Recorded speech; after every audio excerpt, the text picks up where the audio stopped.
This recording by Zachary Brewster-Geiss. The Man Who Was Thursday, A Nightmare, by G.K. Chesterton. To Edmund Clerihew Bentley.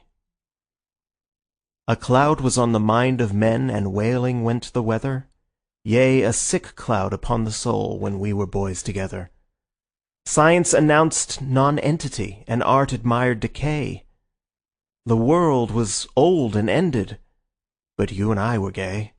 Round us in antic order their crippled vices came, lust that had lost its laughter, fear that had lost its shame. Like the white lock of Whistler that lit our aimless gloom, men showed their own white feather as proudly as a plume. Life was a fly that faded, and death a drone that stung. The world was very old indeed when you and I were young. They twisted even decent sin to shapes not to be named. Men were ashamed of honor, but we were not ashamed. Weak if we were and foolish, not thus we failed, not thus. When that black Baal blocked the heavens, he had no hymns from us.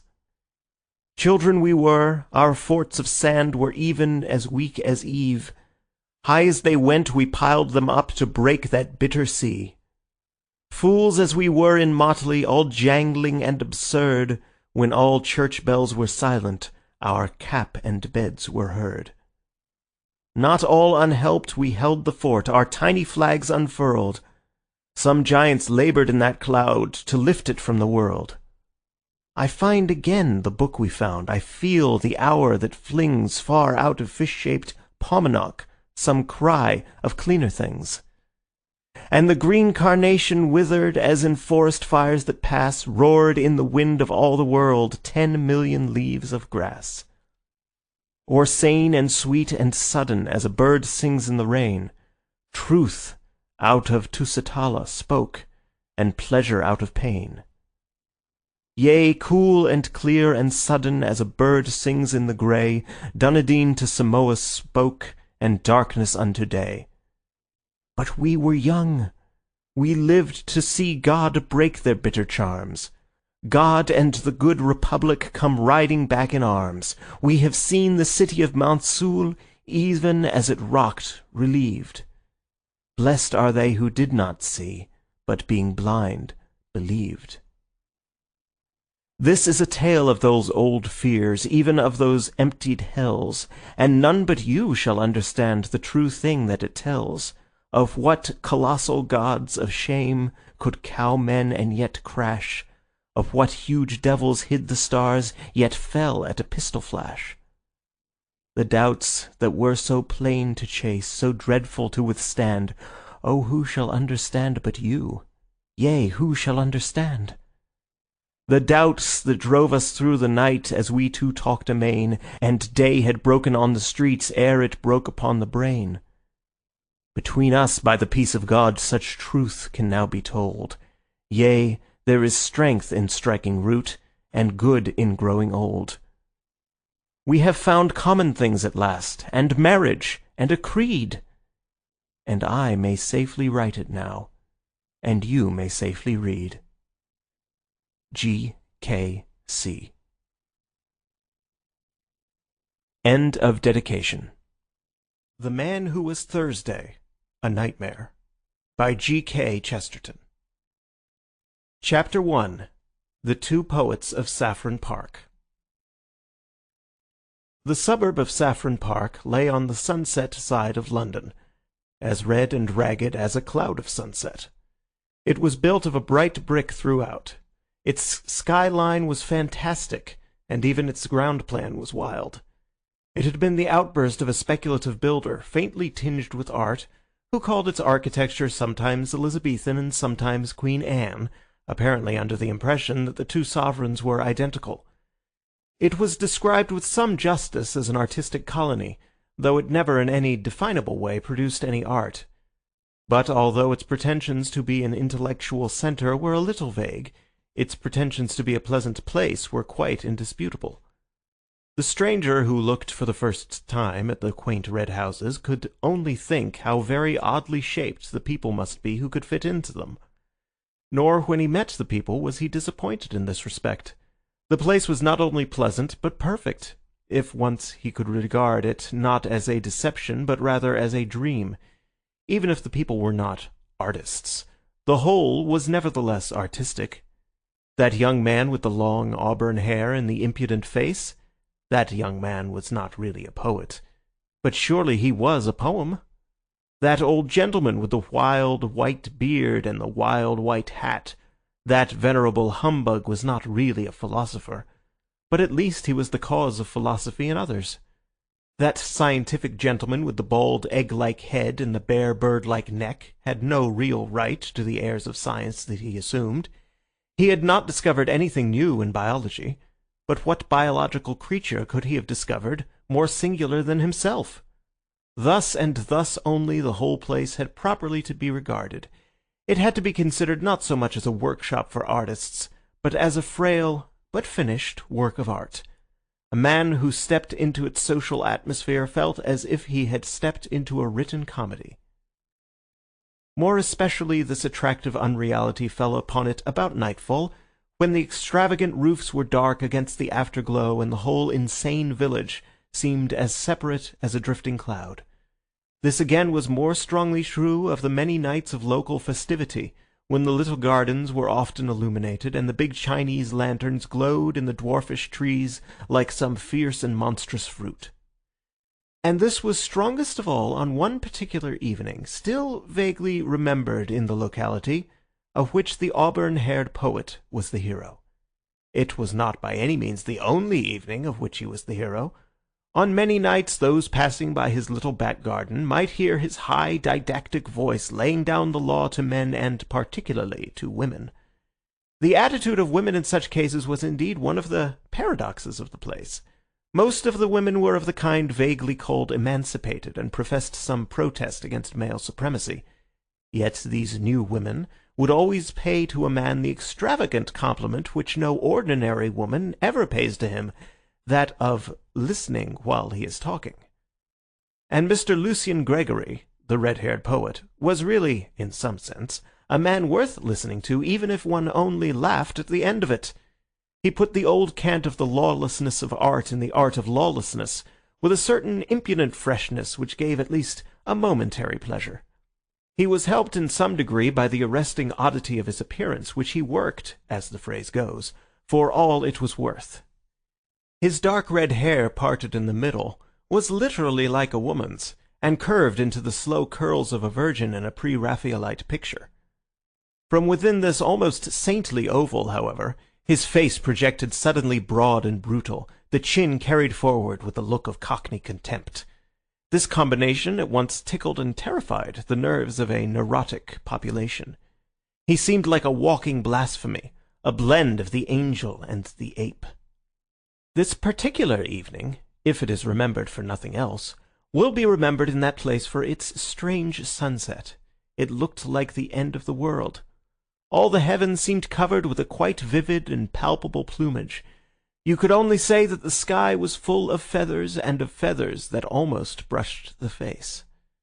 Across the great part of the dome they were grey, with the strangest tints of violet and mauve and an unnatural pink or pale green.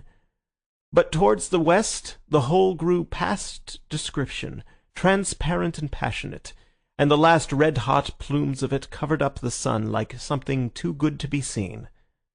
The whole was so close about the earth as to express nothing but a violent secrecy. The very empyrean seemed to be a secret. It expressed that splendid smallness which is the soul of local patriotism. The very sky seemed small.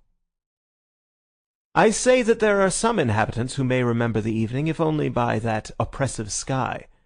There are others who may remember it because it marked the first appearance in the place of the second poet of Saffron Park.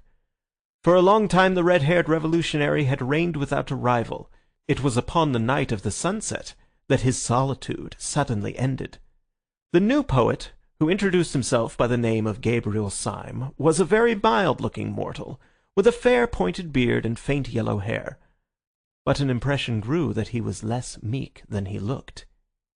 He signalized his entrance by differing with the established poet, Gregory, upon the whole nature of poetry.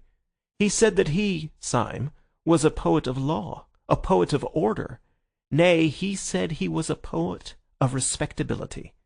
So all the Saffron Parkers looked at him as if he had that moment fallen out of that impossible sky.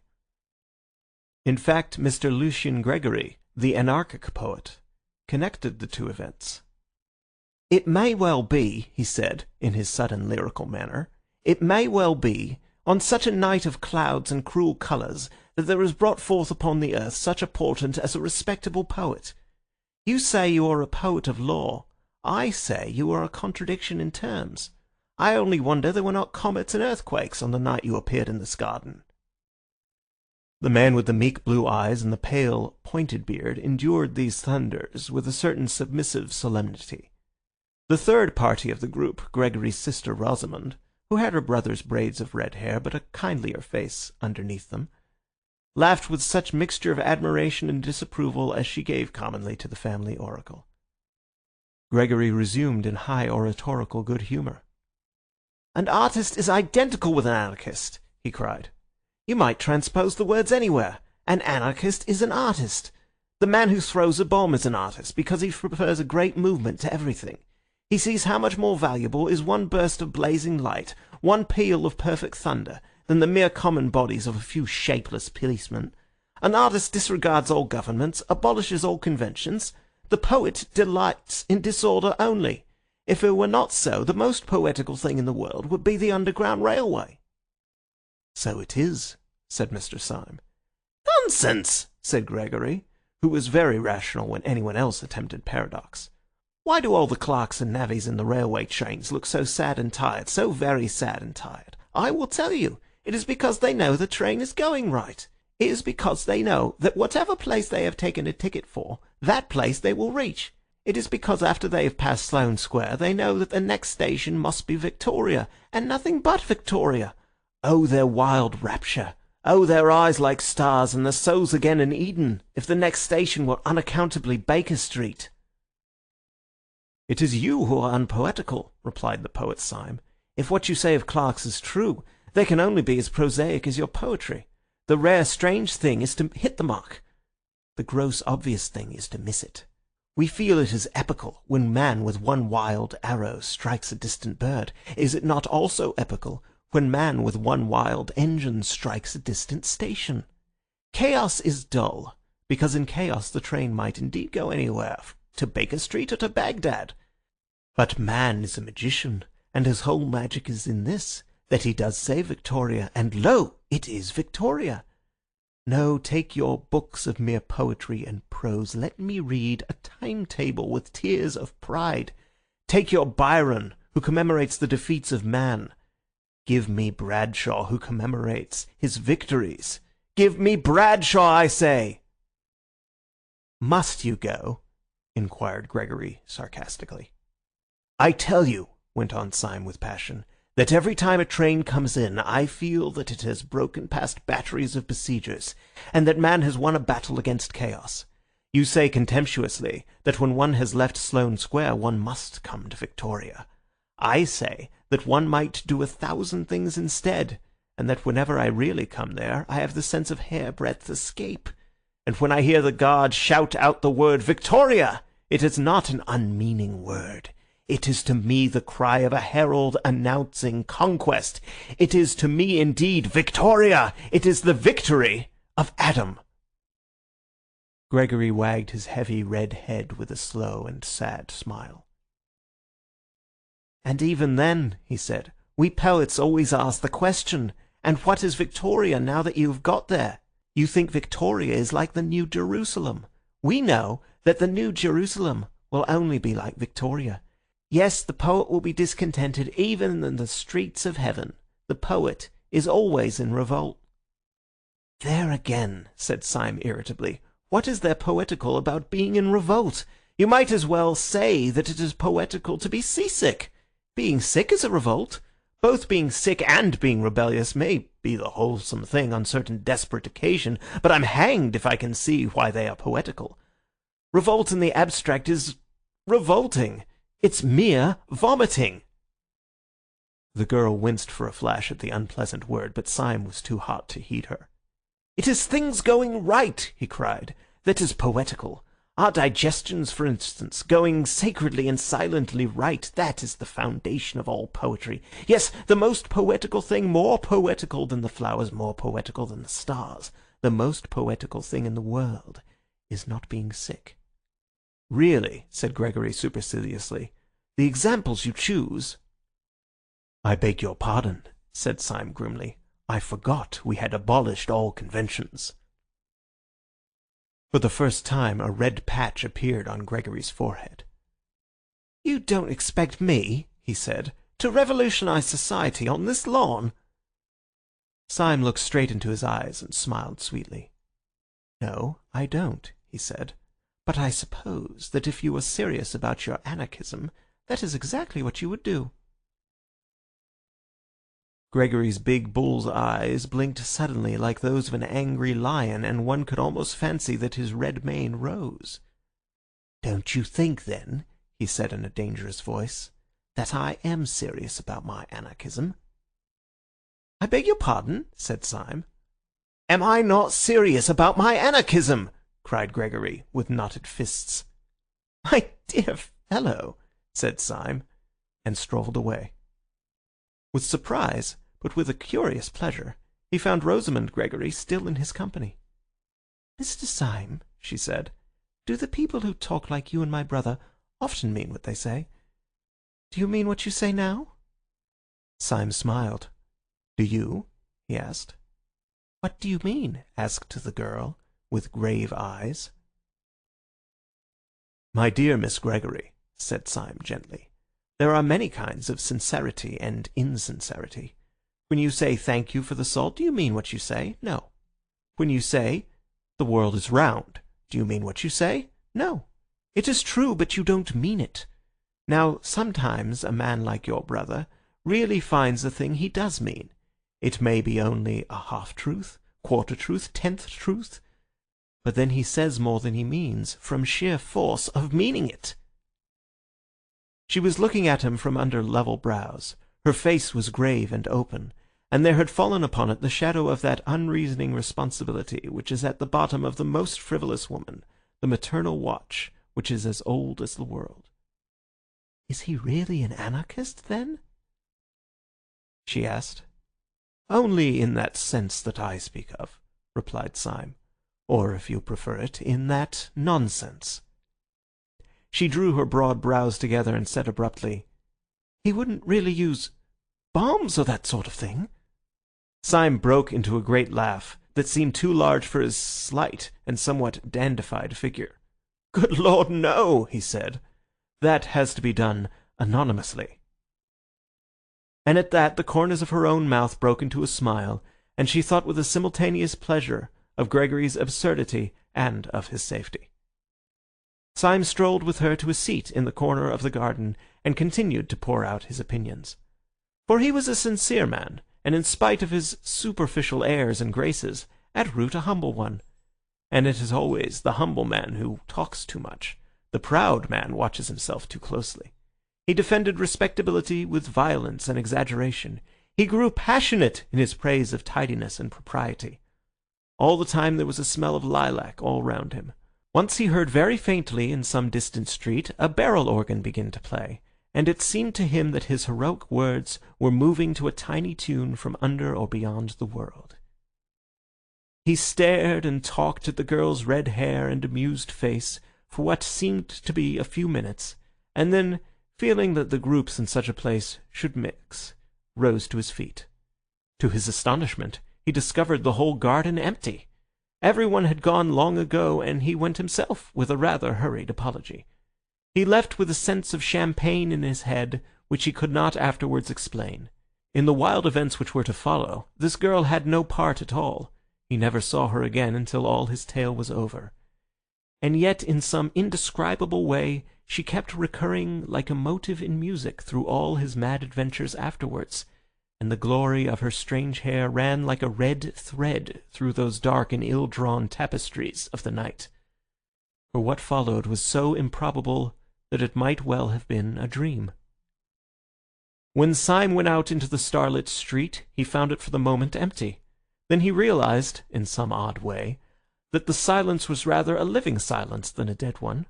Directly outside the door stood a street lamp, whose gleam gilded the leaves of the tree that bent out over the fence behind him. About a foot from the lamp-post stood a figure almost as rigid and motionless as the lamp-post itself. The tall hat and long frock coat were black. The face, in an abrupt shadow, was almost as dark. Only a fringe of fiery hair against the light, and also something aggressive in the attitude, proclaimed that it was the poet Gregory. He had something of the look of a masked bravo waiting sword in hand for his foe. He made a sort of doubtful salute, which Syme somewhat more formally returned. "I was waiting for you," said Gregory. "Might I have a moment's conversation?" "Certainly. About what?" asked Syme in a sort of weak wonder. Gregory struck out with his stick at the lamp-post and then at the tree. "About this and this," he cried. "About order and anarchy. There is your precious order, that lean iron lamp, ugly and barren, and there is anarchy, rich, living, reproducing itself. There is anarchy, splendid in green and gold." "All the same," replied Syme patiently, "just at present you only see the tree by the light of the lamp. I wonder when you would ever see the lamp by the light of the tree." Then after a pause he said, "But may I ask if you have been standing out here in the dark only to resume our little argument?" "No," cried out Gregory in a voice that rang down the street. "I did not stand here to resume our argument, but to end it forever." The silence fell again, and Syme, though he understood nothing, listened instinctively for something serious. Gregory began in a smooth voice and with a rather bewildering smile. "Mr. Syme," he said, "this evening you succeeded in doing something rather remarkable. You did something to me that no man born of woman has ever succeeded in doing before." "Indeed."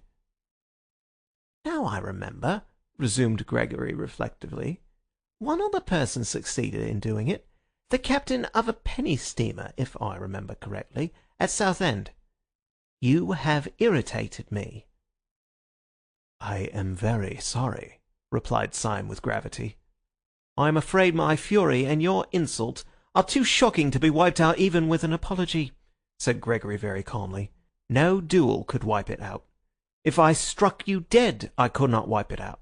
There is only one way by which that insult can be erased, and that way I choose. I am going, at the possible sacrifice of my life and honour, to prove to you that you were wrong in what you said." "In what I said?" "You said I was not serious about being an anarchist." "There are degrees of seriousness," replied Syme. "I have never doubted that you were perfectly sincere in this sense, that you thought what you said well worth saying, that you thought a paradox might wake men up to a neglected truth." Gregory stared at him steadily and painfully. "And in no other sense?" he asked. "You think me serious? You think me a flaneur who lets fall occasional truths? You do not think that in a deeper, more deadly sense, I am serious?" Syme struck his stick violently on the stones of the road. "Serious!" he cried. "Good Lord, is this street serious? Are those damned Chinese lanterns serious? Is the whole caboodle serious? One comes here and talks a pack of bosh, and perhaps some sense as well, but I should think very little of a man who didn't keep something in the background of his life that was more serious than all this talking, something more serious whether it was religion or only drink." "Very well," said Gregory, his face darkening. "You shall see something more serious than either drink or religion." Syme stood waiting with his usual air of mildness until Gregory again opened his lips. "You spoke just now of having a religion. Is it really true that you have one?" "Oh," said Syme with a beaming smile, "we are all Catholics now." "Then may I ask you to swear, by whatever gods or saints your religion involves, that you will not reveal what I am now going to tell you to any son of Adam, and especially not to the police? Will you swear that?"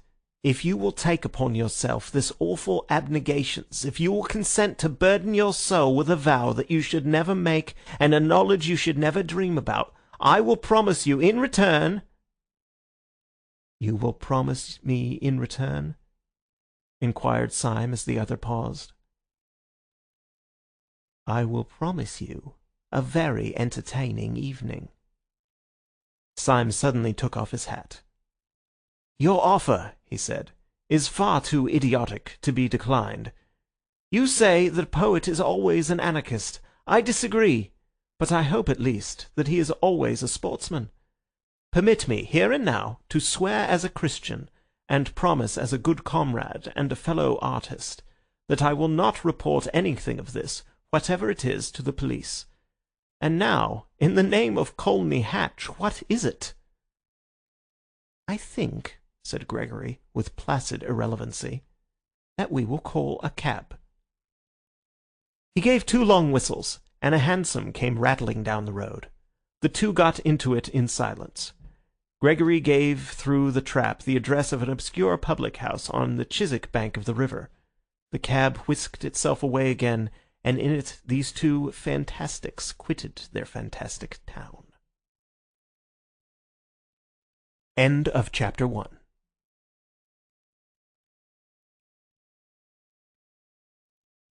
The Man Who Was Thursday, A Nightmare, by G.K. Chesterton.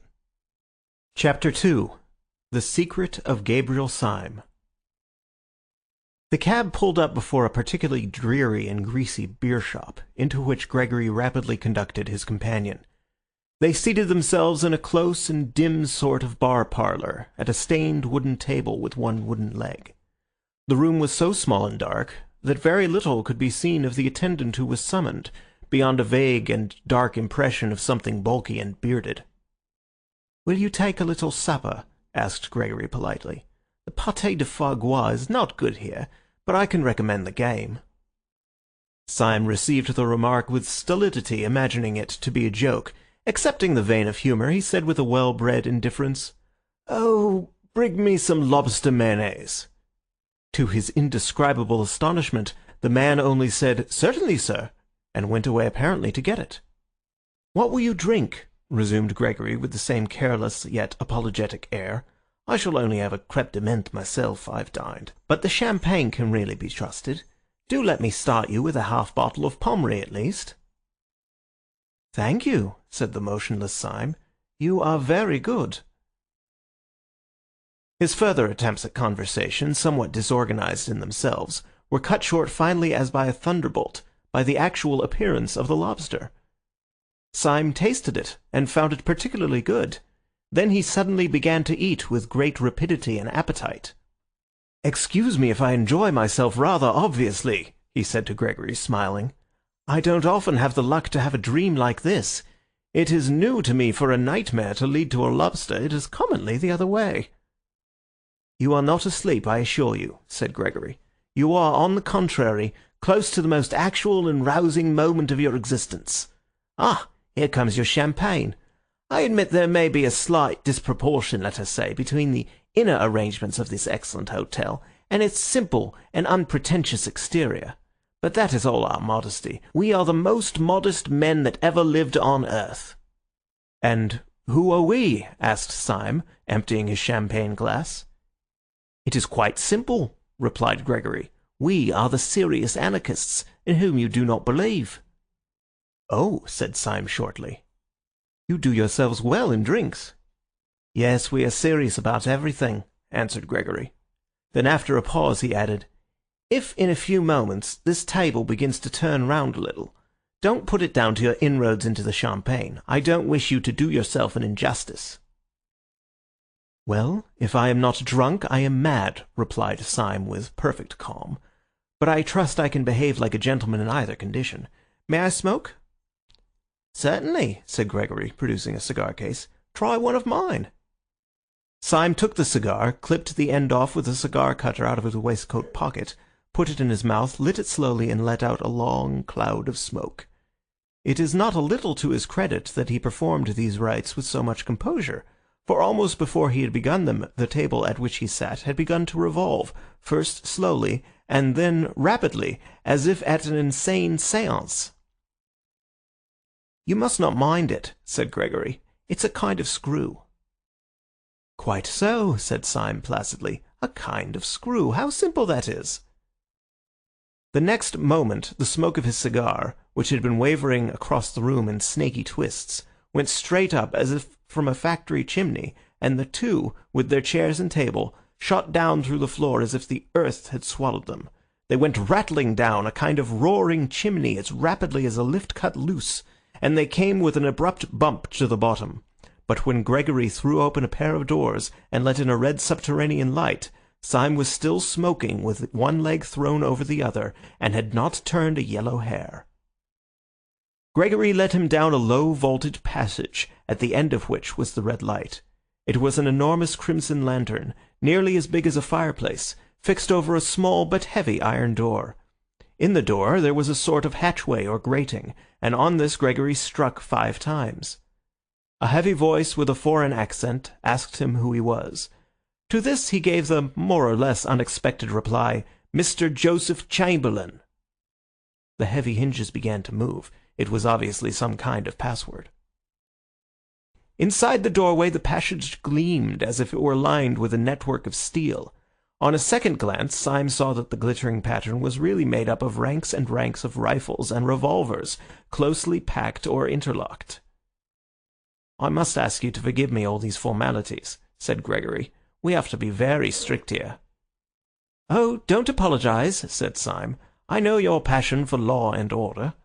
And he stepped into the passage lined with the steel weapons.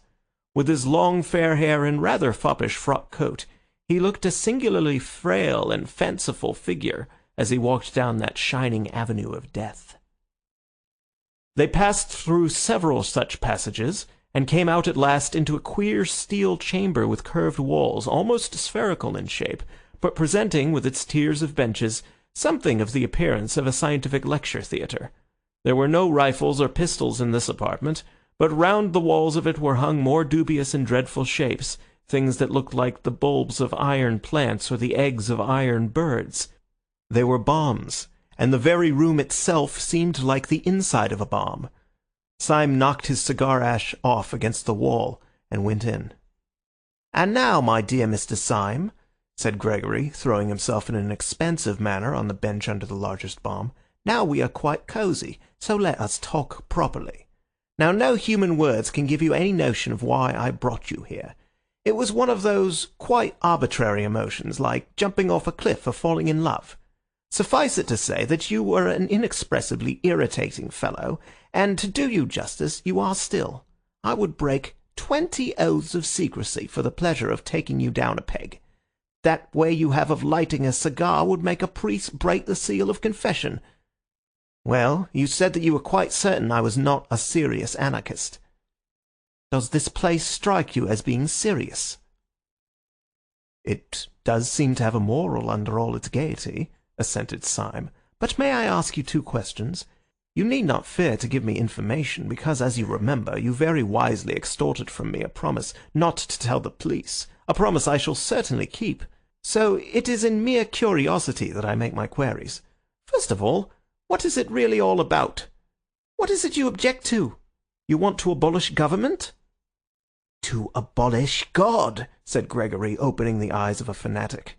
"We do not only want to upset a few despotisms and police regulations. That sort of anarchism does exist, but it is a mere branch of the nonconformists.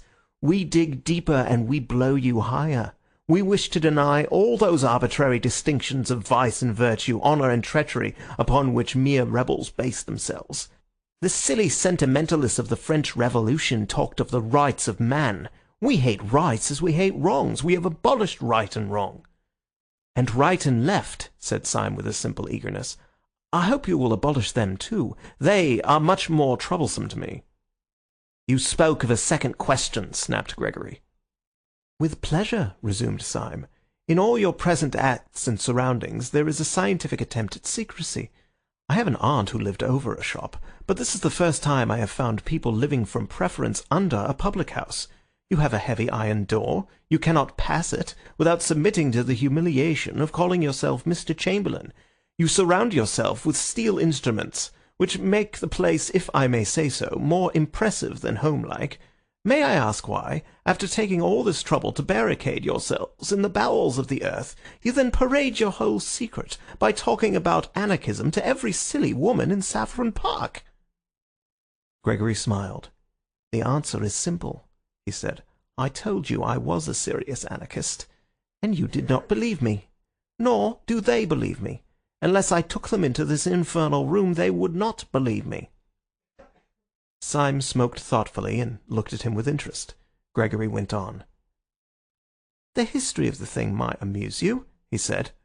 "When I first became one of the new anarchists, I tried all kinds of respectable disguises. I dressed up as a bishop. I read up all about bishops in our anarchist pamphlets, and Superstition the Vampire, and Priests of Prey. I certainly understood from them that bishops are strange and terrible old men, keeping a cruel secret from mankind. I was misinformed. When on my first appearing in episcopal gaiters in a drawing-room, I cried out in a voice of thunder, 'Down, down, presumptuous human reason!' They found out in some way that I was not a bishop at all. I was nabbed at once. Then I made up as a millionaire. But I defended capital with so much intelligence that a fool could see that I was quite poor. Then I tried being a major. Now I am an humanitarian myself, but I have, I hope, enough intellectual breadth to understand the position of those who, like Nietzsche, admire violence, the proud, mad war of nature and all that, you know. I threw myself into the major. I drew my sword and waved it constantly. I called out blood abstractedly, like a man calling for wine. I often said, 'Let the weak perish. It is the law.' Well, it seems majors don't do this. I was nabbed again. At last I went in despair to the president of the Central Anarchist Council, who is the greatest man in Europe." "What is his name?" asked Syme. "You would not know it," answered Gregory. "That is his greatness. Caesar and Napoleon put all their genius into being heard of, and they were heard of. He puts all his genius into not being heard of, and he is not heard of. But you cannot be for 5 minutes in the room with him without feeling that Caesar and Napoleon would have been children in his hands." He was silent and even pale for a moment, and then resumed, "But whenever he gives advice, it is always something as startling as an epigram, and yet as practical as the Bank of England. I said to him, 'What disguise will hide me from the world? What can I find more respectable than bishops and majors?'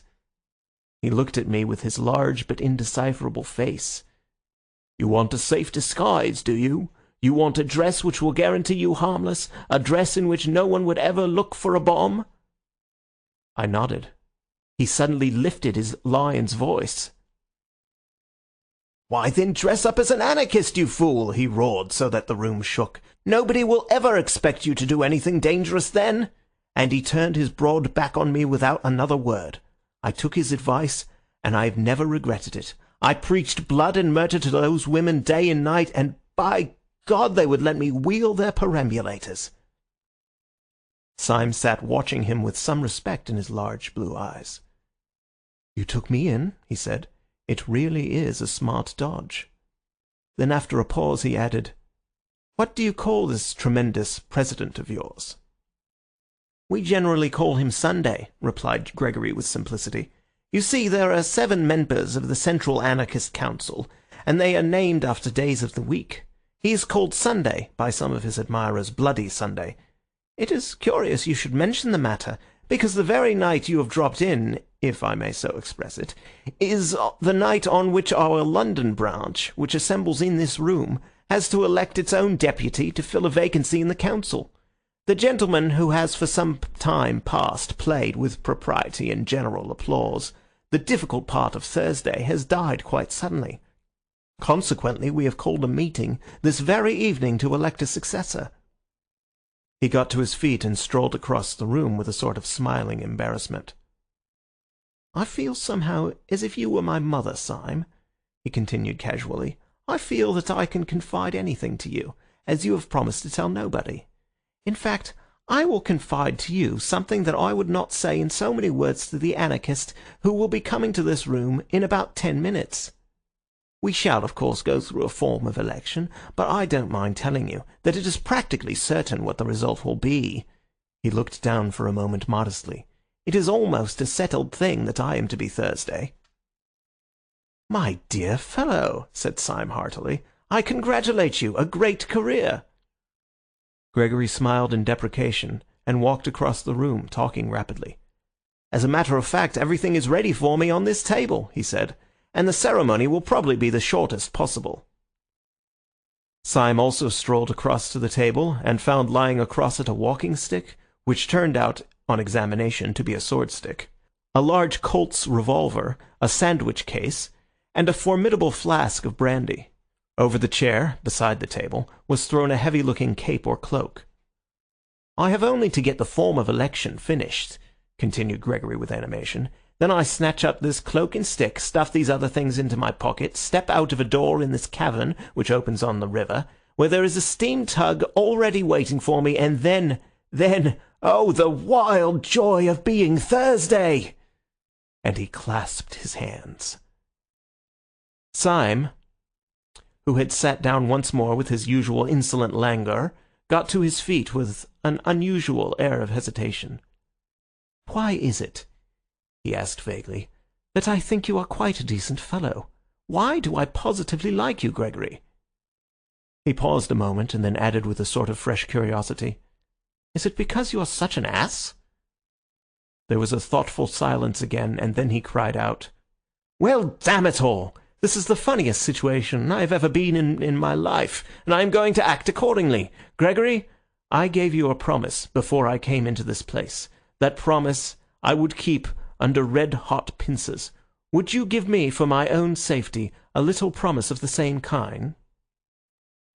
"A promise?" asked Gregory, wondering. "Yes," said Syme very seriously. "A promise. I swore before God that I would not tell your secret to the police.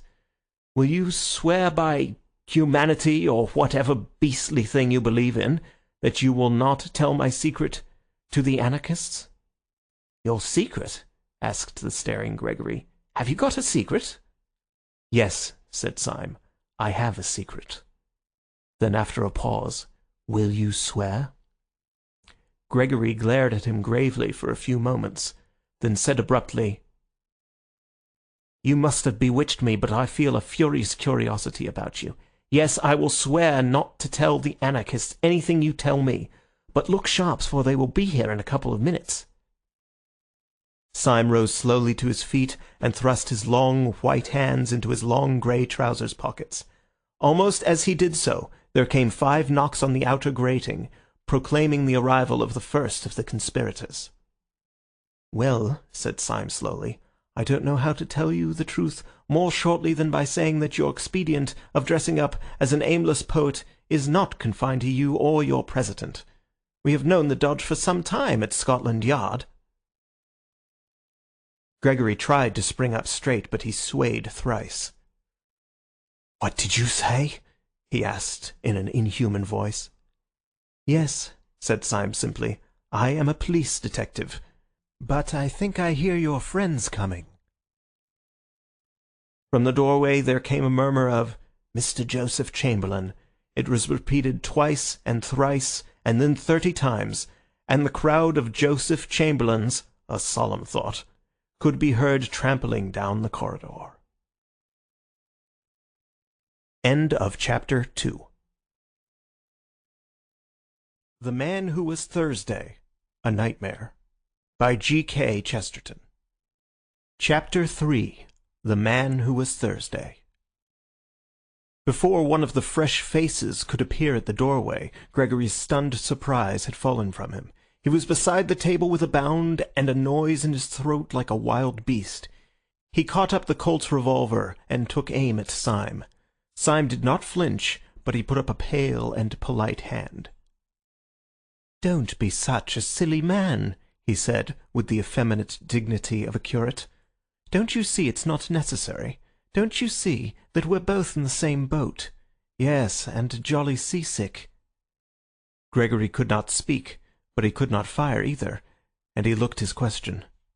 "Don't you see we've checkmated each other?" cried Syme. I can't tell the police you are an anarchist. You can't tell the anarchists I'm a policeman. I can only watch you, knowing what you are. You can only watch me, knowing what I am. In short, it's a lonely intellectual duel, my head against yours. I'm a policeman deprived of the help of the police. You, my poor fellow, are an anarchist deprived of the help of that law and organization which is so essential to anarchy. The one solitary difference is in your favor. You are not surrounded by inquisitive policemen. I am surrounded by inquisitive anarchists. I cannot betray you, but I might betray myself. Come, come, wait and see me betray myself. I shall do it so nicely. Gregory put the pistol slowly down, still staring at Syme as if he were a sea monster. I don't believe in immortality, he said at last. But if, after all this, you were to break your word, God would make a hell only for you to howl in forever. I shall not break my word, said Syme sternly, nor will you break yours. Here are your friends.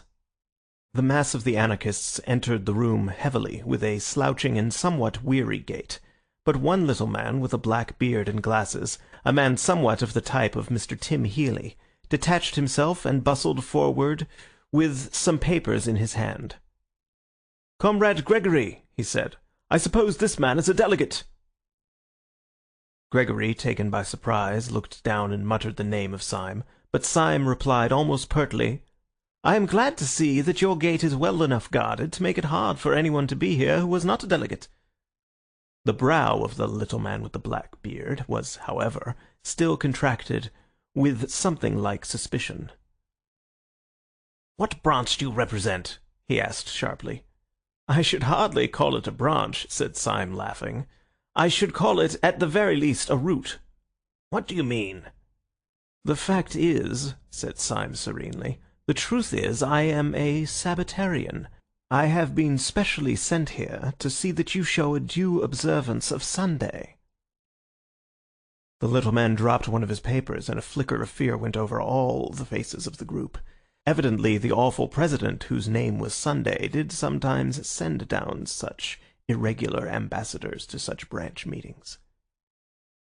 "Well, comrade," said the man with the papers after a pause, "I suppose we'd better give you a seat in the meeting." "If you ask my advice as a friend," said Syme with severe benevolence, "I think you'd better."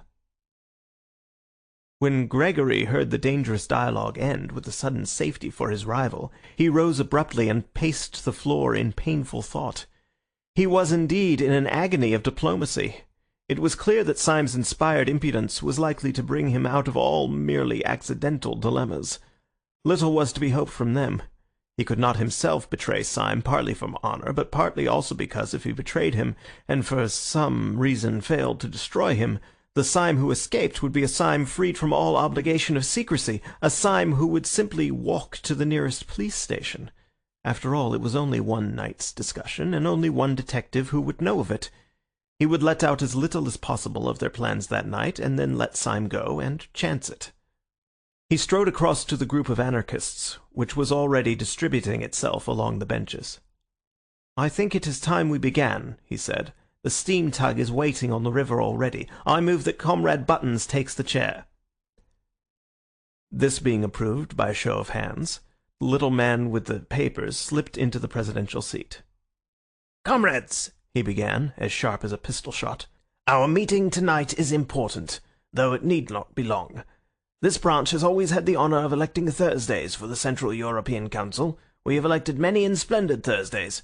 We all lament the sad decease of the heroic worker who occupied the post until last week. As you know, his services to the cause were considerable. He organised the great dynamite coup of Brighton, which under happier circumstances ought to have killed everybody on the pier. As you also know, his death was as self-denying as his life, for he died through his faith in a hygienic mixture of chalk and water as a substitute for milk, which beverage he regarded as barbaric and as involving cruelty to the cow. Cruelty, or anything approaching to cruelty, revolted him always. But it is not to acclaim his virtues that we are met, but for a harder task. It is difficult properly to praise his qualities, but it is more difficult to replace them. Upon you, comrades, it devolves this evening to choose out of the company present the man who shall be Thursday. If any comrade suggests a name, I will put it to the vote. If no comrade suggests a name, I can only tell myself that that dear dynamiter who has gone from us has carried into the unknowable abysses the last secret of his virtue and his innocence." There was a stir of almost inaudible applause, such as is sometimes heard in church. Then a large old man with a long and venerable white beard, perhaps the only real working man present, rose lumberingly and said, "I move that Comrade Gregory be elected Thursday," and sat lumberingly down again. "Does anyone second?" asked the chairman. A little man with a velvet coat and pointed beard seconded. "Before I put the matter to the vote," said the chairman, "I will call on Comrade Gregory to make a statement." Gregory rose amid a great rumble of applause. His face was deadly pale, so that by contrast his queer red hair looked almost scarlet. But he was smiling and altogether at ease. He had made up his mind, and he saw his best policy quite plain in front of him like a white road. His best chance was to make a softened and ambiguous speech, such as would leave on the detective's mind the impression that the anarchist brotherhood was a very mild affair after all. He believed in his own literary power, his capacity for suggesting fine shades and picking perfect words. He thought that with care he could succeed, in spite of all the people around him, in conveying an impression of the institution subtly and delicately false. Syme had once thought that anarchists, under all their bravado, were only playing the fool. Could he not now, in the hour of peril, make Syme think so again? "Comrades," began Gregory in a low but penetrating voice, "it is not necessary for me to tell you what is my policy, for it is your policy also. Our belief has been slandered, it has been disfigured, it has been utterly confused and concealed, but it has never been altered. Those who talk about anarchism and its dangers go everywhere and anywhere to get their information, except to us, except to the fountainhead. They learn about anarchists from sixpenny novels. They learn about anarchists from tradesmen's newspapers. They learn about anarchists from Ali Sloper's Half Holiday and the Sporting Times. They never learn about anarchists from anarchists. We have no chance of denying the mountainous slanders which are heaped upon our heads from one end of Europe to another. The man who has always heard that we are walking plagues has never heard our reply. I know that he will not hear it tonight, though my passion were to rend the roof. For it is deep, deep under the earth that the persecuted are permitted to assemble, as the Christians assembled in the catacombs. But if, by some incredible accident, there were here tonight a man who all his life had thus immensely misunderstood us, I would put this question to him. When those Christians met in those catacombs, what sort of moral reputation had they in the streets above? What tales were told of their atrocities by one educated Roman to another? Suppose, I would say to him, suppose that we are only repeating that still mysterious paradox of history. Suppose we seem as shocking as the Christians, because we are really as harmless as the Christians. Suppose we seem as mad as the Christians, because we are really as meek. The applause that had greeted the opening sentences had been gradually growing fainter, and at the last word it stopped suddenly. In the abrupt silence, the man with the velvet jacket said in a high, squeaky voice, "I'm not meek." "Comrade Witherspoon tells us," resumed Gregory, "that he is not meek. Ah, how little he knows himself. His words are indeed extravagant, his appearance is ferocious and even, to an ordinary taste, unattractive. But only the eye of a friendship as deep and delicate as mine can perceive the deep foundation of solid meekness which lies at the base of him, too deep even for himself to see. I repeat, we are the true early Christians, only that we come too late. We are simple as they revere simple. Look at Comrade Witherspoon. We are modest as they were modest. Look at me. We are merciful." "No, no," called out Mr. Witherspoon with the velvet jacket. "I say we are merciful," repeated Gregory furiously, "as the early Christians were merciful. Yet this did not prevent their being accused of eating human flesh. We do not eat human flesh." "Shame!" cried Witherspoon. "Why not?" "Comrade Witherspoon," said Gregory, with a feverish gaiety, "is anxious to know why nobody eats him." Laughter. "In our society, at any rate, which loves him sincerely, which is founded upon love—" "No, no!" said Witherspoon. "Down with love!" "Which is founded upon love," repeated Gregory, grinding his teeth. "There will be no difficulty about the aims which we shall pursue as a body, or which I should pursue, were I chosen as the representative of that body. Superbly careless of the slanders that represent us as assassins and enemies of human society, we shall pursue with moral courage and quiet intellectual pressure the permanent ideals of brotherhood and simplicity." Gregory resumed his seat and passed his hand across his forehead. The silence was sudden and awkward, but the chairman rose like an automaton and said in a colourless voice, "Does anyone oppose the election of Comrade Gregory?" The assembly seemed vague and subconsciously disappointed, and Comrade Witherspoon moved restlessly on his seat and muttered in his thick beard. By the sheer rush of routine, however, the motion would have been put and carried, but as the chairman was opening his mouth to put it, Syme sprang to his feet and said in a small and quiet voice, "Yes, Mr. Chairman, I oppose."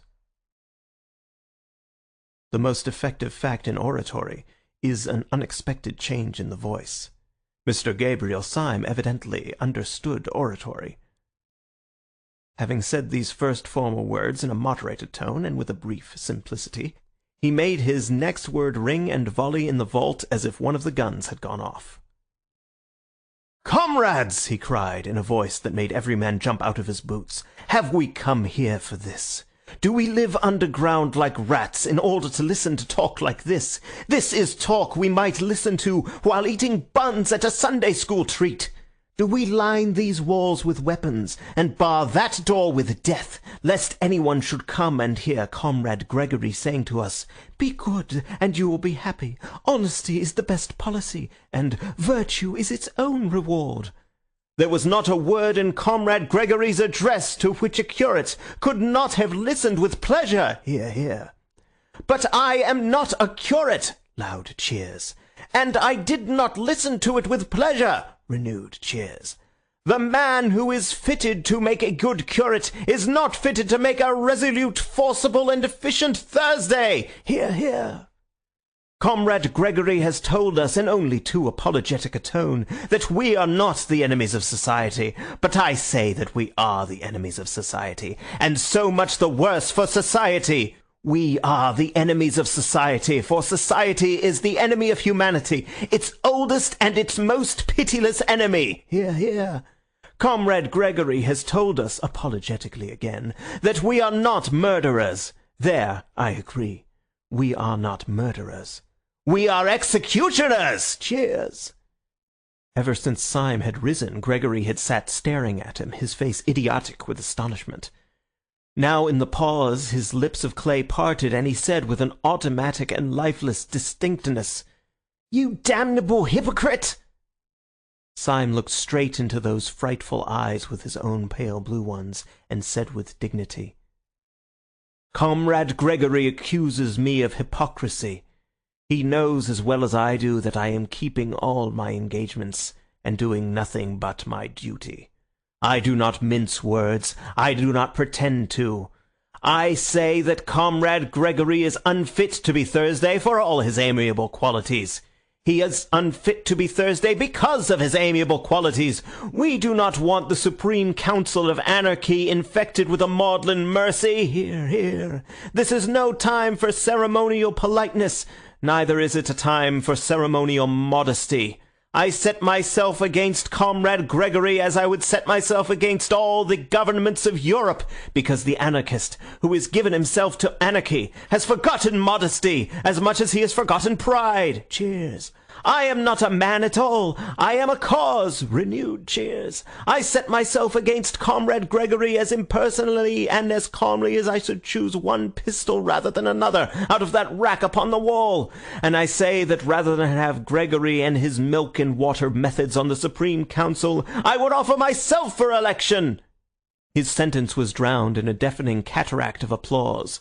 The faces that had grown fiercer and fiercer with approval as his tirade grew more and more uncompromising were now distorted with grins of anticipation or cloven with delighted cries.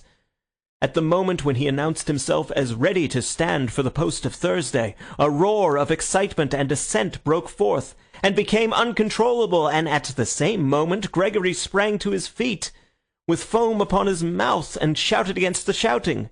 "Stop, you blasted madmen!" he cried, at the top of a voice that tore his throat. "Stop, you—" But louder than Gregory's shouting and louder than the roar of the room came the voice of Syme, still speaking in a peal of pitiless thunder.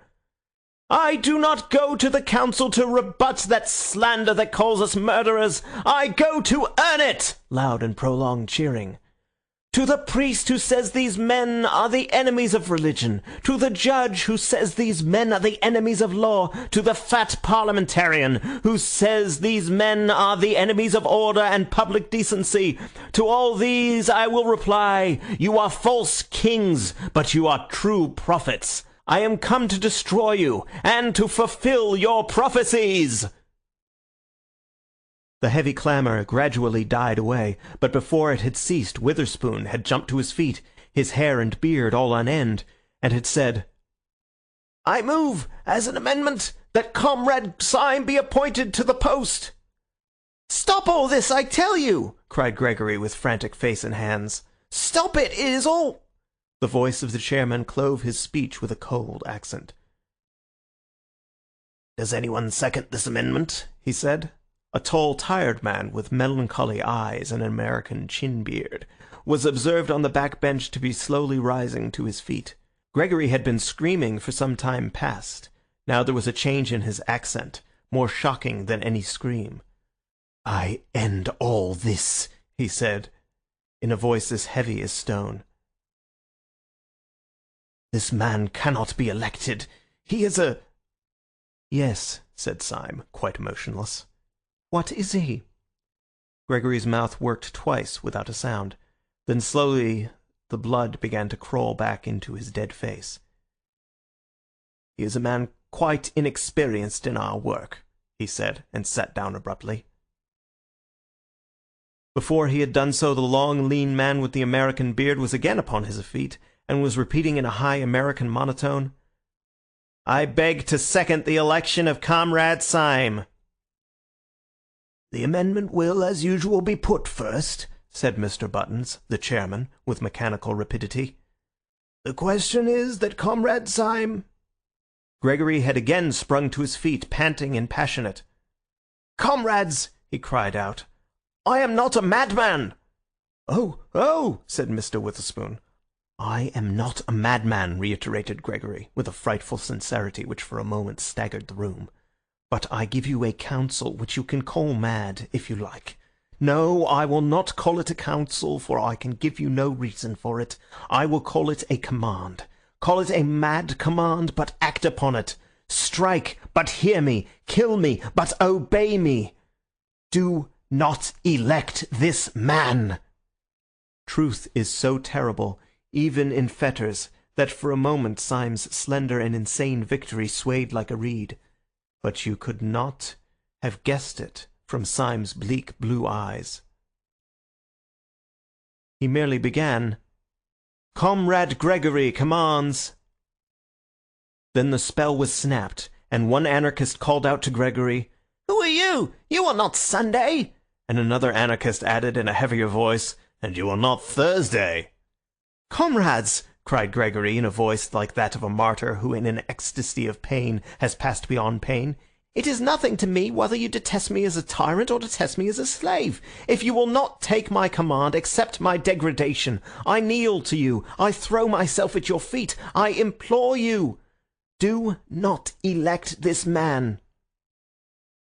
"Comrade Gregory," said the chairman after a painful pause, "this is really not quite dignified." For the first time in the proceedings, there was for a few seconds a real silence. Then Gregory fell back in his seat, a pale wreck of a man, and the chairman repeated, like a piece of clockwork suddenly started again, The question is that Comrade Syme be elected to the post of Thursday on the General Council." The roar rose like the sea, the hands rose like a forest, and 3 minutes afterwards Mr. Gabriel Syme, of the Secret Police Service, was elected to the post of Thursday on the General Council of the Anarchists of Europe. Everyone in the room seemed to feel the tug waiting on the river, the sword stick and the revolver waiting on the table. The instant the election was ended and irrevocable, and Syme had received the paper proving his election, they all sprang to their feet, and the fiery groups moved and mixed in the room. Syme found himself, somehow or other, face to face with Gregory, who still regarded him with a stare of stunned hatred. They were silent for many minutes. "You are a devil," said Gregory at last. "And you are a gentleman," said Syme with gravity. "It was you that entrapped me," began Gregory, shaking from head to foot. "Entrapped me into—" "Talk sense," said Syme shortly. "Into what sort of devil's parliament have you entrapped me, if it comes to that? You made me swear before I made you. Perhaps we are both doing what we think right. But what we think right is so damned different that there can be nothing between us in the way of concession. There is nothing possible between us but honour and death." And he pulled the great cloak about his shoulders and picked up the flask from the table. "The boat is quite ready," said Mr. Buttons, bustling up. "Be good enough to step this way." With a gesture that revealed the shop-walker, he led Syme down a short iron-bound passage, the still agonized Gregory following feverishly at their heels. At the end of the passage was a door, which Buttons opened sharply, showing a sudden blue and silver picture of the moonlit river that looked like a scene in a theatre. Close to the opening lay a dark, dwarfish steam launch, like a baby dragon with one red eye. Almost in the act of stepping on board, Gabriel Syme turned to the gaping Gregory. "You have kept your word," he said gently, with his face in shadow. "You are a man of honour, and I thank you. You have kept it even down to a small particular. There was one special thing you promised me at the beginning of the affair, and which you have certainly given me by the end of it." "What do you mean?" cried the chaotic Gregory. "What did I promise you?" "A very entertaining evening," said Syme, and he made a military salute with the sword stick as the steamboat slid away.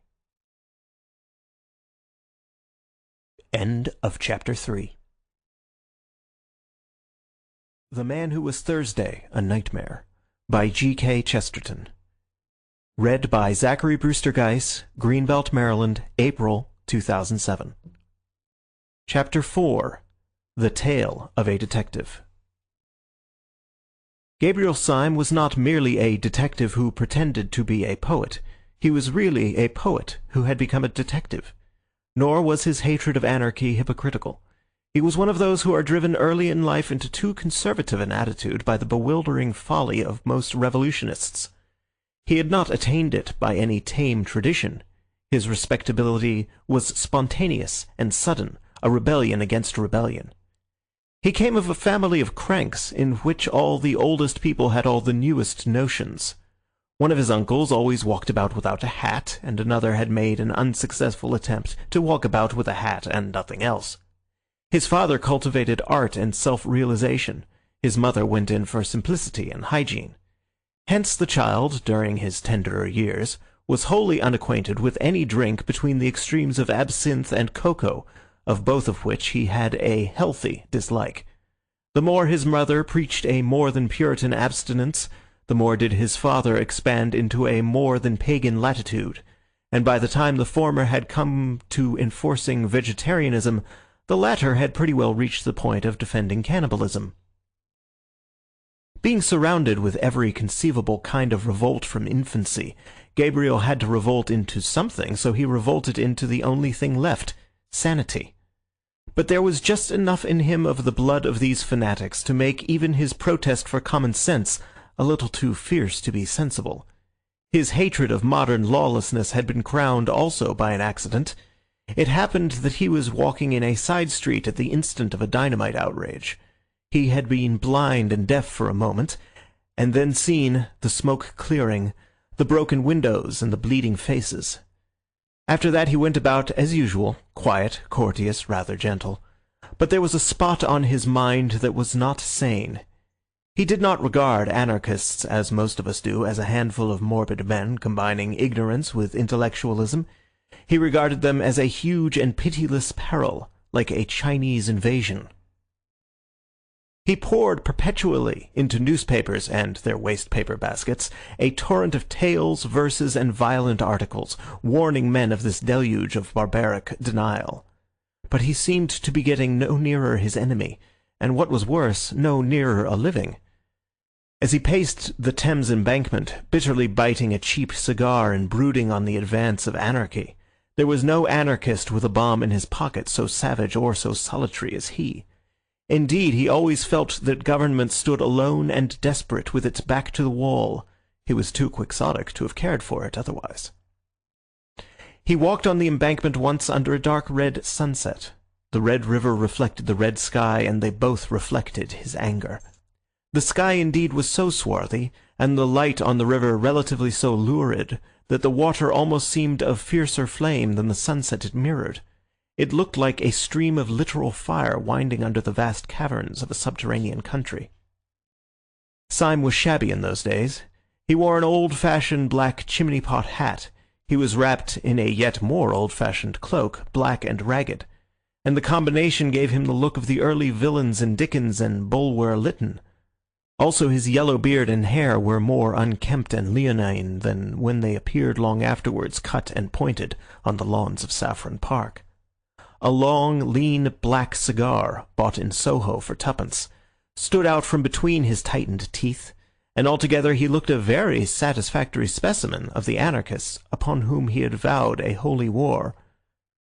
Perhaps this was why a policeman on the embankment spoke to him and said, "Good evening." Syme, at a crisis of his morbid fears for humanity, seemed stung by the mere stolidity of the automatic official, a mere bulk of blue in the twilight. "A good evening, is it?" he said sharply. "You fellows would call the end of the world a good evening.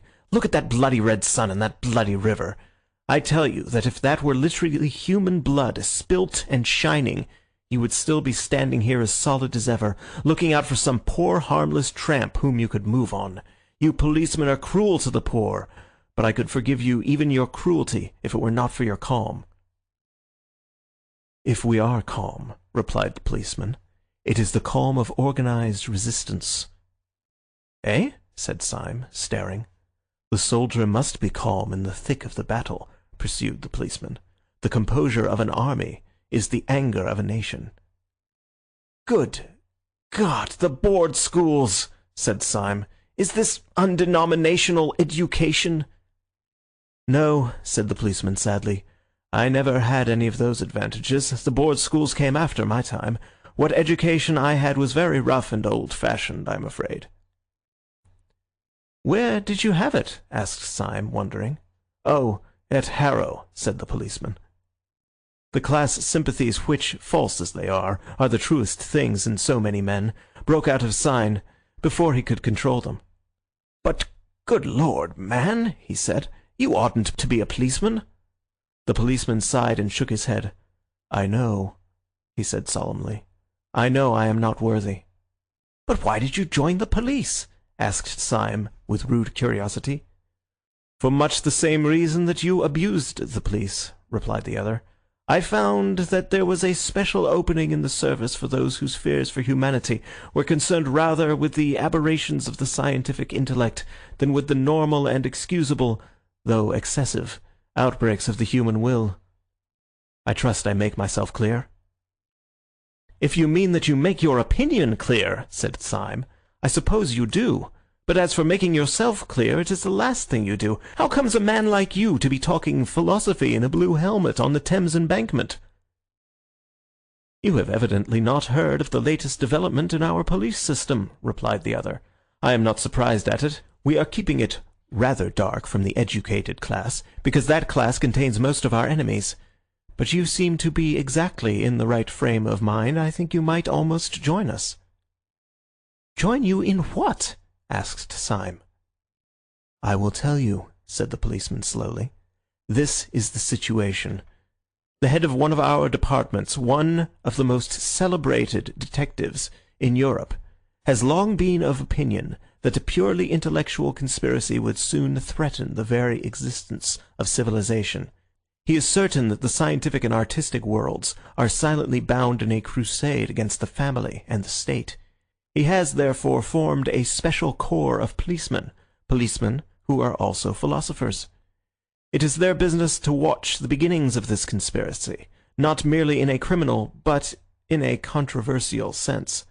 I am a democrat myself, and I am fully aware of the value of the ordinary man in matters of ordinary valor or virtue, but it would obviously be undesirable to employ the common policeman in an investigation which is also a heresy hunt. Syme's eyes were bright with a sympathetic curiosity. "What do you do, then?" he said. "The work of the philosophical policeman," replied the man in blue, "is at once bolder and more subtle than that of the ordinary detective.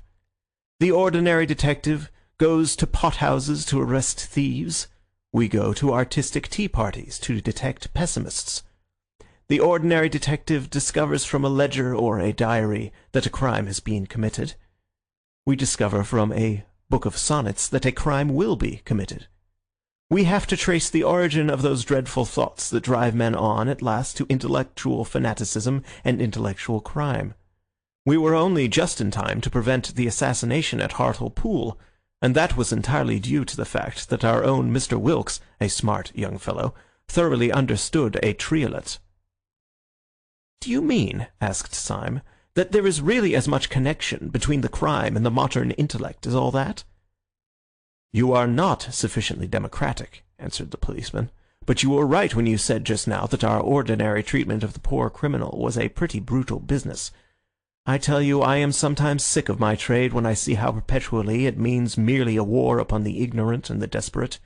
But this new movement of ours is a very different affair. We deny the snobbish English assumption that the uneducated are the dangerous criminals. We remember the Roman emperors. We remember the great poisoning princes of the Renaissance. We say that the dangerous criminal is the educated criminal. We say that the most dangerous criminal now is the entirely lawless modern philosopher. Compared to him, burglars and bigamists are essentially moral men. My heart goes out to them. They accept the essential idea of man. They merely seek it wrongly. Thieves respect property. They merely wish the property to become their property so that they may more perfectly respect it. But philosophers dislike property as property. They wish to destroy the very idea of personal possession. Bigamists respect marriage, or they would not go through the highly ceremonial and even ritualistic formality of bigamy. But philosophers despise marriage as marriage. Murderers respect human life. They merely wish to attain a greater fullness of human life in themselves by the sacrifice of what seems to them to be lesser lives. But philosophers hate life itself, their own, as much as other people's." Syme struck his hands together. "How true that is!" he cried. "I have felt it from my boyhood, but could never state the verbal antithesis. The common criminal is a bad man, but at least he is, as it were, a conditional good man. He says that if only a certain obstacle be removed, say a wealthy uncle, he is then prepared to accept the universe and praise God. He is a reformer, but not an anarchist. He wishes to cleanse the edifice, but not destroy it. But the evil philosopher is not trying to alter things, but to annihilate them. Yes, the modern world has retained all those parts of police work which are really oppressive and ignominious, the harrying of the poor, the spying upon the unfortunate.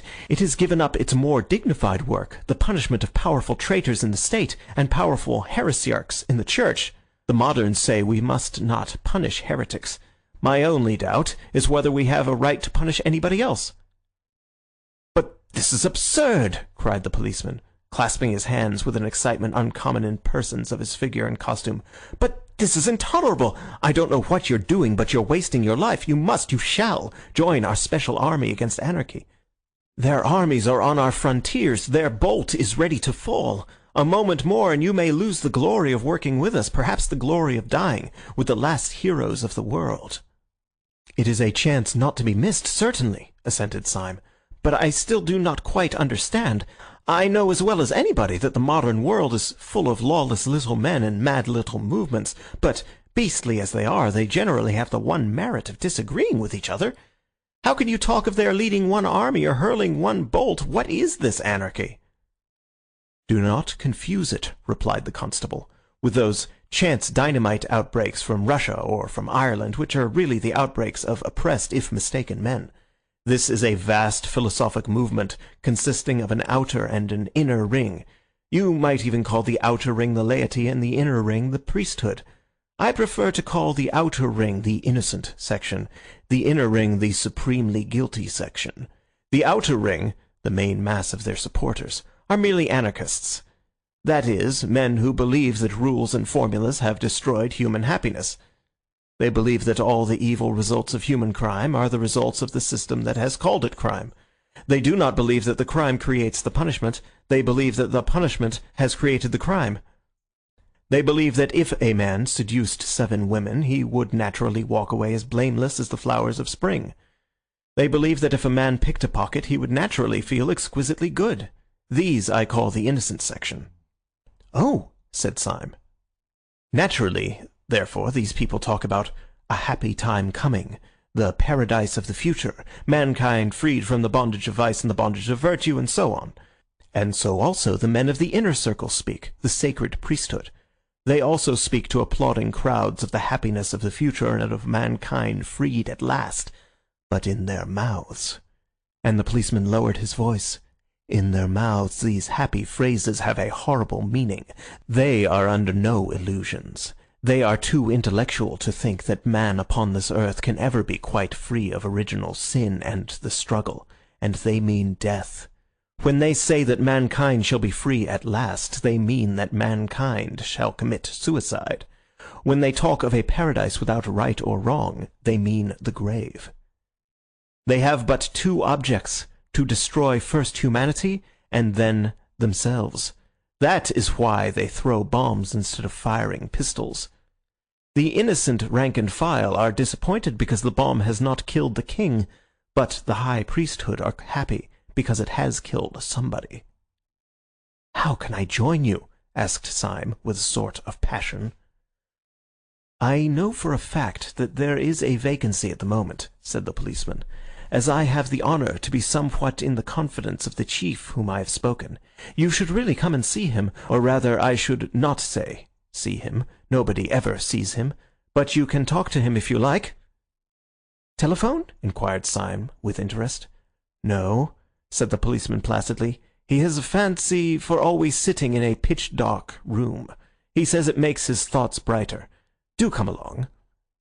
Somewhat dazed and considerably excited, Syme allowed himself to be led to a side door in the long row of buildings of Scotland Yard. Almost before he knew what he was doing, he had been passed through the hands of about 4 intermediate officials, and was suddenly shown into a room, the abrupt blackness of which startled him like a blaze of light. It was not the ordinary darkness, in which forms can be faintly traced. It was like going suddenly stone blind. "Are you the new recruit?" asked a heavy voice. And in some strange way, though there was not the shadow of a shape in the gloom, Syme knew 2 things. First, that it came from a man of massive stature, and second, that the man had his back to him. "Are you the new recruit?" said the invisible chief, who seemed to have heard all about it. "All right. You are engaged." Syme, quite swept off his feet, made a feeble fight against this irrevocable phrase. "I really have no experience," he began. "No one has any experience," said the other, "of the Battle of Armageddon." "But I am really unfit."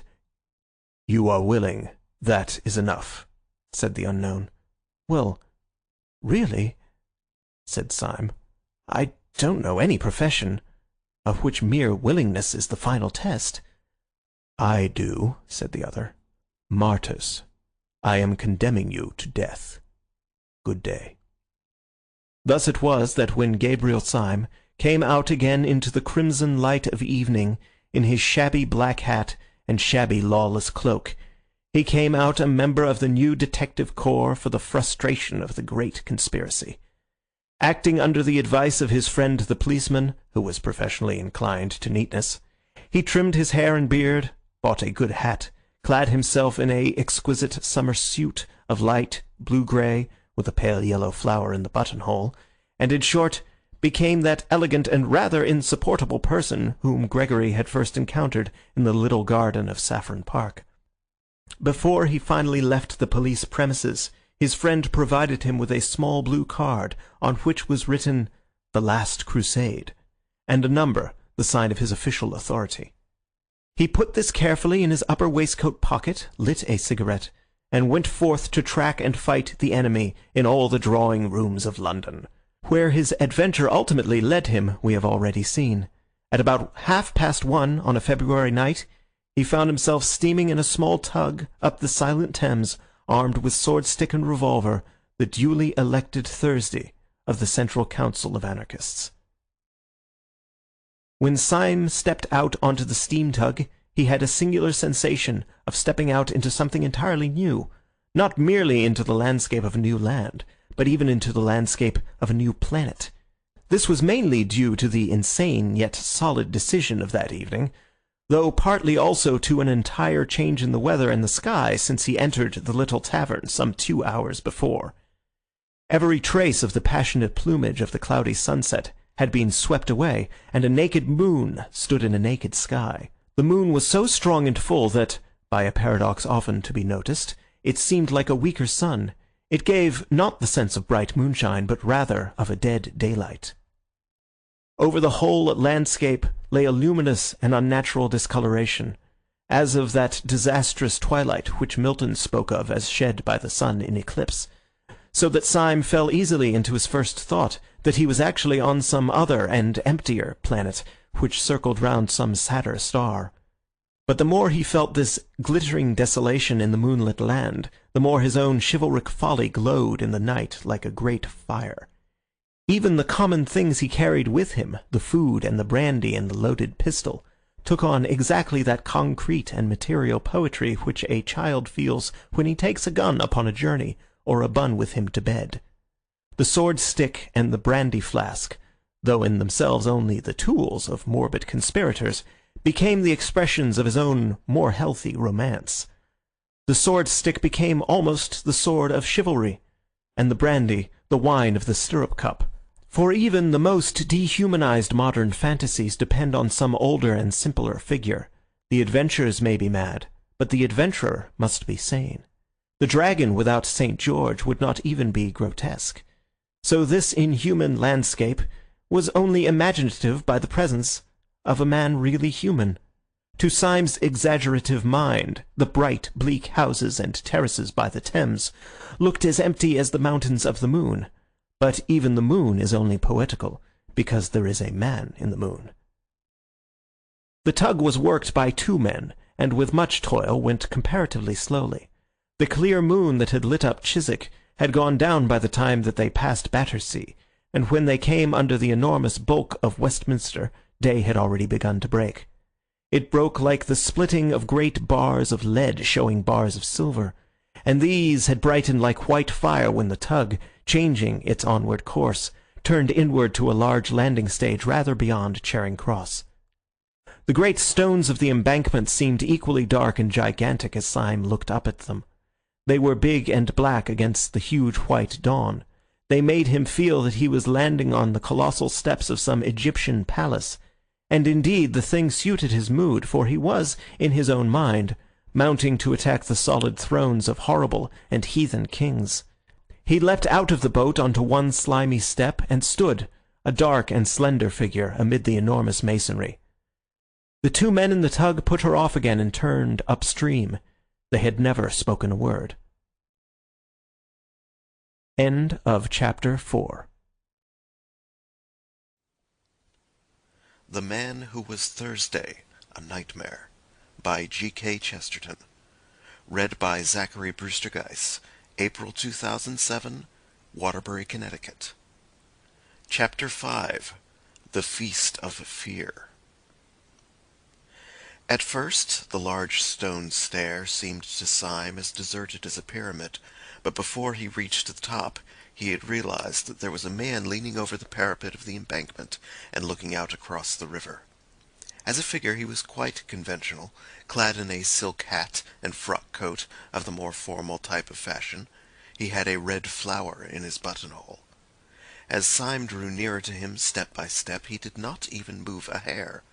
And Syme could come close enough to notice, even in the dim pale morning light, that his face was long, pale, and intellectual, and ended in a small triangular tuft of dark beard at the very point of the chin, all else being clean-shaven.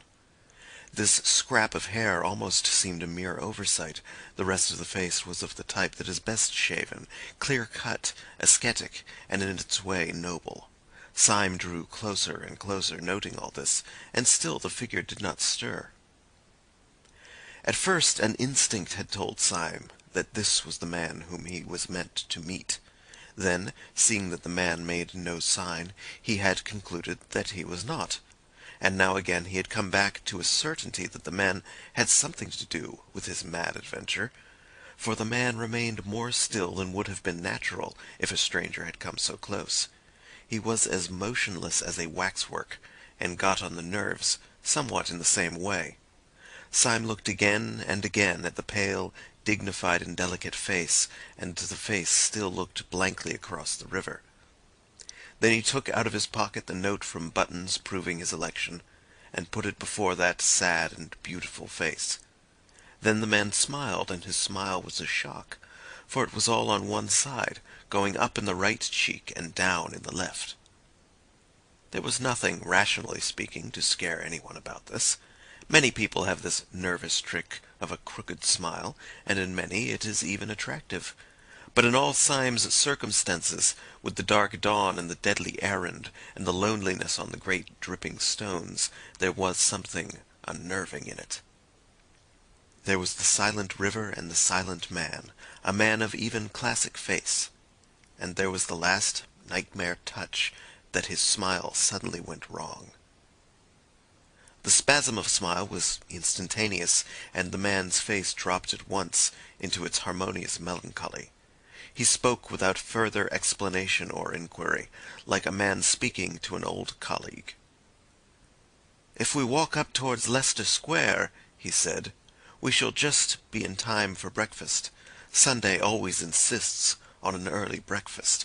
Have you had any sleep?" "No," said Syme. "Nor have I," answered the man in an ordinary tone. "I shall try to get to bed after breakfast."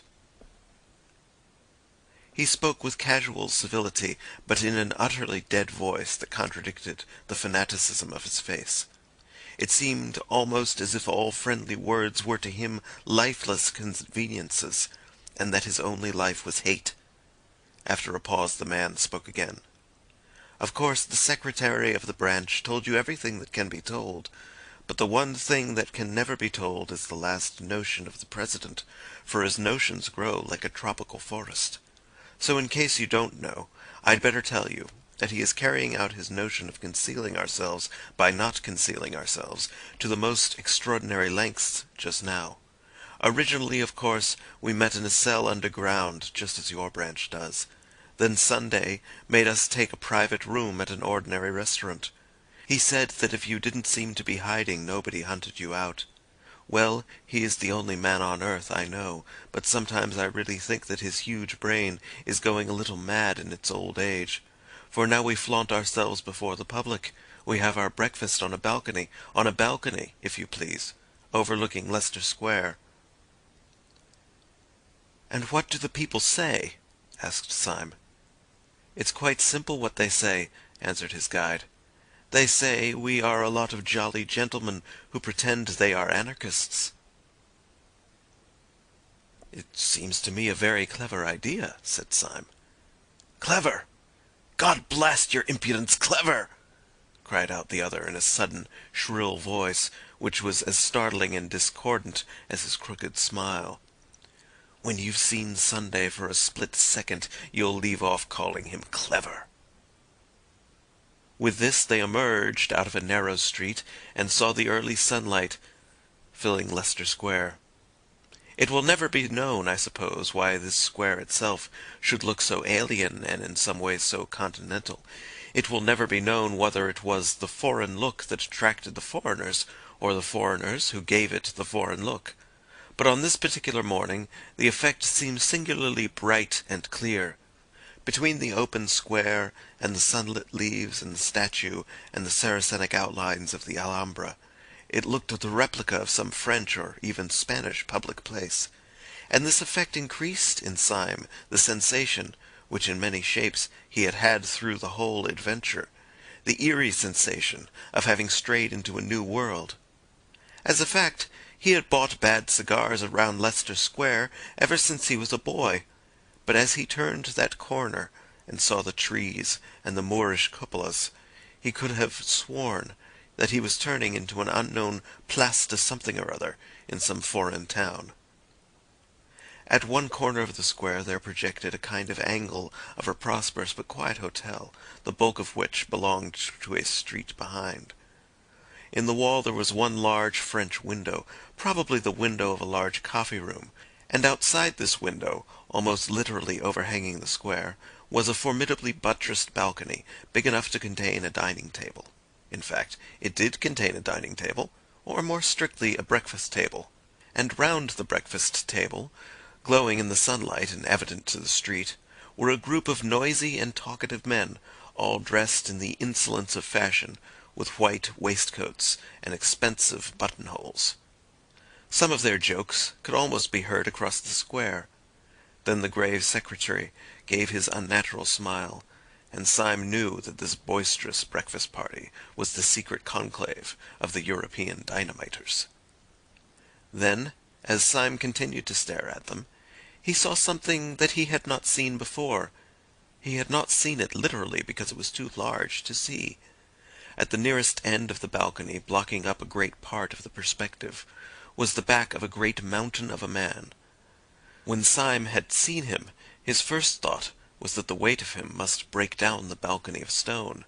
His vastness did not lie only in the fact that he was abnormally tall and quite incredibly fat. This man was planned enormously in his original proportions, like a statue carved deliberately as colossal. His head, crowned with white hair, as seen from behind looked bigger than a head ought to be. The ears that stood out from it looked larger than human ears. He was enlarged terribly to scale, and this sense of size was so staggering that when Syme saw him, all the other figures seemed quite suddenly to dwindle and become dwarfish. They were still sitting there as before, with their flowers and frock coats, but now it looked as if the big man was entertaining 5 children to tea. As Syme and the guide approached the side door of the hotel, a waiter came out smiling with every tooth in his head. "The gentlemen are up there, sir," he said. "They do talk, and they do laugh at what they talk. They do say they will throw bombs at the king." And the waiter hurried away with a napkin over his arm, much pleased with the singular frivolity of the gentleman upstairs. The 2 men mounted the stairs in silence. Syme had never thought of asking whether the monstrous man who almost filled and broke the balcony was the great President of whom the others stood in awe. He knew it was so, with an unaccountable but instantaneous certainty. Syme indeed was one of those men who are open to all the more nameless psychological influences, in a degree a little dangerous to mental health. Utterly devoid of fear and physical dangers, he was a great deal too sensitive to the smell of spiritual evil. Twice already that night little unmeaning things had peeped out at him almost pruriently, and given him a sense of drawing nearer and nearer to the headquarters of hell. And this sense became overpowering as he drew nearer to the great President. The form it took was a childish and yet hateful fancy. As he walked across the inner room towards the balcony, the large face of Sunday grew larger and larger, and Syme was gripped with a fear that when he was quite close the face would be too big to be possible, and that he would scream aloud. He remembered that as a child he would not look at the mask of Memnon in the British Museum because it was a face, and so large. By an effort braver than that of leaping over a cliff, he went to an empty seat at the breakfast table and sat down. The men greeted him with good-humoured raillery, as if they had always known him. He sobered himself a little by looking at their conventional coats and solid, shining coffee-pot. Then he looked again at Sunday. His face was very large, but it was still possible to humanity. In the presence of the President, the whole company looked sufficiently commonplace. Nothing about them caught the eye at first, except that by the President's caprice they had been dressed up with a festive respectability which gave the meal the look of a wedding breakfast. One man indeed stood out at even a superficial glance. He at least was the common or garden dynamiter. He wore indeed the high white collar and satin tie that were the uniform of the occasion. But out of this collar there sprang ahead, quite unmanageable and quite unmistakable, a bewildering bush of brown hair and beard that almost obscured the eyes like those of a Skye terrier. But the eyes did look out of the tangle, and they were the sad eyes of some Russian serf. The effect of this figure was not terrible, like that of the President, but it had every diablerie that can come from the utterly grotesque. If out of that stiff tie and collar there had come abruptly the head of a cat or a dog, it could not have been a more idiotic contrast.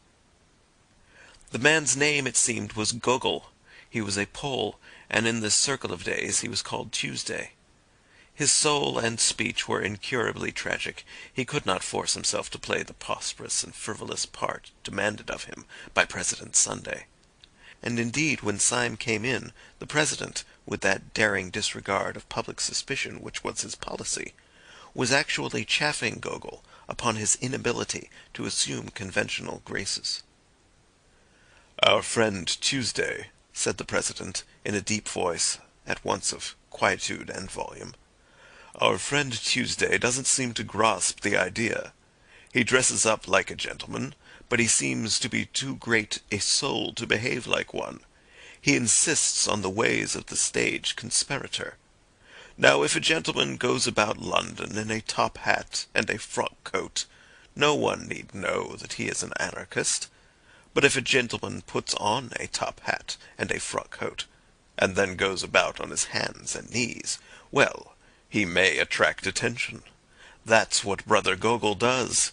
He goes about on his hands and knees with such inexhaustible diplomacy that by this time he finds it quite difficult to walk upright."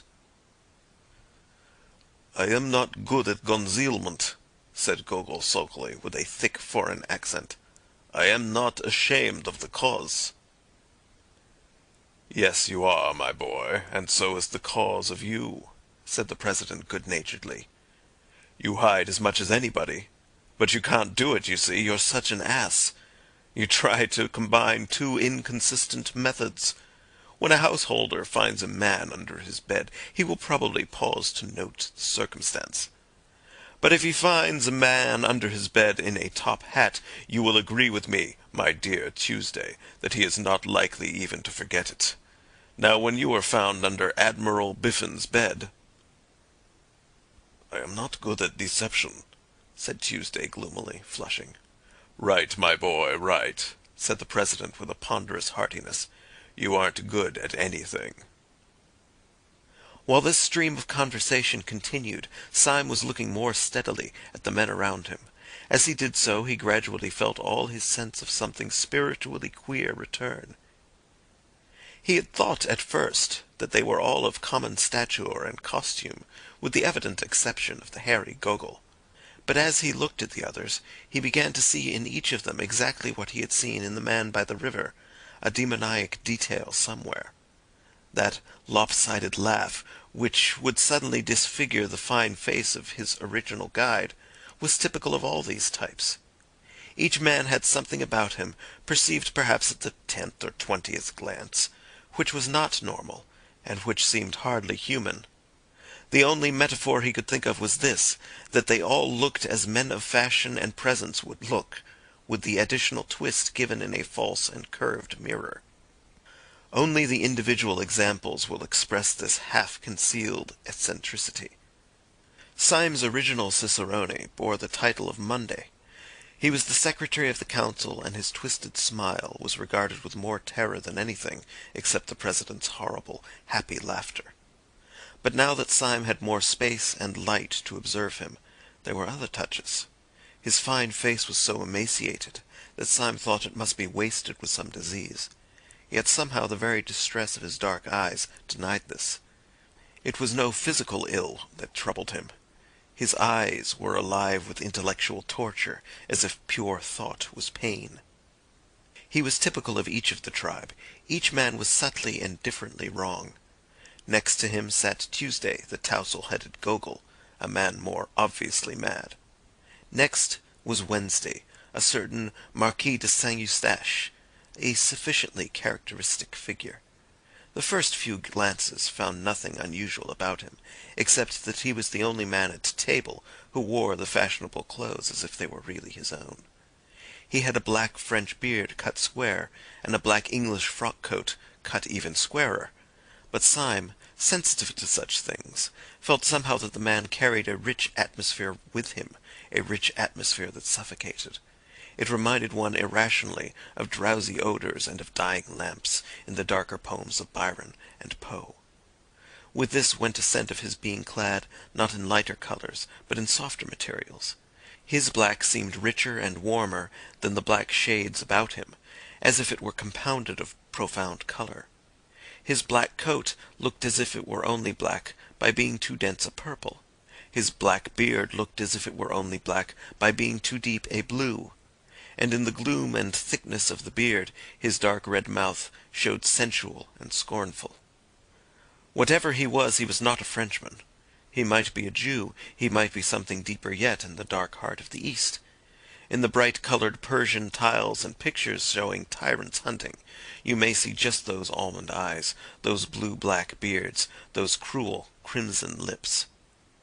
Then came Syme, and next a very old man, Professor de Worms, who still kept the chair of Friday, though every day it was expected that his death would leave it empty. Save for his intellect, he was in the last dissolution of senile decay. His face was as grey as his long grey beard, his forehead was lifted and fixed finally in a furrow of mild despair. In no other case, not even that of Gogol, did the bridegroom brilliancy of the morning dress express a more painful contrast. For the red flower in his buttonhole showed up against a face that was literally discoloured like lead. The whole hideous effect was as if some drunken dandies had put their clothes upon a corpse. When he rose or sat down, which was with long labour and peril, something worse was expressed than mere weakness, something indefinably connected with the horror of the whole scene. It did not express decrepitude merely, but corruption. Another hateful fancy crossed Syme's quivering mind. He could not help thinking that whenever the man moved, a leg or arm might fall off. Right at the end sat the man called Saturday, the simplest and the most baffling of all. He was a short, square man with a dark, square face, clean-shaven, a medical practitioner going by the name of Bull. He had that combination of savoir-faire with a sort of well-groomed coarseness which is not uncommon in young doctors. He carried his fine clothes with confidence rather than ease, and he mostly wore a set smile. There was nothing whatever odd about him, except that he wore a pair of dark, almost opaque spectacles. It may have been merely a crescendo of nervous fancy that had gone before, but those black discs were dreadful to Syme. They reminded him of half-remembered ugly tales, of some story about pennies being put on the eyes of the dead. Syme's eye always caught the black glasses and the blind grin. Had the dying professor worn them, or even the pale secretary, they would have been appropriate. But on the younger and grosser man they seemed only an enigma. They took away the key of the face. You could not tell what his smile or his gravity meant.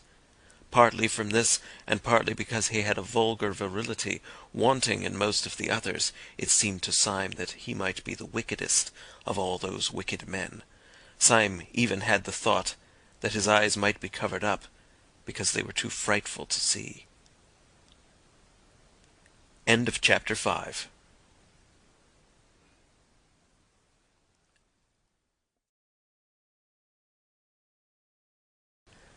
The Man Who Was Thursday, A Nightmare, by G.K. Chesterton.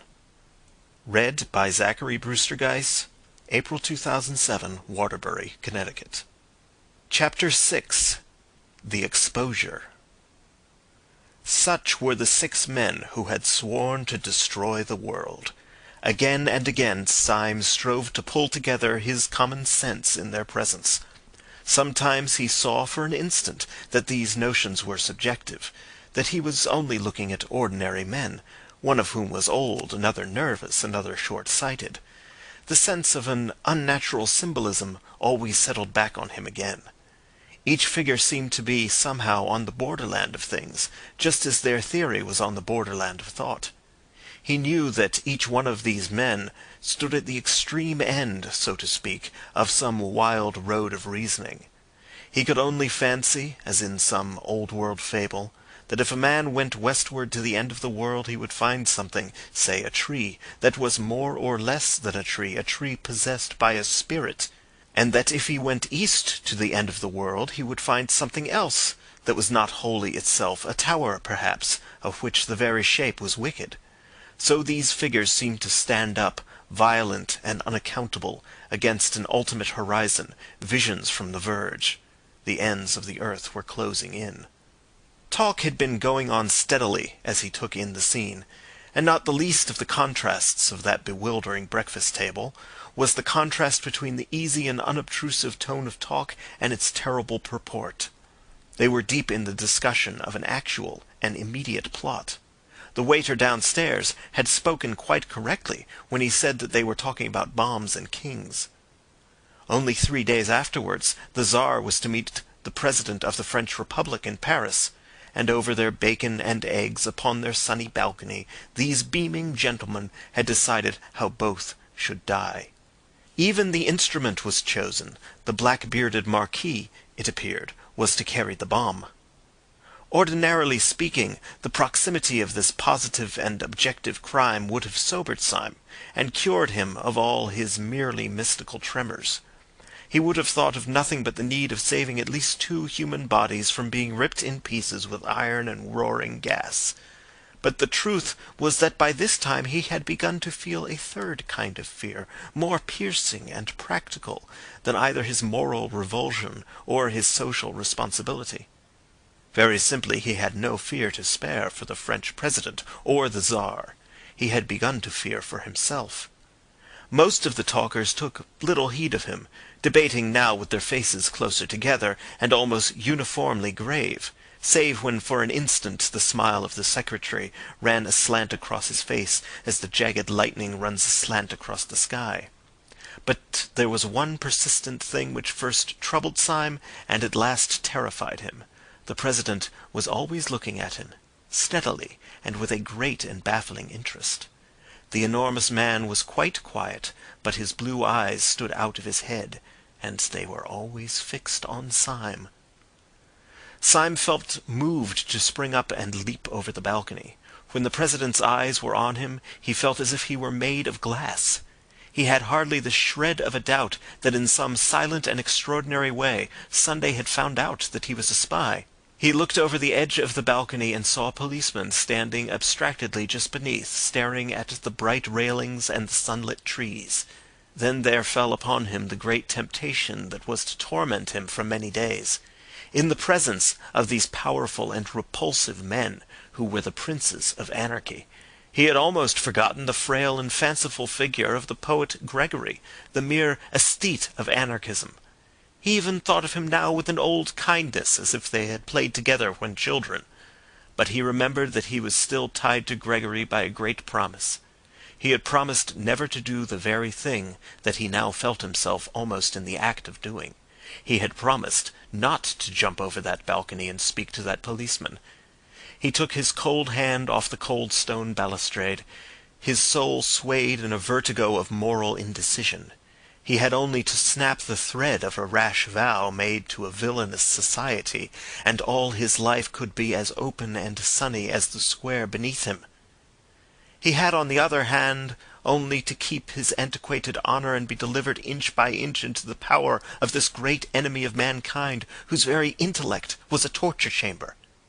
Whenever he looked down into the square, he saw the comfortable policeman, a pillar of common sense and common order.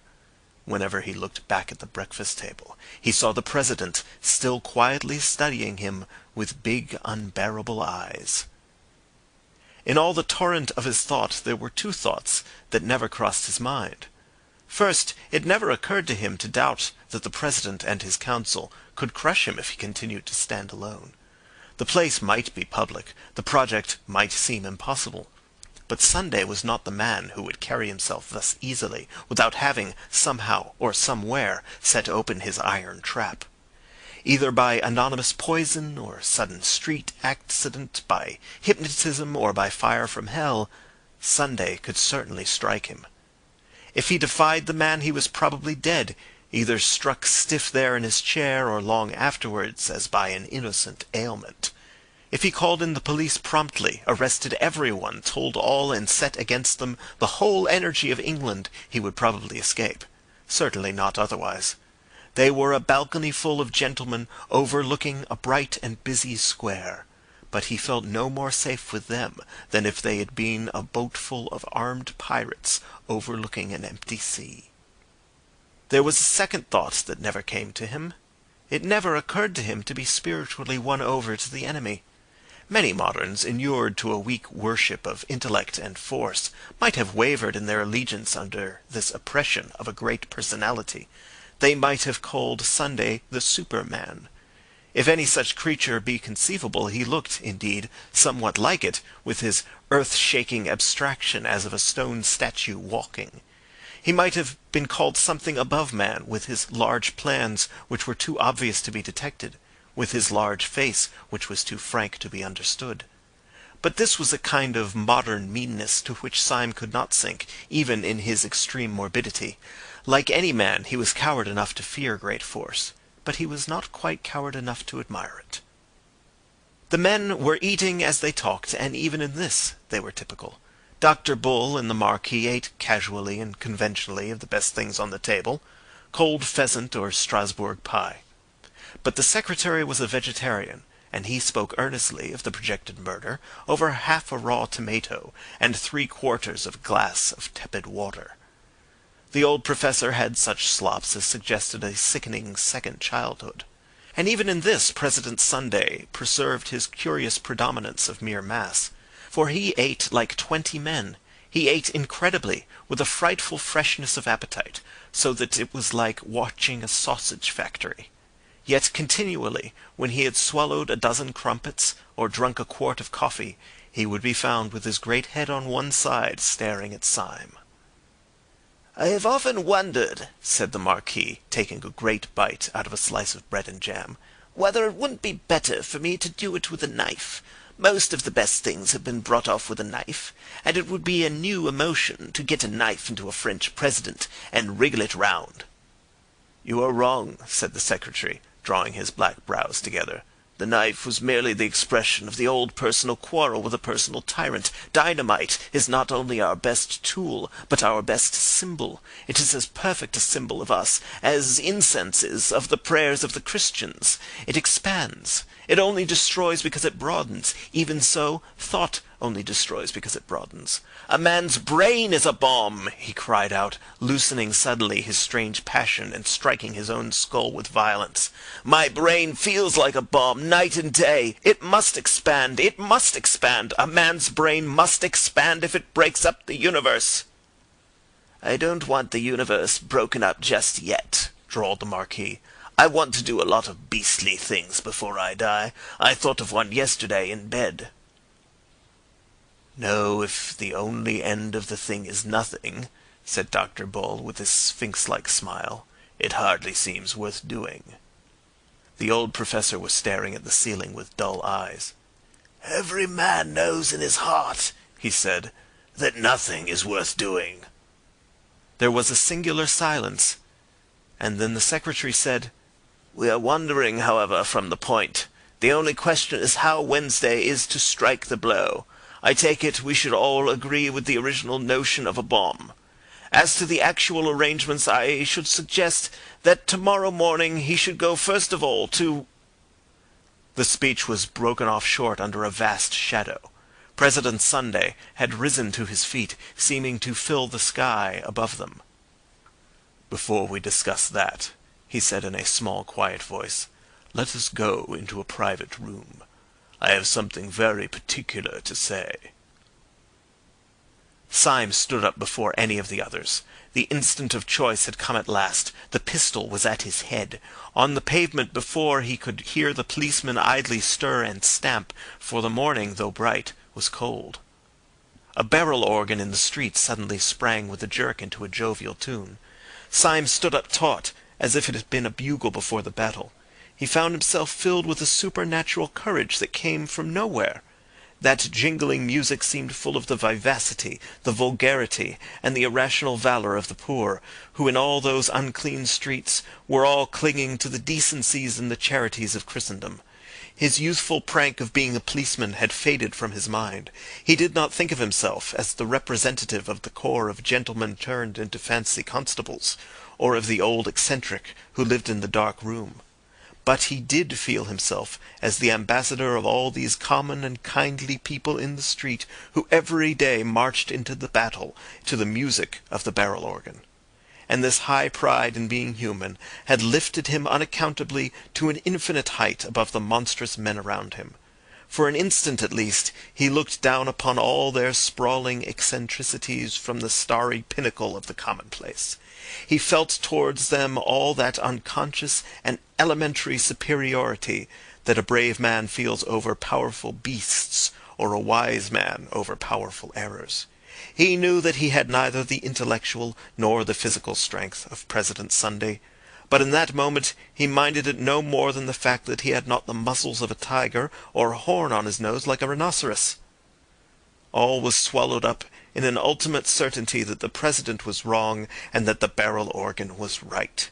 There clanged in his mind that unanswerable and terrible truism in the Song of Roland: "Païens ont peur et chrétiens ont droit," which in the old nasal French has the clang and groan of great iron.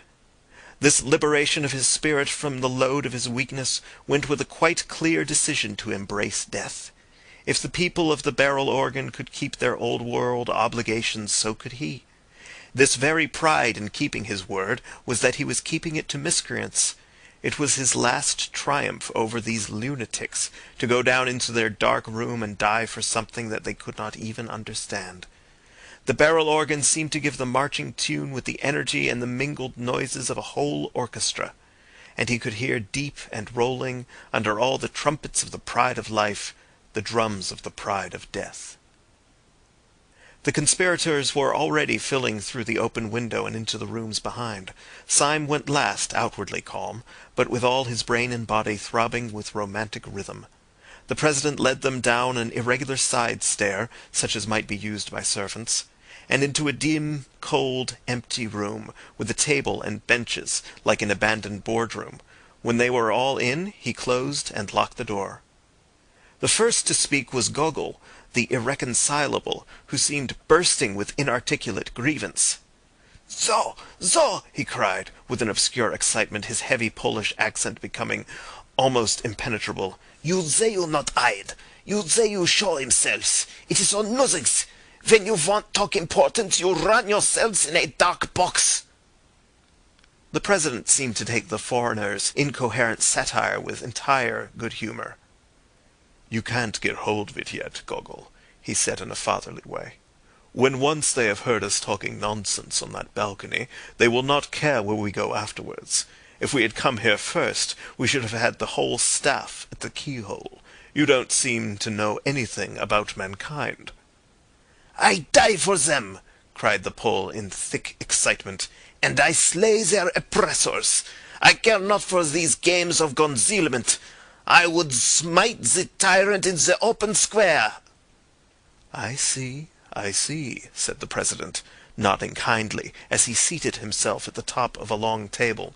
"You die for mankind first, and then you get up and smite their oppressors, so that's all right.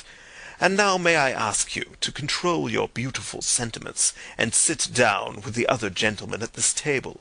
For the first time this morning something intelligent is going to be said." Syme, with the perturbed promptitude he had shown since the original summons, sat down first. Gogol sat down last, grumbling in his brown beard about compromise. No one except Syme seemed to have any notion of the blow that was about to fall. As for him, he had merely the feeling of a man mounting the scaffold with the intention, at any rate, of making a good speech. "Comrades," said the President, suddenly rising, "we have spun out this farce long enough. I have called you down here to tell you so simple and shocking that even the waiters upstairs, long inured to our levities, might hear some new seriousness in my voice. Comrades, we were discussing plans and naming places.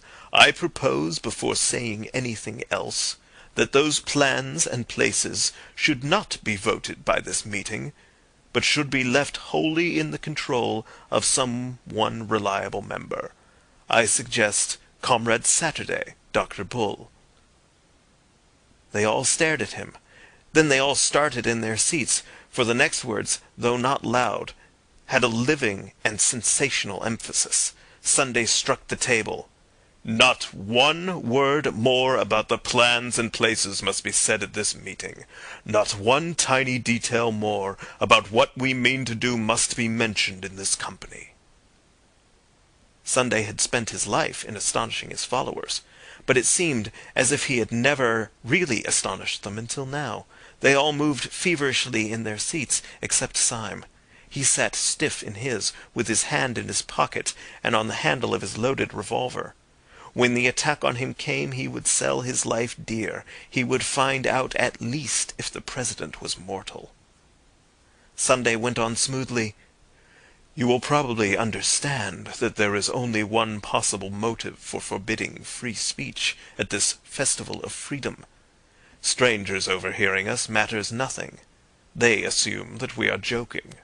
But what would matter, even unto death, is this, that there should be one actually among us who is not of us, who knows our grave purpose, but does not share it, who—" The secretary screamed out suddenly like a woman. "It can't be!" he cried, leaping. "There can't—" The President flapped his large flat hand on the table like the fin of some huge fish. "Yes," he said slowly. "There is a spy in this room. There is a traitor at this table. I will waste no more words. His name—" Syme half rose from his seat, his finger firm on the trigger. "His name is Gogol," said the President. "He is that hairy humbug over there who pretends to be a Pole." Gogol sprang to his feet, a pistol in each hand. With the same flash, 3 men sprang at his throat. Even the Professor made an effort to rise. But Syme saw little of the scene, for he was blinded with a beneficent darkness. He had sunk down into his seat shuddering, in a palsy of passionate relief. End of chapter 6.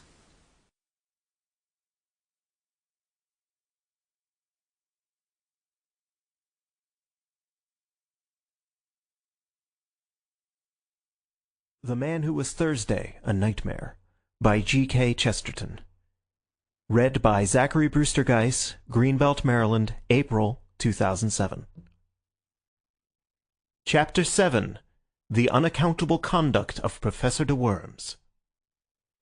"Sit down," said Sunday, in a voice that he used once or twice in his life, a voice that made men drop drawn swords. The 3 who had risen fell away from Gogol, and that equivocal person himself resumed his seat.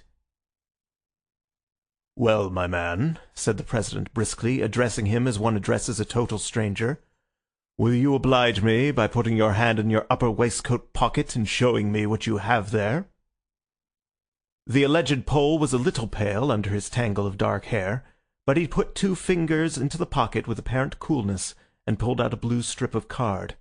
When Syme saw it lying on the table, he woke up again to the world outside him, for although the card lay at the other extreme of the table, and he could read nothing of the inscription on it, it bore a startling resemblance to the blue card in his own pocket, the card which had been given to him when he joined the anti-anarchist constabulary.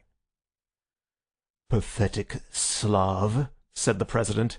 "Tragic child of Poland, are you prepared in the presence of that card to deny that you are in this company, shall we say, de trop?" "Right-o," said the late Gogol. It made everyone jump to hear a clear, commercial, and somewhat cockney voice coming out of that forest of foreign hair. It was irrational, as if a Chinaman had suddenly spoken with a Scotch accent. "I gather that you fully understand your position," said Sunday. "You bet," answered the Pole. "I see it's a fair cop. All I say is I don't believe any Pole could have imitated my accent like I did his." "I concede the point," said Sunday. "I believe your own accent to be inimitable, though I shall practice it in my bath. Do you mind leaving your beard with your card?" "Not a bit," answered Gogol, and with one finger he ripped off the whole of his shaggy head covering, emerging with thin red hair and a pale pert face. "It was hot," he added. "I will do you the justice to say," said Sunday, not without a sort of brutal admiration, "that you seem to have kept pretty cool under it. Now listen to me. I like you. The consequence is that it would annoy me for just about 2.5 minutes if I heard that you had died in torments. Well, if you ever tell the police or any human soul about us, I shall have that 2.5 minutes of discomfort.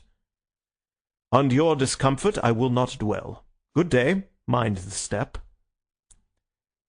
The red-haired detective who had masqueraded as Gogol rose to his feet without a word, and walked out of the room with an air of perfect nonchalance. Yet the astonished Syme was able to realize that this ease was suddenly assumed, for there was a slight stumble outside the door, which showed that the departing detective had not minded the step. "Time is flying," said the President in his gayest manner, after glancing at his watch, which, like everything about him, seemed bigger than it ought to be. "I must go off at once. I have to take the chair at a humanitarian meeting." The secretary turned to him with working eyebrows. "Would it not be better," he said a little sharply, "to discuss further the details of our project now that the spy has left us?" "No, I think not," said the President with a yawn like an unobtrusive earthquake. "Leave it as it is. Let Saturday settle it. I must be off. Breakfast here next Sunday." But the late Laodiceans had whipped up the almost naked nerves of the secretary. He was one of those men who are conscientious even in crime. "I must protest, President, that the thing is irregular," he said. "It is a fundamental rule of our society that all plans shall be debated in full council. Of course, I fully appreciate your forethought when in the actual presence of a traitor." "Secretary," said the President seriously, "if you'd take your head home and boil it for a turnip, it might be useful. I can't say, but it might." The secretary reared back in a kind of equine anger.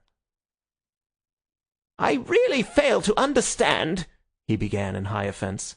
That's it, said the President, nodding a great many times. "That's where you fail right enough. You fail to understand. Why, you dancing donkey," he roared, rising, "you didn't want to be overheard by a spy, didn't you? How do you know you aren't overheard now?" And with these words he shouldered his way out of the room, shaking with incomprehensible scorn. 4 of the men left behind gaped after him without any apparent glimmering of his meaning. Syme alone had even a glimmering, and such as it was, it froze him to the bone. If the last words of the President meant anything, they meant that he had not, after all, passed unsuspected. They meant that while Sunday could not denounce him like Gogol, he still could not trust him like the others. The other 4 got to their feet, grumbling more or less, and betook themselves elsewhere to find lunch, for it was already well past midday. The Professor went last, very slowly and painfully. Syme sat long after the rest had gone, revolving his strange position. He had escaped a thunderbolt, but he was still under a cloud. At last he rose and made his way out of the hotel into Leicester Square. The bright, cold day had grown increasingly colder, and when he came out into the street, he was surprised by a few flakes of snow. While he still carried the sword stick and the rest of Gregory's portable luggage, he had thrown the cloak down and left it somewhere, perhaps on the steam tug, perhaps on the balcony. Hoping, therefore, that the snow-shower might be slight, he stepped back out of the street for a moment, and stood up under the doorway of a small and greasy hairdresser's shop, the front window of which was empty, except for a sickly wax lady in evening dress. Snow, however, was beginning to thicken and fall fast, and Syme, having found one glance at the wax lady quite sufficient to depress his spirits, stared out instead into the white and empty street. He was considerably astonished to see, standing quite still outside the shop and staring into the window, a man. His top hat was loaded with snow, like the hat of Father Christmas. The white drift was rising round his boots and ankles, but it seemed as if nothing could tear him away from the contemplation of the colourless wax doll in dirty evening dress. That any human being could stand in such weather looking into such a shop was a matter of sufficient wonder to Syme, but his idle wonder turned suddenly into a personal shock, for he realized that the man standing there was the paralytic old Professor de Worms. It scarcely seemed the place for a person of his years and infirmities. Syme was ready to believe anything about the perversions of this dehumanized brotherhood, but even he could not believe that the Professor had fallen in love with that particular wax lady. He could only suppose that the man's malady, whatever it was, involved some momentary fits of rigidity or trance. He was not inclined, however, to feel in this case any very compassionate concern. On the contrary, he rather congratulated himself that the Professor's stroke and his elaborate and limping walk would make it easy to escape from him and leave him miles behind. For Syme thirsted first and last to get clear of the whole poisonous atmosphere, if only for an hour. Then he could collect his thoughts, formulate his policy, and decide finally whether he should or should not keep faith with Gregory. He strolled away through the dancing snow, turned up 2 or 3 streets, down through 2 or 3 others, and entered a small Soho restaurant for lunch. He partook reflectively of 4 small and quaint courses, drank half a bottle of red wine, and ended up over black coffee and a black cigar, still thinking. He had taken his seat in the upper room of the restaurant, which was full of the chink of knives and the chatter of foreigners. He remembered that in old days he'd imagined that all these harmless and kindly aliens were anarchists. He shuddered, remembering the real thing. But even the shudder had the delightful shame of escape. The wine, the common food, the familiar place, the faces of natural and talkative men, made him almost feel as if the Council of the 7 Days had been a bad dream. And although he knew it was nevertheless an objective reality, it was at least a distant one. Tall houses and populous streets lay between him and his last sight of the shameful 7. He was free in free London, and drinking wine among the free. With a somewhat easier action, he took his hat and stick and strolled down the stair into the shop below. When he entered that lower room, he stood stricken and rooted to the spot. At a small table, close up to the blank window and the white street of snow, sat the old anarchist professor over a glass of milk, with his lifted, livid face and pendant eyelids. For an instant, Syme stood as rigid as the stick he leant upon. Then, with a gesture as of blind hurry, he brushed past the professor, dashing open the door and slamming it behind him, and stood outside in the snow. "Can that old corpse be following me?" he asked himself, biting his yellow moustache. "I stopped too long up in that room so that even such leaden feet could catch me up. One comfort is, with a little brisk walking I can put a man like that as far away as Timbuktu. Oh, am I too fanciful? Was he really following me? Surely Sunday would not be such a fool as to send a lame man." He set off at a smart pace, twisting and whirling his stick in the direction of Covent Garden. As he crossed the great market, the snow increased, growing blinding and bewildering as the afternoon began to darken. The snowflakes tormented him like a swarm of silver bees. Getting into his eyes and beard, they added their unremitting futility to his already irritated nerves. And by the time that he had come at a swinging pace to the beginning of Fleet Street, he lost patience, and finding a Sunday tea shop, turned into it to take shelter. He ordered another cup of black coffee as an excuse. Scarcely had he done so when Professor de Worms hobbled heavily into the shop, sat down with difficulty, and ordered a glass of milk. Syme's walking stick had fallen from his hand with a great clang which confessed the concealed steel. But the Professor did not look round. Syme, who was commonly a cool character, was literally gasping as a rustic gapes at a conjuring trick. He had seen no cab following. He had heard no wheels outside the shop. To all mortal appearances the man had come on foot. But the old man could only walk like a snail, and Syme had walked like the wind. He started up and snatched the stick, half crazy with the contradiction in mere arithmetic, and swung out of the swinging doors, leaving his coffee untasted.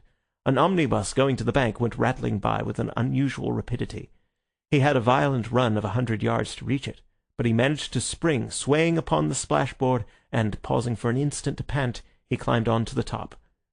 When he had been seated for about half a minute, he heard behind him a sort of heavy and asthmatic breathing. Turning sharply, he saw rising gradually higher and higher up the omnibus steps a top hat, soiled and dripping with snow, and under the shadow of its brim the short-sighted face and shaky shoulders of Professor de Worms. He let himself into a seat with characteristic care, and wrapped himself up to the chin in the mackintosh rug. Every movement of the old man's tottering figure and vague hands, every uncertain gesture and panic-stricken pause, seemed to put it beyond question that he was helpless, that he was in the last imbecility of the body. He moved by inches, he let himself down with little gasps of caution. And yet, unless the philosophical entities called time and space have no vestige even of a practical existence, it appeared quite unquestionable that he had run after the omnibus. Syme sprang erect upon the rocking car, and after staring wildly at the wintry sky that grew gloomier every moment, he ran down the steps. He had repressed an elemental impulse to leap over the side. Too bewildered to look back or to reason, he rushed into one of the little courts at the side of Fleet Street, as a rabbit rushes into a hole. He had a vague idea, if this incomprehensible old jack-in-the-box was really pursuing him, that in the labyrinth of little streets he could soon throw him off the scent.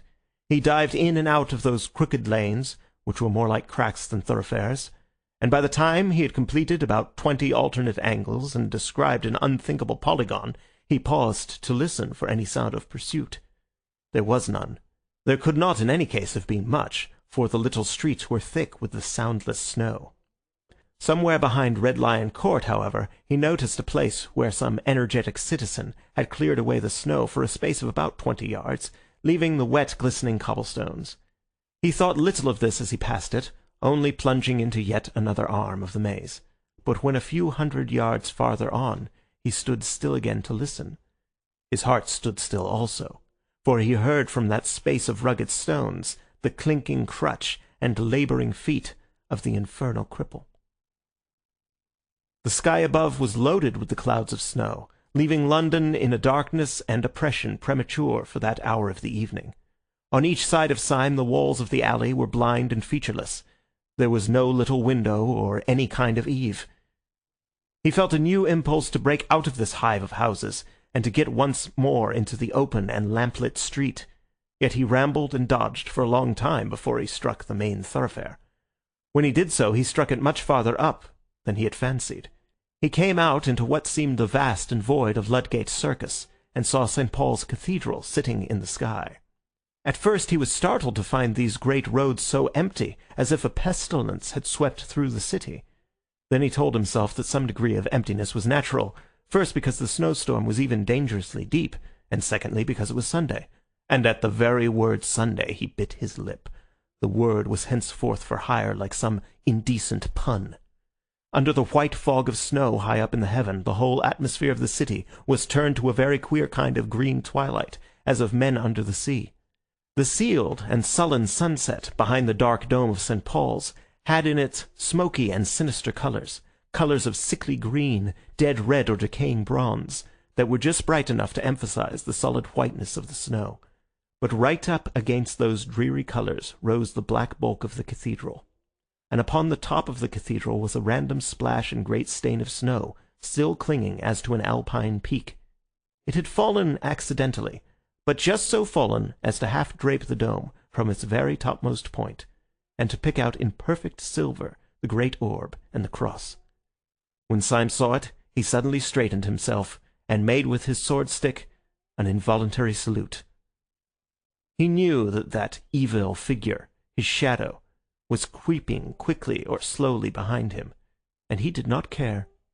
It seemed a symbol of human faith and valour that while the skies were darkening, that high place of the earth was bright. The devils might have captured heaven, but they had not yet captured the cross. He had a new impulse to tear out the secret of this dancing, jumping, and pursuing paralytic. And at the entrance of the court, as it opened upon the circus, he turned, stick in hand, to face his pursuer. Professor de Worms came slowly round the corner of the irregular alley behind him, his unnatural form outlined against a lonely gas lamp, irresistibly recalling that very imaginative figure in the nursery rhymes, the crooked man who went a crooked mile. He really looked as if he had been twisted out of shape by the tortuous streets he had been threading. He came nearer and nearer, the lamplight shining on his lifted spectacles, his lifted patient face. Syme waited for him as St. George waited for the dragon, as a man waits for a final explanation or for death. And the old professor came right up to him and passed him like a total stranger, without even a blink of his mournful eyelids. There was something in this silent and unexpected innocence that left Syme in a final fury. The man's colourless face and manner seemed to assert that the whole following had been an accident. Syme was galvanized with an energy that was something between bitterness and a burst of boyish derision. He made a wild gesture, as if to knock the old man's hat off, called out something like, "Catch me if you can!" and went racing away across the white, open circus. Concealment was impossible now, and looking back over his shoulder, he could see the black figure of the old gentleman coming after him with long, swinging strides, like a man winning a mile race. But the head upon that bounding body was still pale, grave, and professional, like the head of a lecturer upon the body of a harlequin. This outrageous chase sped across Ludgate Circus, up Ludgate Hill, round St. Paul's Cathedral, along Cheapside, Syme remembering all the nightmares he had ever known. Then Syme broke away towards the river and ended almost down by the docks. He saw the yellow panes of a low, lighted public house, flung himself into it, and ordered beer. It was a foul tavern, sprinkled with foreign sailors, a place where opium might be smoked or knives drawn. A moment later, Professor de Worms entered the place, sat down carefully, and asked for a glass of milk. End of Chapter 7. The Man Who Was Thursday, A Nightmare, by G.K. Chesterton. Read by Zachary Brewster Geiss, Greenbelt, Maryland, April 2007. Chapter 8. The Professor Explains. When Gabriel Syme found himself finally established in a chair, and opposite to him, fixed and final also, the lifted eyebrows and leaden eyelids of the Professor, his fears fully returned. This incomprehensible man from the fierce council, after all, had certainly pursued him. If the man had one character as a paralytic and another character as a pursuer, the antithesis might make him more interesting, but scarcely more soothing. It would be a very small comfort that he could not find the Professor out, if by some serious accident the Professor should find him out. He emptied a whole pewter pot of ale before the Professor had touched his milk.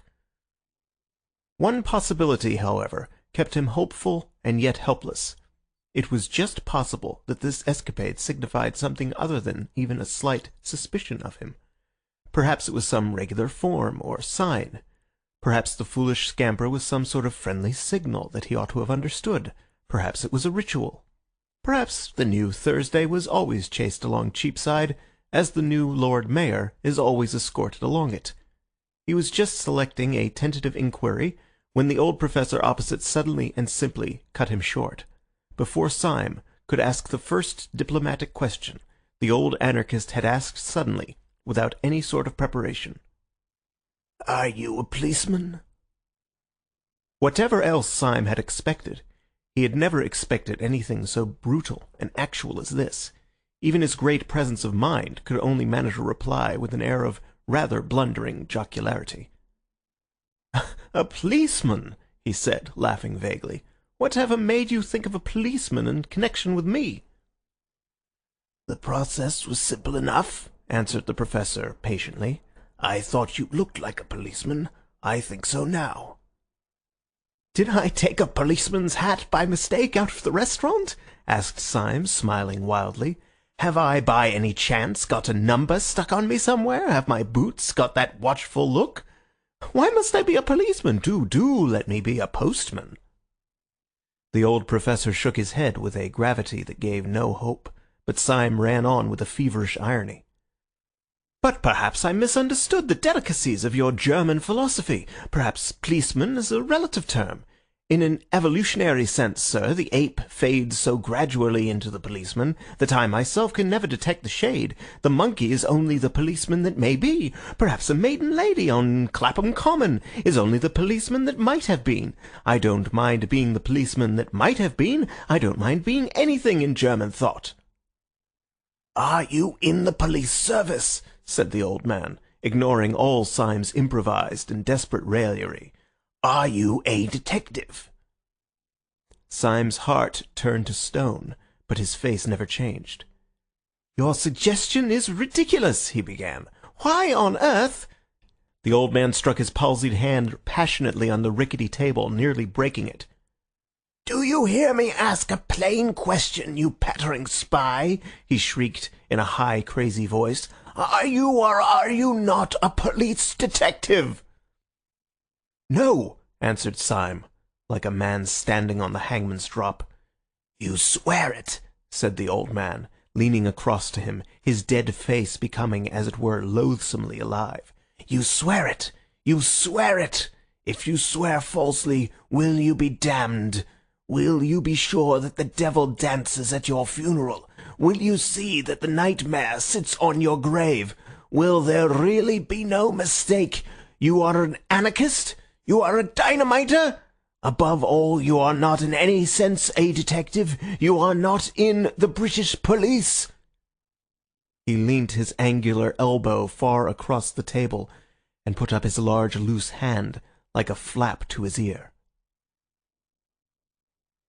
I am not in the British police, said Syme with insane calm. Professor de Worms fell back in his chair with a curious air of kindly collapse. That's a pity, he said, because I am. Syme sprang up straight, sending back the bench behind him with a crash. Because you are what? He said thickly. You are what? I am a policeman, said the professor with his first broad smile, and beaming through his spectacles. But as you think policeman only a relative term, of course I have nothing to do with you. I am in the British police force, but as you tell me you are not in the British police force, I can only say that I met you in a dynamiters' club. I suppose I ought to arrest you. And with these words he laid on the table before Syme an exact facsimile of the blue card which Syme had in his own waistcoat pocket, the symbol of his power from the police. Syme had for a flash the sensation that the cosmos had turned exactly upside down, that all trees were growing downwards, and that all stars were under his feet. Then came slowly the opposite conviction.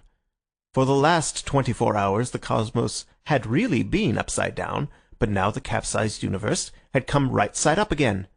This devil, from whom he had been fleeing all day, was only an elder brother of his own house, who on the other side of the table lay back and laughed at him. He did not for the moment ask any questions of detail. He only knew the happy and silly fact that this shadow, which had pursued him with an intolerable oppression of peril, was only the shadow of a friend trying to catch him up. He knew simultaneously that he was a fool and a free man. For with any recovery from morbidity, there must go a certain healthy humiliation. There comes a certain point in such conditions when only three things are possible.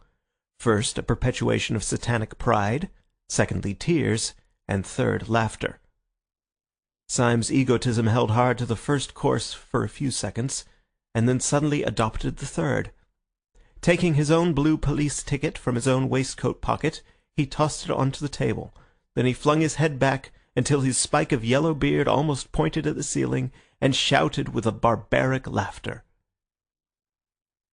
Even in that close den, perpetually filled with the din of knives, plates, cans, clamorous voices, sudden struggles and stampedes, there was something Homeric in Syme's mirth, which made many half-drunken men look round.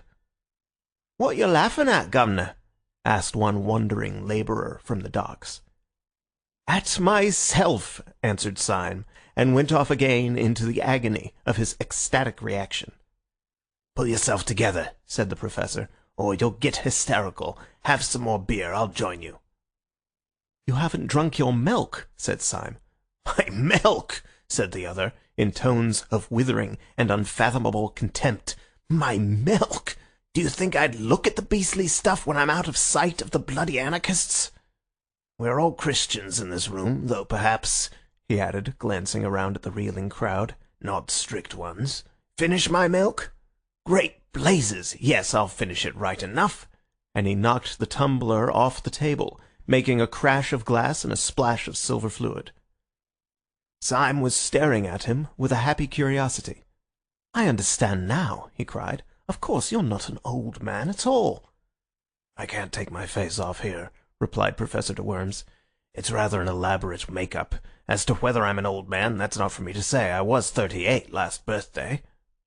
"Yes, but I mean," said Syme impatiently, "there's nothing the matter with you."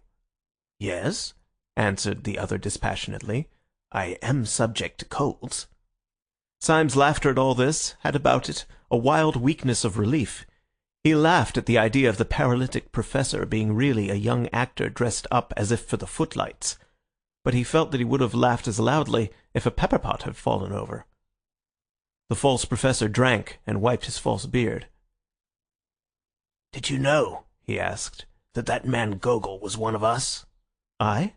No, I didn't know it," answered Syme in some surprise. "But didn't you?"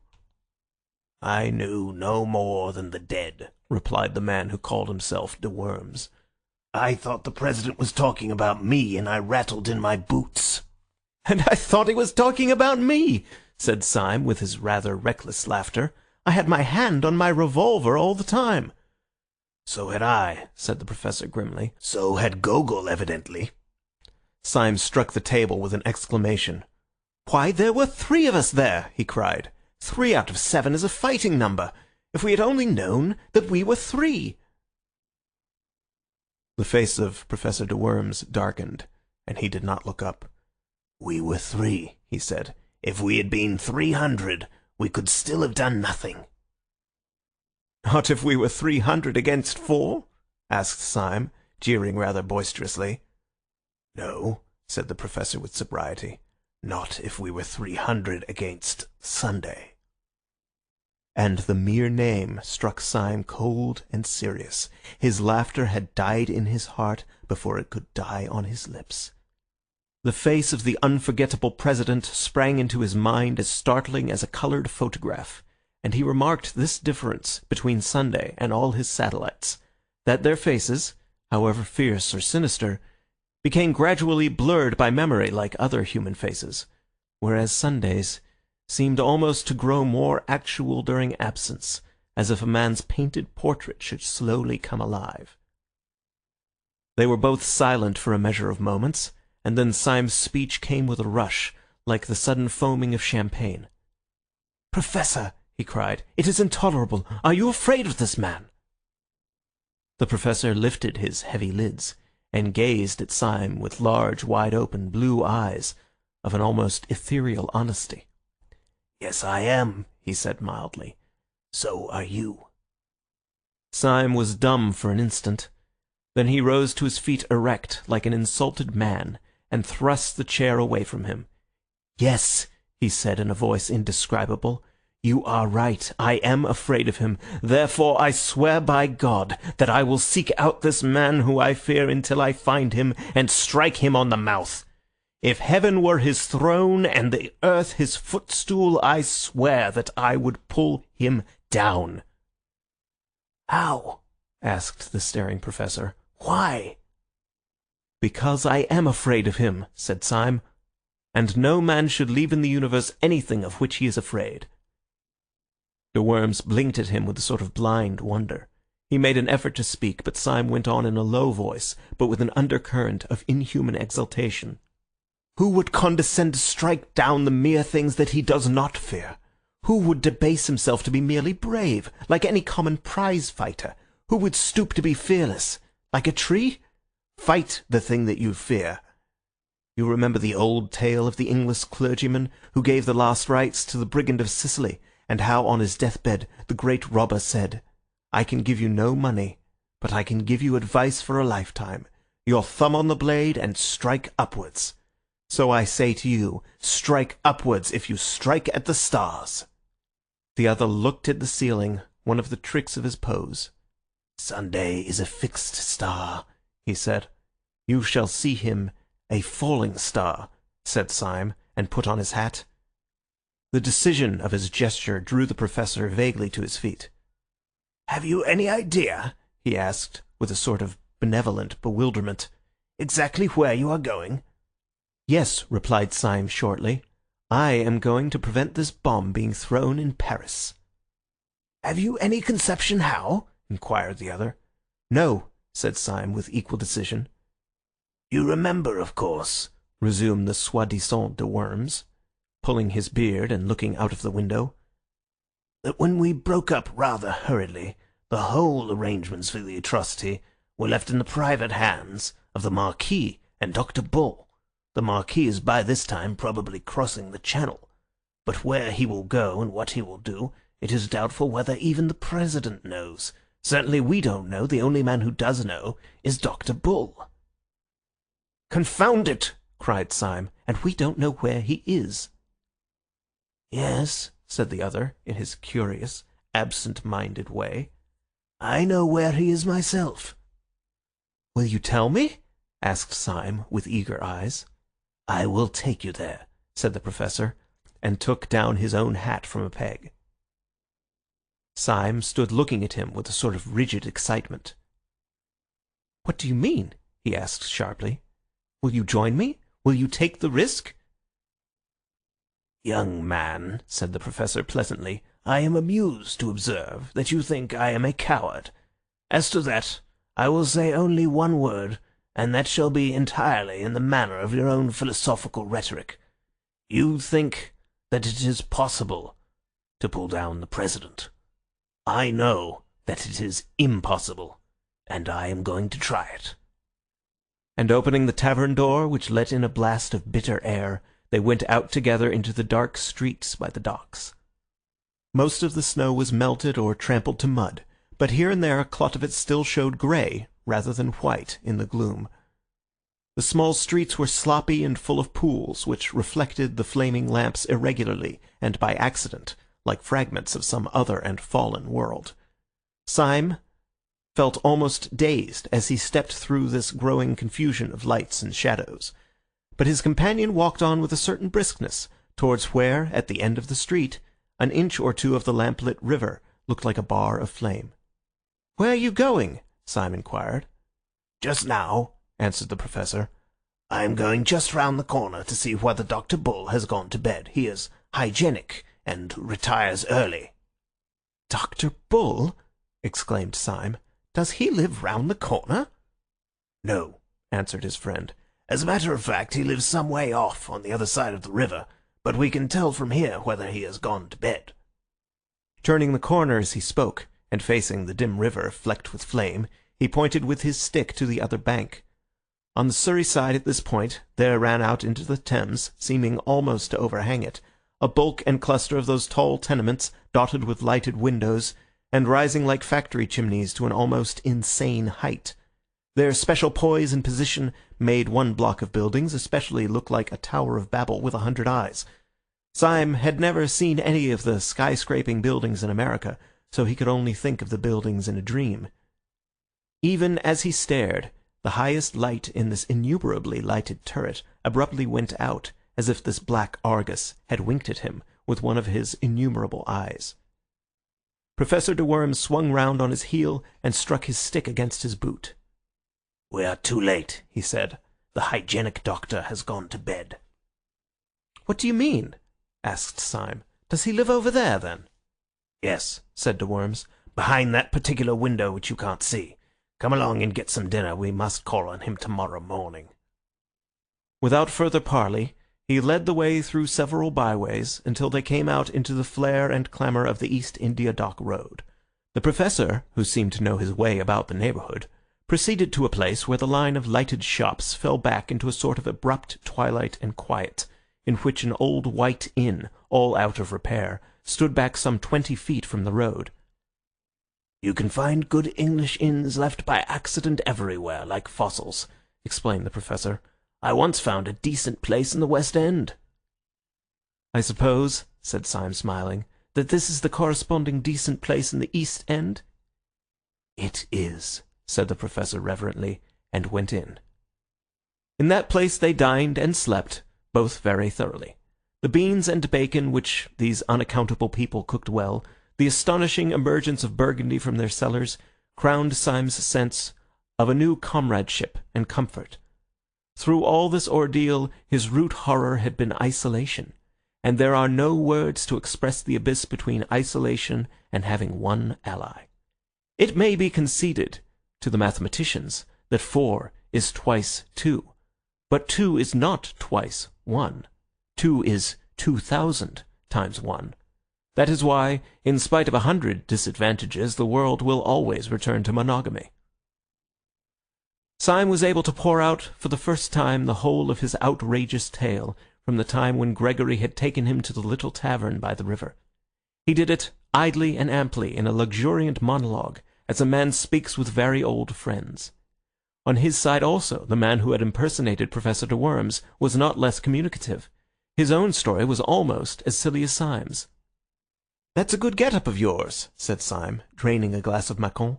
"A lot better than old Gogol's. Even at the start I thought he was a bit too hairy."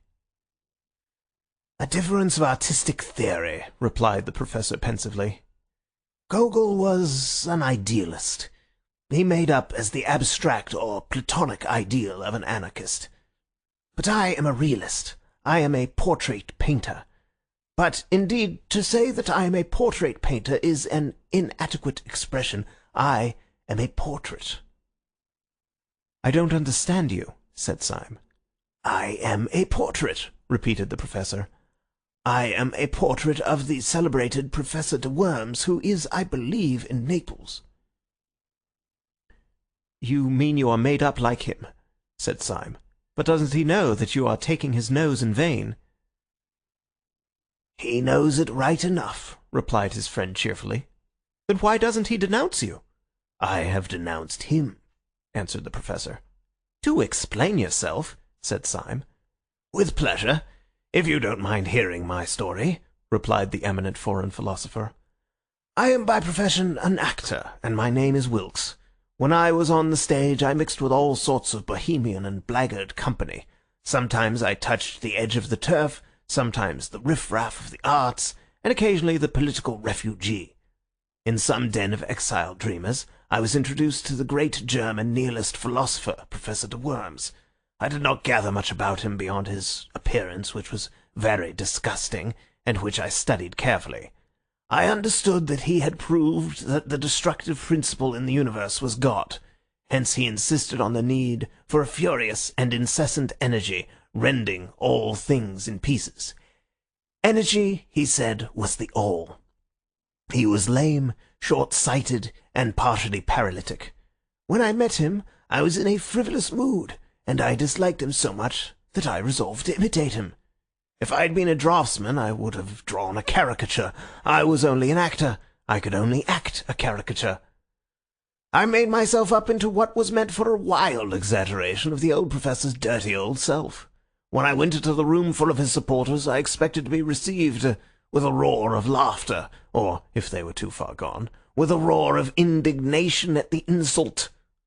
I cannot describe the surprise I felt when my entrance was received with a respectful silence, followed, when I had first opened my lips, with a murmur of admiration.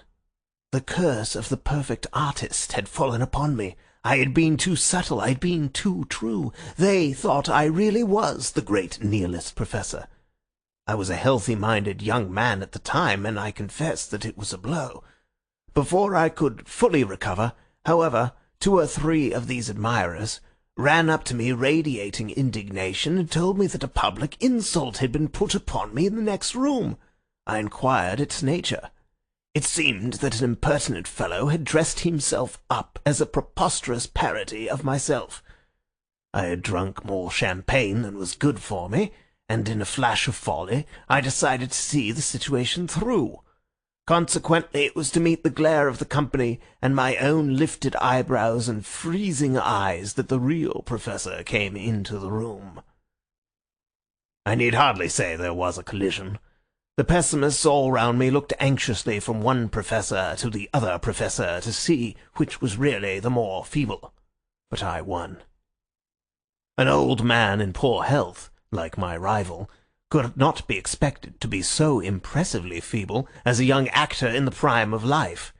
You see, he really had paralysis, and working within this definite limitation, he couldn't be so jolly paralytic as I was. Then he tried to blast my claims intellectually. I countered that by a very simple dodge. Whenever he said something that nobody but he could understand, I replied with something which I could not even understand myself. "I don't fancy," he said, "that you could have worked out the principle that evolution is only negation, since there inheres in it the introduction of lacuna, which are an essential of differentiation." I replied quite scornfully, "You read all that up in Pinckwerts. The notion that involution function eugenically was exposed long ago by Glump.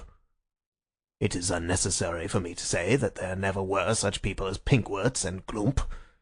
But the people all round, rather to my surprise, seemed to remember them quite well, and the professor, finding that the learned and mysterious method left him rather at the mercy of an enemy slightly deficient in scruples, fell back upon a more popular form of wit. "I see," he sneered. "You prevail like the false pig in Aesop." "And you fail," I answered, smiling, "like the hedgehog in Montaigne." Need I say that there is no hedgehog in Montaigne? "Your claptrap comes off," he said. "So would your beard." I had no intelligent answer to this, which was quite true and rather witty. But I laughed heartily, answered, "Like the Pantheus boots," at random, and turned on my heel with all the honours of victory. The real professor was thrown out, but not with violence, though one man tried very patiently to pull off his nose. He is now, I believe, received everywhere in Europe as a delightful impostor. His apparent earnestness and anger, you see, make him all the more entertaining. "Well," said Syme, "I can understand your putting on his dirty old beard for a night's practical joke, but I don't understand your never taking it off again." "That is the rest of the story," said the impersonator. "When I myself left the company, followed by reverent applause, I went limping down the dark street, hoping that I should soon be far enough away to be able to walk like a human being. To my astonishment, as I was turning the corner, I felt a touch on my shoulder, and turning, found myself under the shadow of an enormous policeman. He told me I was wanted. I struck a sort of paralytic attitude and cried in a high German accent, "Yes, I am wanted by the oppressed of the world. You are arresting me on the charge of being the great anarchist, Professor de Worms." The policeman impassively consulted a paper in his hand. "No, sir," he said civilly. "At least, not exactly, sir. I am arresting you on the charge of not being the celebrated anarchist, Professor de Worms." This charge, if it was criminal at all, was certainly the lighter of the two, and I went along with the man doubtful but not greatly dismayed. I was shown into a number of rooms, and eventually into the presence of a police officer, who explained that a serious campaign had been opened against the centres of anarchy, and that this, my successful masquerade, might be of considerable value to the public safety. He offered me a good salary and this little blue card. Though our conversation was short, he struck me as a man of very massive common sense and humour. But I cannot tell you much about him personally, because— Syme laid down his knife and fork. "I know," he said, "because you talked to him in a dark room." Professor de Worms nodded and drained his glass. End of chapter 8. The Man Who Was Thursday, A Nightmare, by G.K. Chesterton. Chapter 9. The Man in Spectacles. "Burgundy is a jolly thing," said the Professor sadly, as he set his glass down. "You don't look as if it were," said Syme. "You drink it as if it were medicine." "You must excuse my manner," said the Professor dismally. "My position is rather a curious one. Inside I am really bursting with boyish merriment, but I acted the paralytic professor so well that now I can't leave off. So that when I am among friends and have no need at all to disguise myself, I still can't help speaking slow and wrinkling my forehead, just as if it were my forehead. I can be quite happy, you understand, but only in a paralytic sort of way. The most buoyant exclamations leap up in my heart, but they come out of my mouth quite different. You should hear me say, 'Buck up, old cock.' It would bring tears to your eyes." "It does," said Syme, "but I cannot help thinking that apart from all that, you are really a bit worried." The Professor stared a little, and looked at him steadily. "You are a very clever fellow," he said. "It is a pleasure to work with you. Yes, I have rather a heavy cloud in my head. There is a great problem to face." And he sank his bald brow in his two hands. Then he said in a low voice, "Can you play the piano?" "Yes," said Syme in simple wonder. "I'm supposed to have a good touch." Then, as the other did not speak, he added, "I trust the great cloud is lifted." After a long silence, the Professor said out of the cavernous shadow of his hands, "It would have done just as well if you could work a typewriter." "Thank you," said Syme. "You flatter me." "Listen to me," said the other, "and remember whom we have to see tomorrow. You and I are going tomorrow to attempt something which is very much more dangerous than trying to steal the crown jewels out of the tower. We are trying to steal a secret from a very sharp, very strong, and very wicked man. I believe there is no man, except the President, of course, who is so seriously startling and formidable as that little grinning fellow in goggles. He has not perhaps the white-hot enthusiasm unto death, the mad martyrdom for anarchy, which marks the Secretary. But then that very fanaticism in the Secretary has a human pathos, and is almost a redeeming trait. But the little doctor has a brutal sanity that is more shocking than the Secretary's disease.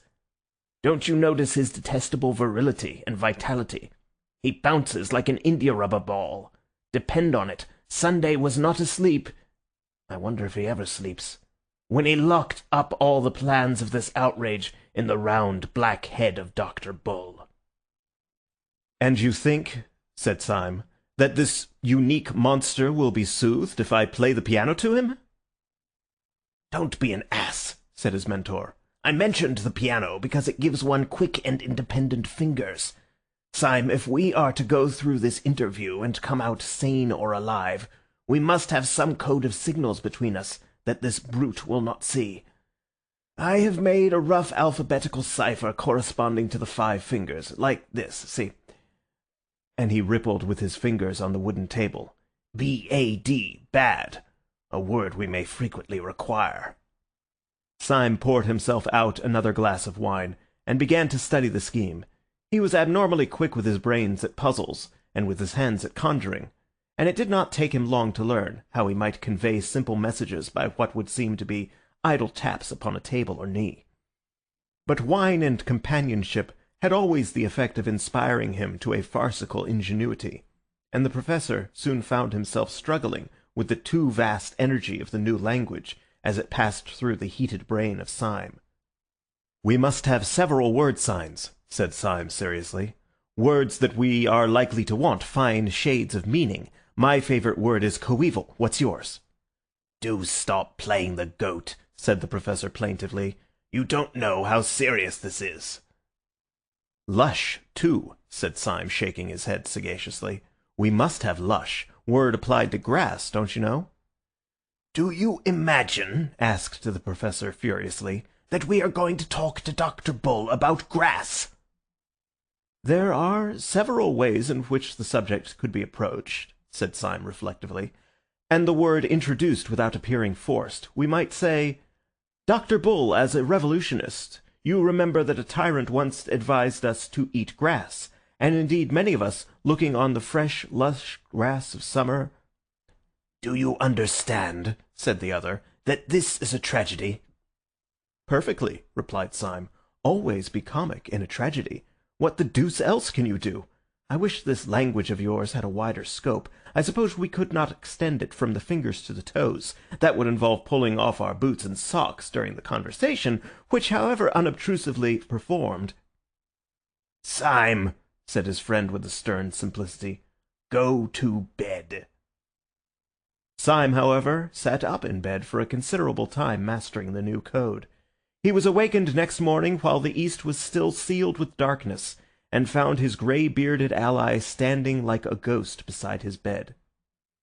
Syme sat up in bed blinking, then slowly collected his thoughts, threw off the bedclothes, and stood up. It seemed to him in some curious way that all the safety and sociability of the night before fell with the bedclothes off him, and he stood up in an air of cold danger. He still felt an entire trust and loyalty towards his companion, but it was the trust between two men going to the scaffold. "Well," said Syme with a forced cheerfulness as he pulled on his trousers, "I dreamt of that alphabet of yours. Did it take you long to make it up?" The Professor made no answer, but gazed in front of him with eyes the colour of a wintry sea. So Syme repeated his question. "I say, did it take you long to invent all this? I'm considered good at these things, and it was a good hour's grind. Did you learn it all on the spot?" The Professor was silent. His eyes were wide open, and he wore a fixed but very small smile. "How long did it take you?" The Professor did not move. "Confound you, can't you answer?" called out Syme, in a sudden anger that had something like fear underneath. Whether or no the Professor could answer, he did not. Syme stood staring back at the stiff face like parchment and the blank blue eyes. His first thought was that the Professor had gone mad, but his second thought was more frightful. After all, what did he know about this queer creature, whom he had heedlessly accepted as a friend? What did he know except that the man had been at the anarchist breakfast and had told him a ridiculous tale? How improbable it was that there should be another friend there beside Gogol. Was this man's silence a sensational way of declaring war? Was this adamantine stare, after all, only the awful sneer of some threefold traitor who had turned for the last time? He stood and strained his ears in this heartless silence. He almost fancied he could hear dynamiters come to capture him, shifting softly in the corridor outside. Then his eye strayed downwards, and he burst out laughing. Though the Professor himself stood there as voiceless as a statue, his 5 dumb fingers were dancing alive upon the dead table. Syme watched the twinkling movements of the talking hand, and read clearly the message, "I will only talk like this. We must get used to it." He rapped out the answer with the impatience of relief. "All right, let's get out to breakfast." They took their hats and sticks in silence, but as Syme took his sword stick, he held it hard. They paused for a few minutes only to stuff down coffee and coarse, thick sandwiches at a coffee stall, and then made their way across the river, which under the grey and growing light looked as desolate as Acheron. They reached the bottom of the huge block of buildings which they had seen from across the river, and began in silence to mount the naked and numberless stone steps, only pausing now and then to make short remarks on the rail of the banisters. At about every other flight they passed a window. Each window showed them a pale and tragic dawn lifting itself laboriously over London. From each the innumerable roofs of slate looked like the leaden surges of a grey, troubled sea after rain. Syme was increasingly conscious that his new adventure had somehow a quality of cold sanity worse than the wild adventures of the past. Last night, for instance, the tall tenements had seemed to him like a tower in a dream. As he now went up the weary and perpetual steps, he was daunted and bewildered by their almost infinite series. But it was not the hot horror of a dream, or of anything that might be exaggeration or delusion. Their infinity was more like the empty infinity of arithmetic, something unthinkable yet necessary to thought. Or it was like the stunning statements of astronomy about the distance of the fixed stars. He was ascending the house of reason, a thing more hideous than unreason itself. By the time they reached Dr. Bull's landing, a last window showed them a harsh white dawn, edged with banks of a kind of coarse red, more like red clay than red cloud, and when they entered Dr. Bull's bare garret, it was full of light. Syme had been haunted by a half-historic memory in connection with these empty rooms and that austere daybreak. The moment he saw the garret and Dr. Bull sitting writing at a table, he remembered what the memory was: the French Revolution. There should have been the black outline of a guillotine against that heavy red and white of the morning. Dr. Bull was in his white shirt and black breeches only. His cropped, dark head might well have just come out of its wig. He might have been Marat or a more slipshod Robespierre. Yet when he was seen properly, the French fancy fell away. The Jacobins were idealists. There was about this man a murderous materialism. His position gave him a somewhat new appearance. The strong white light of morning coming from one side, creating sharp shadows, made him seem both more pale and more angular than he had looked at the breakfast on the balcony. Thus the two black glasses that encased his eyes might really have been black cavities in his skull, making him look like a death's head. And indeed, if ever Death himself sat writing at a wooden table, it might have been he. He looked up and smiled brightly enough as the men came in, and rose with the resilient rapidity of which the Professor had spoken. He set chairs for both of them, and going to a peg behind the door, proceeded to put on a coat and waistcoat of rough dark tweed. He buttoned it up neatly, and came back to sit down at his table. The quiet good humour of his manner left his two opponents helpless. It was with some momentary difficulty that the Professor broke silence and began, "I'm sorry to disturb you so early, comrade," said he, with a careful resumption of the slow de Worms manner. "You have no doubt made all the arrangements for the Paris affair?" Then he added with infinite slowness, "We have information which renders intolerable anything in the nature of a moment's delay."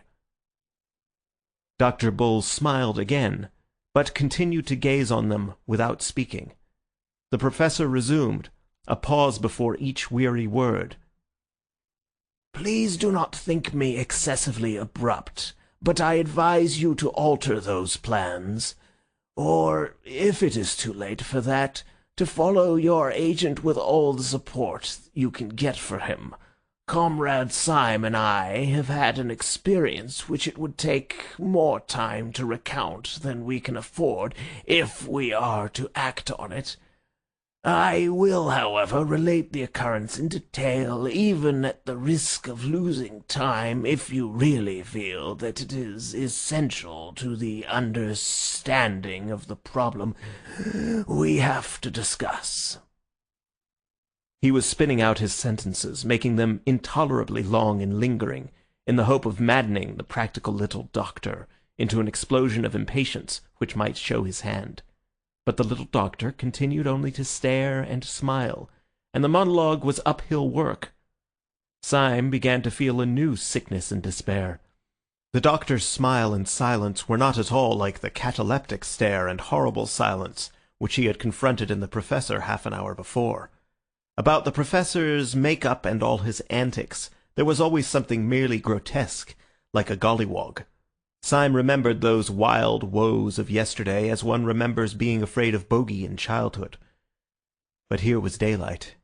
Here was a healthy, square-shouldered man in tweeds, not odd save for the accident of his ugly spectacles, not glaring or grinning at all, but smiling steadily and not saying a word. The whole had a sense of unbearable reality. Under the increasing sunlight, the colours of the doctor's complexion, the pattern of his tweeds, grew and expanded outrageously, as such things grow too important in a realistic novel. But his smile was quite slight, the pose of his head polite. The only uncanny thing was his silence. "As I say," resumed the Professor, like a man toiling through heavy sand, "the incident that has occurred to us and has led us to ask for information about the Marquis is one which you may think it better to have narrated.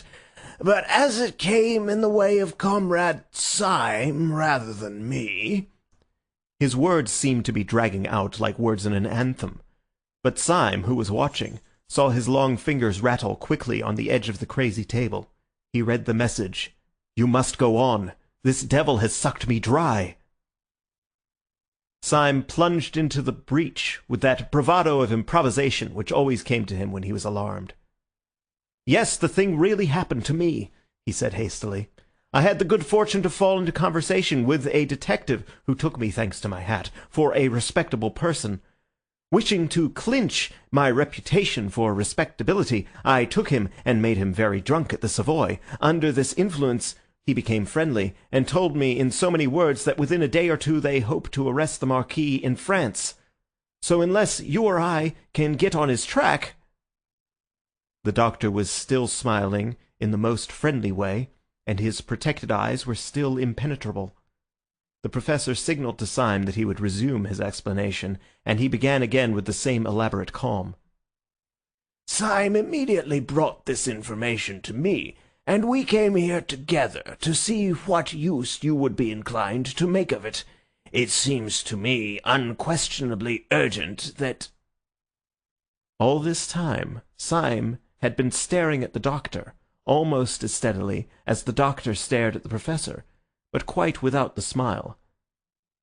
The nerves of both comrades in arms were near snapping under that strain of motionless amiability, when Syme suddenly leant forward and idly tapped the edge of the table. His message to his ally ran, "I have an intuition." The Professor, with scarcely a pause in his monologue, signalled back, "Then sit on it." Syme telegraphed, "It is quite extraordinary." The other answered, "Extraordinary rot." Syme said, "I am a poet." The other retorted, "You are a dead man." Syme had gone quite red up to his yellow hair, and his eyes were burning feverishly. As he said, he had an intuition, and it had risen to a sort of light-headed certainty. Resuming his symbolic taps, he signalled to his friend, "You scarcely realize how poetic my intuition is. It has that sudden quality we sometimes feel in the coming of spring." He then studied the answer on his friend's fingers. The answer was, "Go to hell." The Professor then resumed his merely verbal monologue addressed to the doctor. "Perhaps I should rather say," said Syme on his fingers, "that it resembles that sudden smell of the sea which may be found in the heart of lush woods." His companion disdained to reply.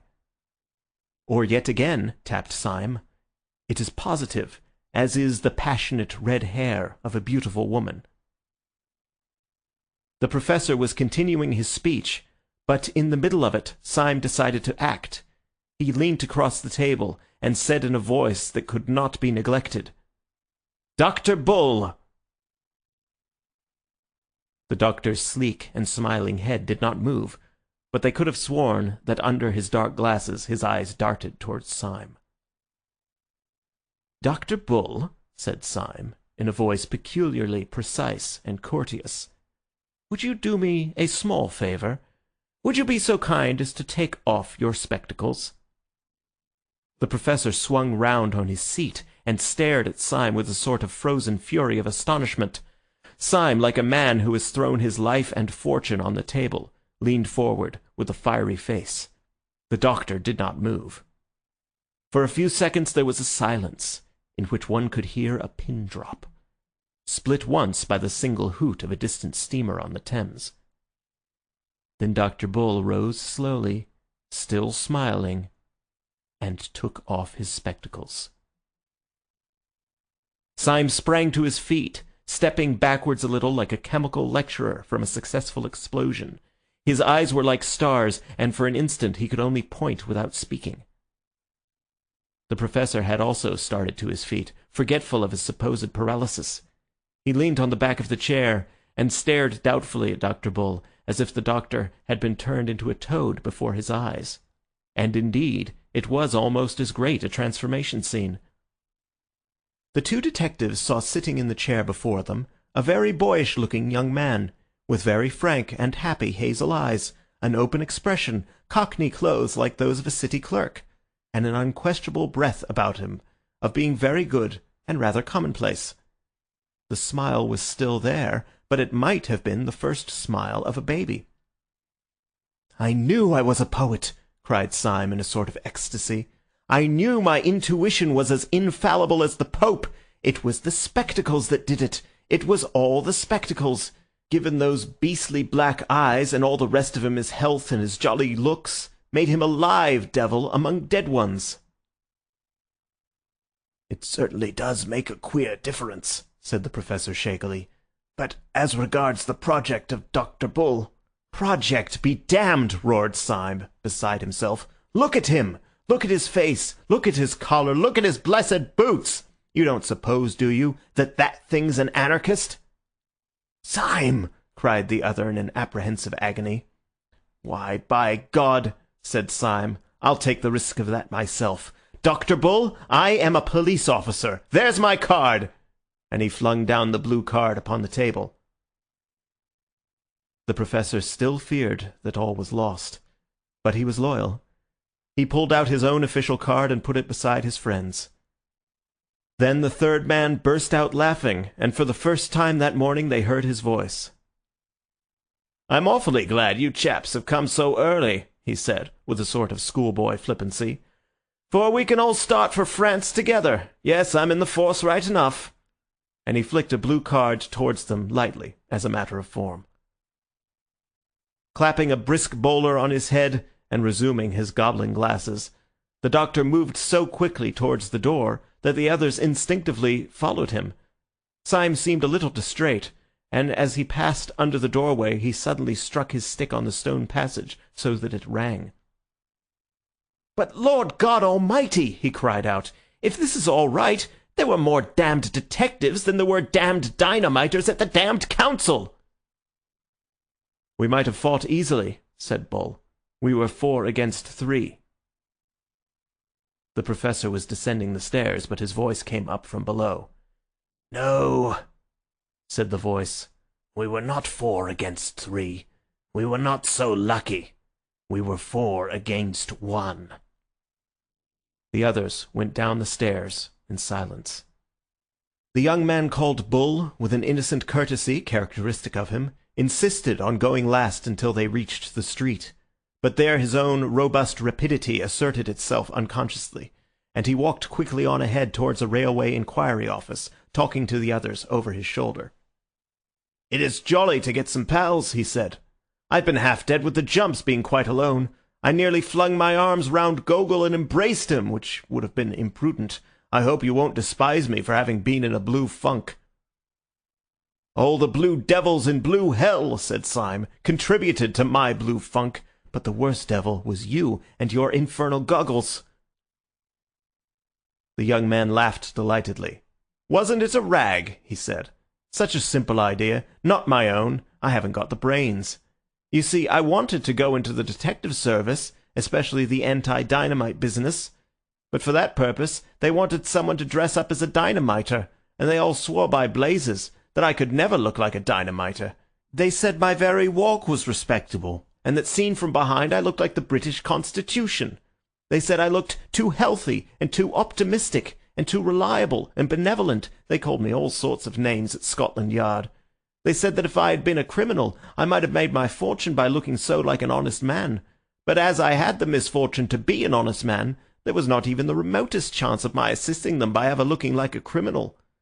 But at last I was brought before some old josser who was high up in the force, and who seemed to have no end of a head on his shoulders. And there the others all talked hopelessly. One asked whether a bushy beard would hide my nice smile. Another said that if they blacked my face, I might look like a Negro anarchist. But this old chap chipped in with a most extraordinary remark. "A pair of smoked spectacles will do it," he said positively. "Look at him now. He looks like an angelic office boy. Put him on a pair of smoked spectacles, and children will scream at the sight of him." And so it was, by George! When once my eyes were covered, all the rest, smile and big shoulders and short hair, made me look like a perfect little devil. As I say, it was simple enough that when it was done, like miracles. But that wasn't the really miraculous part of it. There was one really staggering thing about the business, and my head still turns at it. "What was that?" asked Syme. "I'll tell you," answered the man in spectacles. "This big pot in the police, who sized me up so that he knew how the goggles would go with my hair and socks. By God, he never saw me at all." Syme's eyes suddenly flashed on him.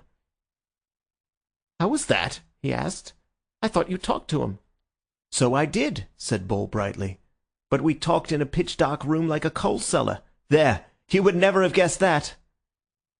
"I could not have conceived it," said Syme gravely. "It is indeed a new idea," said the Professor.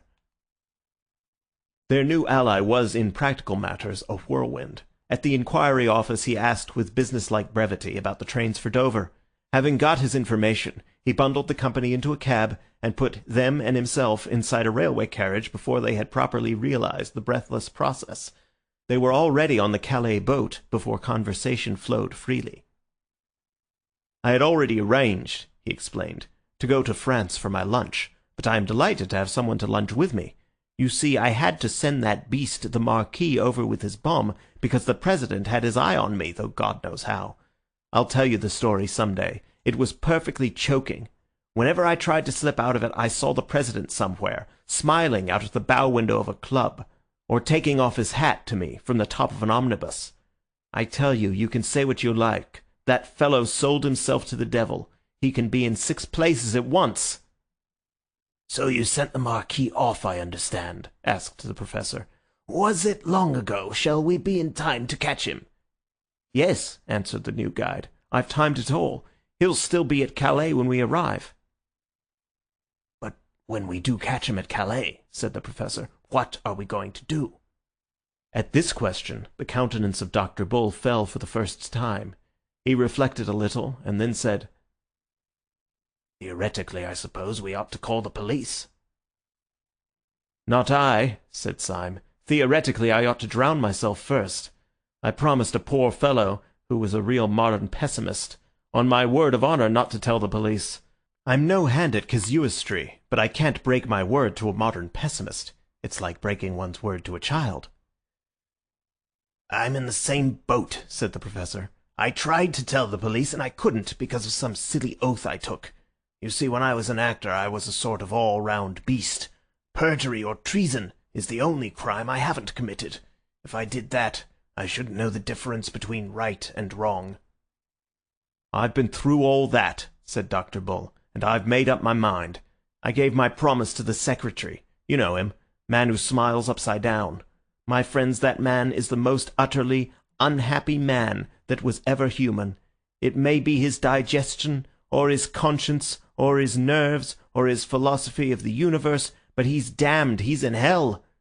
Well, I can't turn on a man like that and hunt him down. It's like whipping a leper. I may be mad, but that's how I feel, and there's jolly well the end of it." "I don't think you're mad," said Syme. "I knew you would decide like that when first you—" "Eh?" said Dr. Bull. "When first you took off your spectacles." Dr. Bull smiled a little, and strolled across the deck to look at the sunlit sea. Then he strolled back again, kicking his heels carelessly, and a companionable silence fell between the 3 men. "Well," said Syme, "it seems that we have all the same kind of morality or immorality, so we had better face the fact that comes of it." "Yes," assented the Professor, "you're quite right. And we must hurry up, for I can see the grey nose standing out from France." "The fact that comes of it," said Syme seriously, "is this, that we three are alone on this planet. Gogol has gone, God knows where. Perhaps the President has smashed him like a fly. On the council we are 3 men against 3, like the Romans who held the bridge.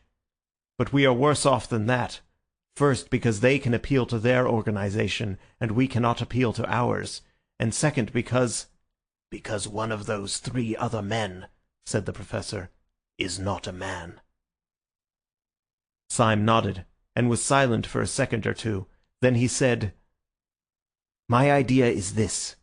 We must do something to keep the Marquis in Calais till tomorrow midday.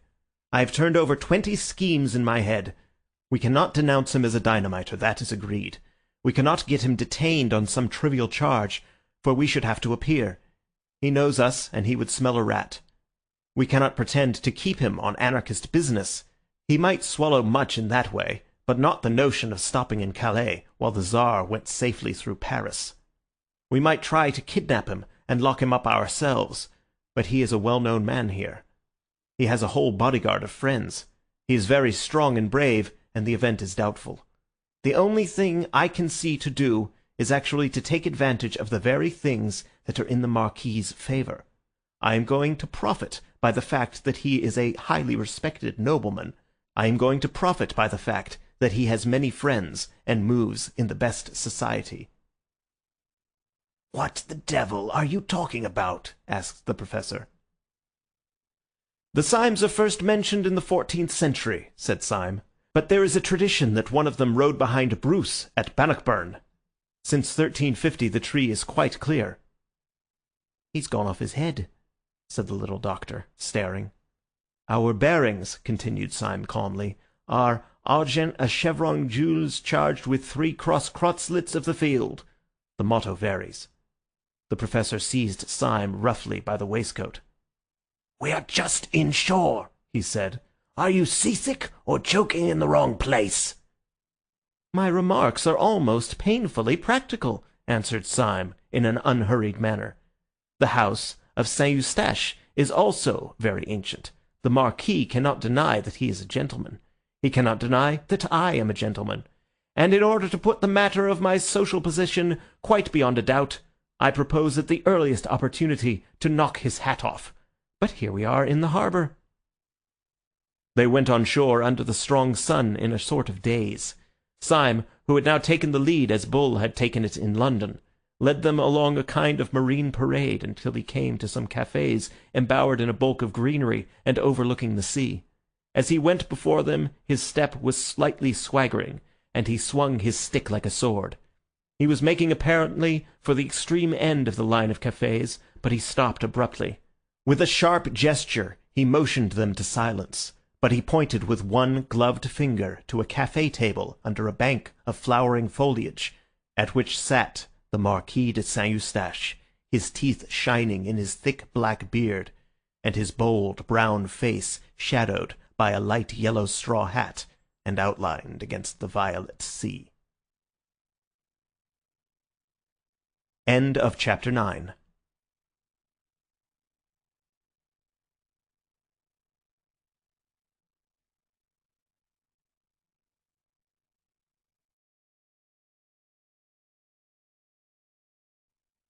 The Man Who Was Thursday, A Nightmare, by G.K. Chesterton.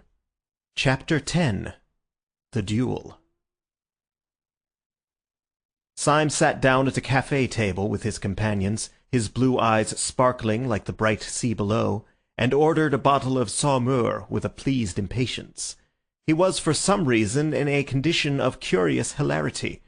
His spirits were already unnaturally high. They rose as the Saumur sank, and in half an hour his talk was a torrent of nonsense. He professed to be making out a plan of the conversation which was going to ensue between himself and the deadly Marquis. He jotted it down wildly with a pencil. It was arranged like a printed catechism, with questions and answers, and was delivered with an extraordinary rapidity of utterance. I shall approach. Before taking off his hat, I shall take off my own. I shall say, "The Marquis de Saint-Eustache, I believe." He will say, "The celebrated Mr. Syme, I presume." He will say in the most exquisite French, 'How are you?' I shall reply in the most exquisite Cockney, 'Oh, just the same.'" "Oh, shut it," said the man in spectacles. "Pull yourself together and chuck away that bit of paper. What are you really going to do?" "But it was a lovely catechism," said Syme pathetically. "Do let me read it you. It has only 43 questions and answers, and some of the Marquis's answers are wonderfully witty. I like to be just to my enemy." "But what's the good of it all?" asked Dr. Bull in exasperation. "It leads up to my challenge, don't you see?" said Syme, beaming. "When the Marquis has given the 39th reply, which runs—" "Has it by any chance occurred to you," asked the Professor with a ponderous simplicity, "that the Marquis may not say all the 43 things you have put down for him? In that case, I understand, your own epigrams may appear somewhat more forced." Syme struck the table with a radiant face. "Why, how true that is," he said, "and I never thought of it. Sir, you have an intellect beyond the common. You will make a name." "Oh, you're as drunk as an owl," said the doctor. "It only remains," continued Syme, quite unperturbed, "to adopt some other method of breaking the ice, if I may so express it, between myself and the man I wish to kill. And since the course of a dialogue cannot be predicted by one of its parties alone, as you have pointed out with such recondite acumen, the only thing to be done, I suppose, is for the one party as far as possible to do all the dialogue by himself. And so I will, by George!" And he stood up suddenly, his yellow hair blowing in the slight sea breeze. A band was playing in a café chantant, hidden somewhere among the trees, and a woman had just stopped singing. On Syme's heated head, the bray of the brass band seemed like the jar and jingle of that barrel organ in Leicester Square, to the tune of which he had once stood up to die. He looked across to the little table where the Marquis sat. The man had two companions now, solemn Frenchmen in frock coats and silk hats, one of them with the red rosette of the Legion of Honour, evidently people of a solid social position.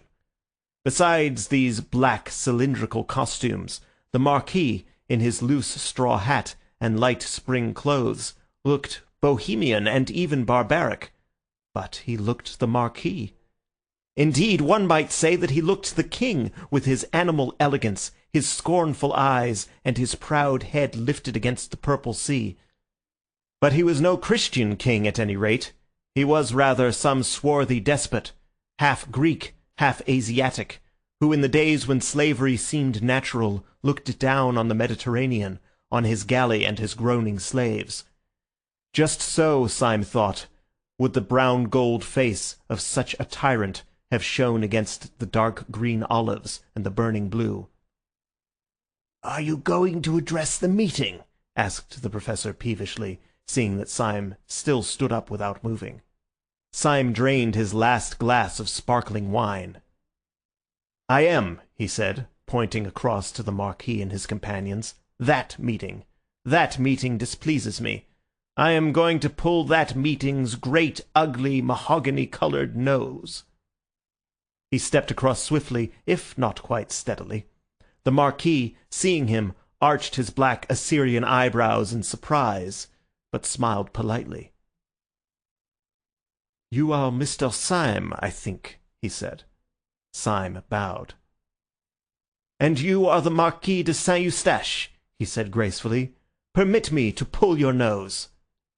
He leant over to do so, but the Marquis started backwards, upsetting his chair, and the two men in top hats held Syme back by the shoulders. "This man has insulted me," said Syme, with gestures of explanation. "Insulted you!" cried the gentleman with the red rosette. "When?" "Oh, just now," said Syme recklessly. "He insulted my mother." "Insulted your mother!" exclaimed the gentleman incredulously. "Well, anyhow," said Syme, conceding a point, "my aunt." "But how can the Marquis have insulted your aunt just now?" said the second gentleman, with some legitimate wonder. "He has been sitting here all the time." "Ah, it was what he said," said Syme darkly. "I said nothing at all," said the Marquis, "except something about the band. I only said that I liked Wagner played well." "It was an allusion to my family," said Syme firmly. "My aunt played Wagner badly. It was a painful subject. We are always being insulted about it." "This seems most extraordinary," said the gentleman who was décor, looking doubtfully at the Marquis. "Oh, I assure you," said Syme earnestly, "the whole of your conversation was simply packed with sinister allusions to my aunt's weaknesses." "This is nonsense," said the second gentleman. "I, for one, have said nothing for half an hour, except that I like the singing of that girl with the black hair." "Well, there you are again," said Syme indignantly. "My aunt's was red."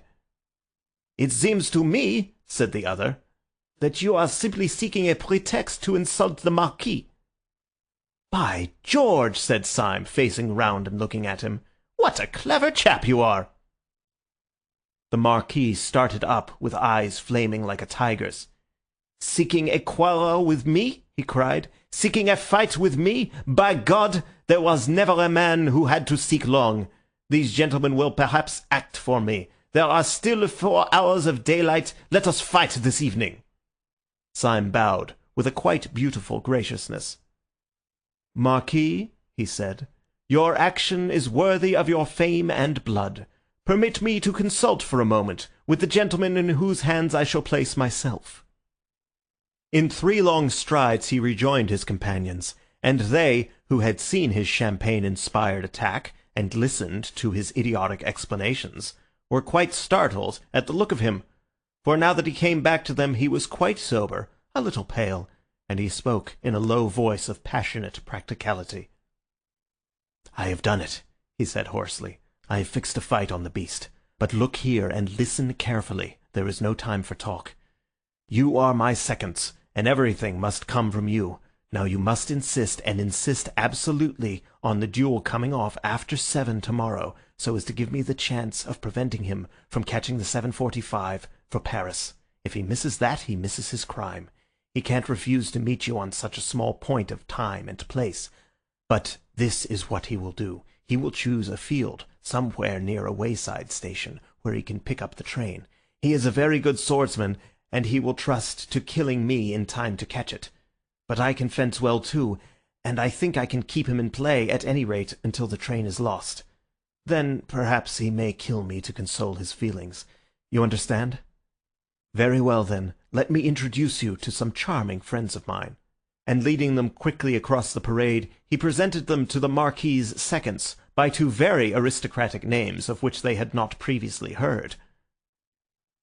Syme was subject to spasms of singular common sense, not otherwise a part of his character. They were, as he said of his impulse about the spectacles, poetic intuitions, and they sometimes rose to the exaltation of prophecy. He had correctly calculated in this case the policy of his opponent.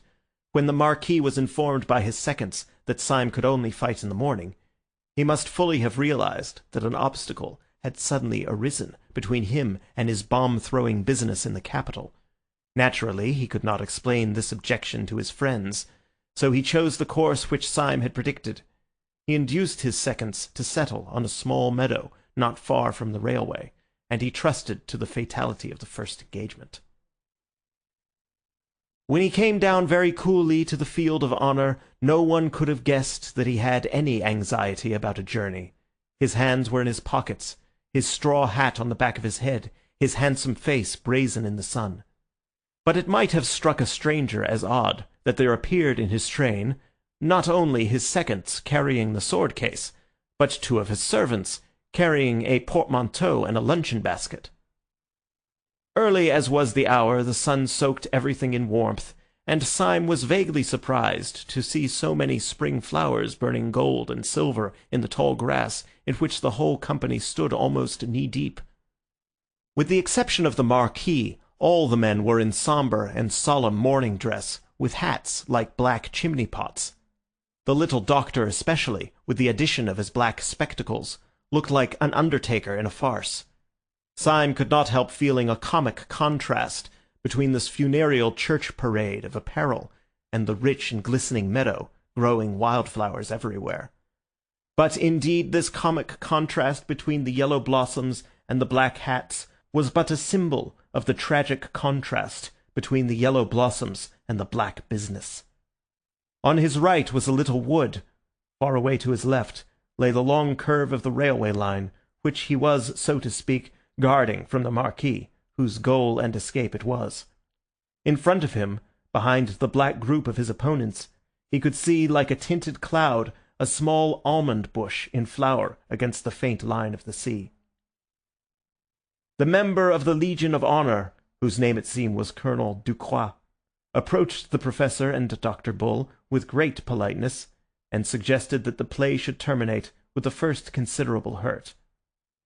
Dr. Bull, however, having been carefully coached by Syme upon this point of policy, insisted with great dignity and in very bad French that it should continue until one of the combatants was disabled. Syme had made up his mind that he could avoid disabling the Marquis and prevent the Marquis from disabling him for at least 20 minutes. In 20 minutes the Paris train would have gone by. "To a man of the well-known skill and valour of Monsieur de Saint-Eustache," said the Professor solemnly, "it must be a matter of indifference which method is adopted, and our principal has strong reasons for demanding the longer encounter, reasons the delicacy of which prevent me from being explicit, but for the just and honourable nature of which I can—" "Peste!" broke from the Marquis behind, whose face had suddenly darkened. "Let us stop talking and begin," and he slashed off the head of a tall flower with his stick.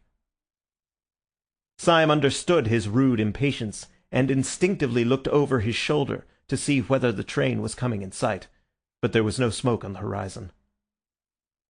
Colonel Ducroix knelt down and unlocked the case, taking out a pair of twin swords, which took the sunlight and turned to two streaks of white fire. He offered one to the Marquis, who snatched it without ceremony, and another to Syme, who took it, bent it, and poised it, with as much delay as was consistent with dignity. Then the colonel took out another pair of blades, and taking one himself and giving another to Dr. Bull, proceeded to place the men. Both combatants had thrown off their coats and waistcoats, and stood sword in hand. The second stood on each side of the line of fight with drawn swords also, but still sombre in their dark frock coats and hats. The principals saluted. The colonel said quietly, "Engage," and the two blades touched and tingled. When the jar of the joined iron ran up Syme's arm, all the fantastic fears that have been the subject of this story fell from him like dreams from a man waking up in bed. He remembered them clearly and in order, as mere delusions of the nerves, how the fear of the Professor had been the fear of the tyrannic accidents of nightmare, and how the fear of the doctor had been the fear of the airless vacuum of science. The first was the old fear that any miracle might happen, the second the more hopeless modern fear that no miracle can ever happen.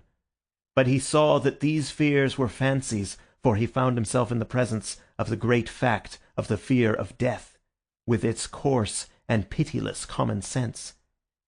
He felt like a man who had dreamed all night of falling over precipices, and had woke up on the morning when he was to be hanged. For as soon as he had seen the sunlight run down the channel of his foe's foreshortened blade, and as soon as he had felt the two tongues of steel touch, vibrating like two living things, he knew that his enemy was a terrible fighter, and that probably his last hour had come. He felt a strange and vivid value in all the earth around him, in the grass under his feet. He felt the love of life in all living things. He could almost fancy that he heard the grass growing. He could almost fancy that even as he stood, fresh flowers were springing up and breaking into blossom in the meadow, flowers blood red and burning gold and blue, fulfilling the whole pageant of the spring. And whenever his eyes strayed for a flash from the calm, staring, hypnotic eyes of the Marquis, they saw the little tuft of almond tree against the skyline. He had the feeling that if, by some miracle, he escaped, he would be ready to sit forever before that almond tree, desiring nothing else in the world. But while earth and sky and everything had the living beauty of a thing lost, the other half of his head was as clear as glass, and he was parrying his enemy's point with a kind of clockwork skill of which he had hardly supposed himself capable. Once his enemy's point ran along his wrist, leaving a slight streak of blood, but it either was not noticed or was tacitly ignored. Every now and then he riposted, and once or twice he could almost fancy that he felt his point go home, but as there was no blood on blade or shirt, he supposed he was mistaken. Then came an interruption and a change. At the risk of losing all, the Marquis, interrupting his quiet stare, flashed one glance over his shoulder at the line of a railway on his right. Then he turned on Syme a face transfigured to that of a fiend, and began to fight as if with 20 weapons. The attack came so fast and furious that the one shining sword seemed a shower of shining arrows. Syme had no chance to look at the railway, but also he had no need. He could guess the reason of the Marquis's sudden madness of battle. The Paris train was in sight. But the Marquis's morbid energy overreached itself. Twice Syme, parrying, knocked his opponent's point far out of the fighting circle, and the third time his riposte was so rapid that there was no doubt about the hit this time. Syme's sword actually bent under the weight of the Marquis's body, which it had pierced. Syme was as certain that he had stuck his blade into his enemy as a gardener that he has stuck his spade into the ground. Yet the Marquis sprang back from the stroke without a stagger, and Syme stood staring at his own sword point like an idiot. There was no blood on it at all. There was an instant of rigid silence, and then Syme in his turn fell furiously on the other, filled with a flaming curiosity. The Marquis was probably, in a general sense, a better fencer than he, as he had surmised at the beginning. But at the moment the Marquis seemed distraught and at a disadvantage. He fought wildly and even weakly, and he constantly looked away at the railway line, almost as if he feared the train more than the pointed steel.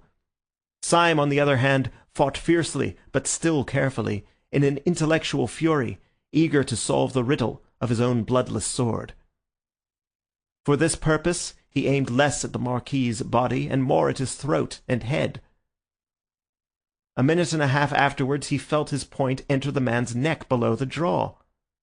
It came out clean. Half mad, he thrust again, and made what should have been a bloody scar on the Marquis's cheek, but there was no scar. For one moment the heaven of Syme again grew black with supernatural terrors. Surely the man had a charmed life. But this new spiritual dread was a more awful thing than had been the mere spiritual topsy-turvydom symbolized by the paralytic who pursued him. The professor was only a goblin. This man was a devil. Perhaps he was the devil. Anyhow, this was certain, that 3 times had a human sword been driven into him and made no mark. When Syme had that thought, he drew himself up, and all that was good in him sang high up in the air as a high wind sings in the trees. He thought of all the human things in his story, of the Chinese lanterns in Saffron Park, of the girl's red hair in the garden, of the honest, beer-swilling sailors down by the dock, of his loyal companions standing by. Perhaps he had been chosen as a champion of all these fresh and kindly things to cross swords with the enemy of all creation. After all, he said to himself, I am more than a devil. I am a man. I can do the one thing which Satan himself cannot do. I can die. And as the word went through his head, he heard a faint and far-off hoot, which would soon be the roar of the Paris train. He fell to fighting again with a supernatural levity, like a Mohammedan panting for paradise. As the train came nearer and nearer, he fancied he could see people putting up the floral arches in Paris. He joined in the growing noise and the glory of the great republic whose gate he was guarding against hell. His thoughts rose higher and higher with the rising roar of the train, which ended, as if proudly, in a long and piercing whistle. The train stopped. Suddenly, to the astonishment of everyone, the Marquis sprang back quite out of sword reach and threw down his sword. The leap was wonderful, and not the less wonderful because Syme had plunged his sword a moment before into the man's thigh. "Stop!" said the Marquis in a voice that compelled a momentary obedience. "I want to say something." "What is the matter?" asked Colonel Ducroix, staring. "Has there been foul play?" "There has been foul play somewhere," said Dr. Bull, who was a little pale. "Our principal has wounded the Marquis 4 times at least, and he is none the worse." The Marquis put up his hand with a curious air of ghastly patience. "Please let me speak," he said. "It is rather important. Mr. Syme," he continued, turning to his opponent, "we are fighting today, if I remember right, because you expressed a wish, which I thought irrational, to pull my nose. Would you oblige me by pulling my nose now, as quickly as possible? I have to catch a train." "I protest that this is most irregular," said Dr. Bull indignantly. "It is certainly somewhat opposed to precedent," said Colonel Ducroix, looking wistfully at his principal. "There is, I think, one case on record, Captain Bellegarde and the Baron Zumpt, in which the weapons were changed in the middle of the encounter at the request of one of the combatants, but one can hardly call one's nose a weapon." "Will you or will you not pull my nose?" said the Marquis in exasperation. "Come, come, Mr. Syme, you wanted to do it, do it. You can have no conception of how important it is to me. Don't be so selfish. Pull my nose at once, when I ask you." And he bent slightly forward, with a fascinating smile. The Paris train, panting and groaning, had grated into a little station behind the neighbouring hill. Syme had the feeling he had more than once had in these adventures, the sense that a horrible and sublime wave lifted to heaven was just toppling over. Walking in a world he half understood, he took 2 paces forward and seized the Roman nose of this remarkable nobleman. He pulled it hard, and it came off in his hand.